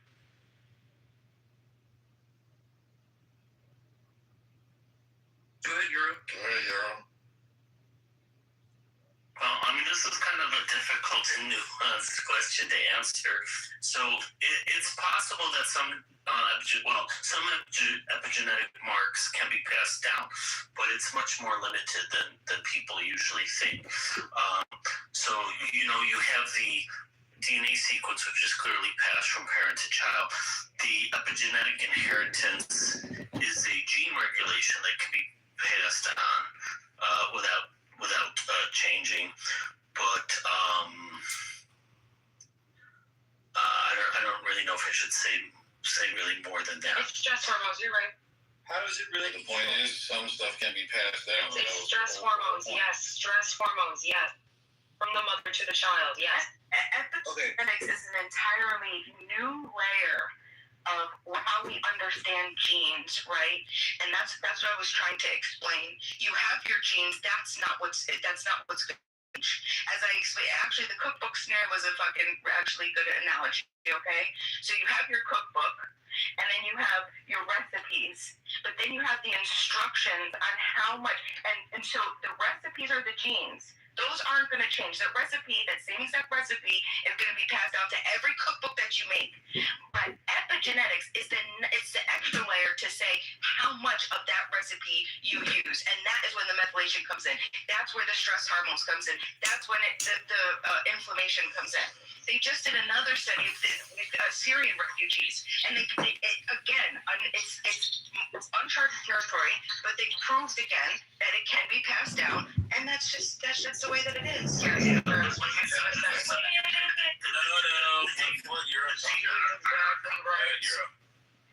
the only thing is you just got to be a little bit careful. So, like in plants, for instance, the epigenetic inheritance is very stable, and it's common. In animal experience, we have some mixed results. They do produce the heritable epigenetic changes, but there's a lot of uncertainty in terms of the durability and the mechanism. That's why I want to say just be careful. So I'm not saying it doesn't exist, but there is a tendency by a lot of people to overstate the claims, and who knows? We're always getting worried on this. Trauma, which is bullshit. I put it in the chat. I wrote that is affecting. If I could read, I literally. This is all about generational Oh trauma. my god! Like the NR. So, Bima, you were correct. Yes, she was. Explain how she was sleeping. Did you say the ERs? No, I was trying to finish speaking, but I got muted. You said ERs. But no, if I just finish speaking, because crack and honestly, Well, this is what I'm trying to say. It's very, very nuanced. What happens is the epigenetic epigenetic information can be inherited, but in humans, most of these epigenetic marks are reset.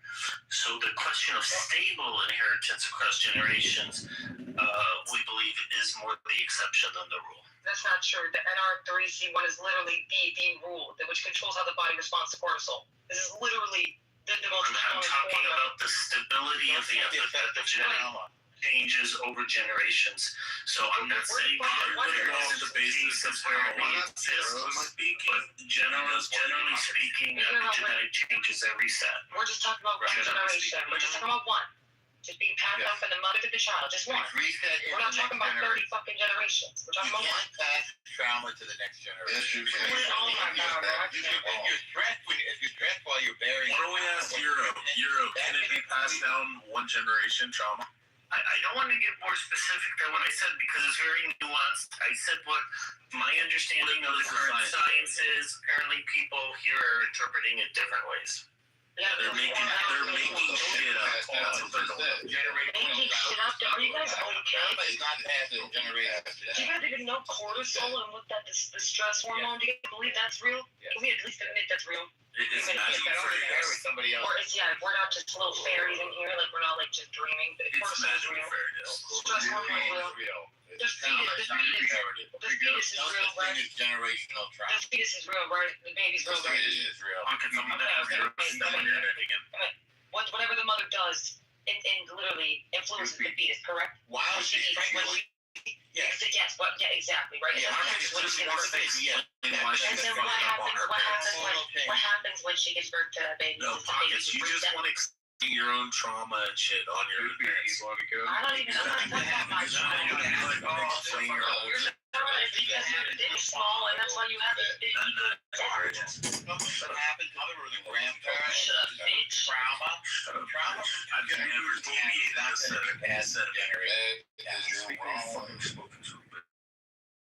little dick. There's no science to support it. Little dick boy, don't jab on some. It's like a Don't jab on Xfinity remote. Leave it alone. Bro, what are you talking about? Yeah, Bitch. You fucking wrong. Yo, the way you say bitch makes it sound really poorly with her child, and the child would be wrong.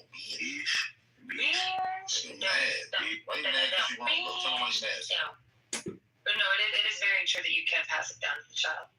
So I put a link into the chat. It's called a stress hormone. It's a real fucking. So I put a link. That's not generational trauma or epigenetics. That's something else. No, the stress hormone is the epigenetic factor. Bro. I don't know what epigenetic means. I don't know what epigenetic means. It's not going to help to post the article. It's not going to help to post the article if pockets can't read. One mic on Euro, please. Yeah, never mind. In any case, if it helps anyone, I did post a link in the chat to a scoping review of evidence for intergenerational epidemic transmission of stress and trauma in humans. There's 100 articles They like discuss that. the issue. I can pull them up. Thank you for the link in your survey. So Euro, are you willing to go on record and say that Beamer was correct? Well, I think if you read the study, it speaks for itself.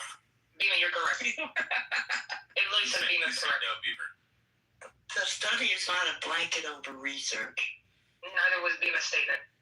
I think Anthony, I would like for Anthony, because this just doesn't mean, I mean, we could look through the intergenerational trauma, sure, we can talk about that, but this is also huge for us as individuals to understand our own epigenetic expressions, right? And there's a study last year, okay,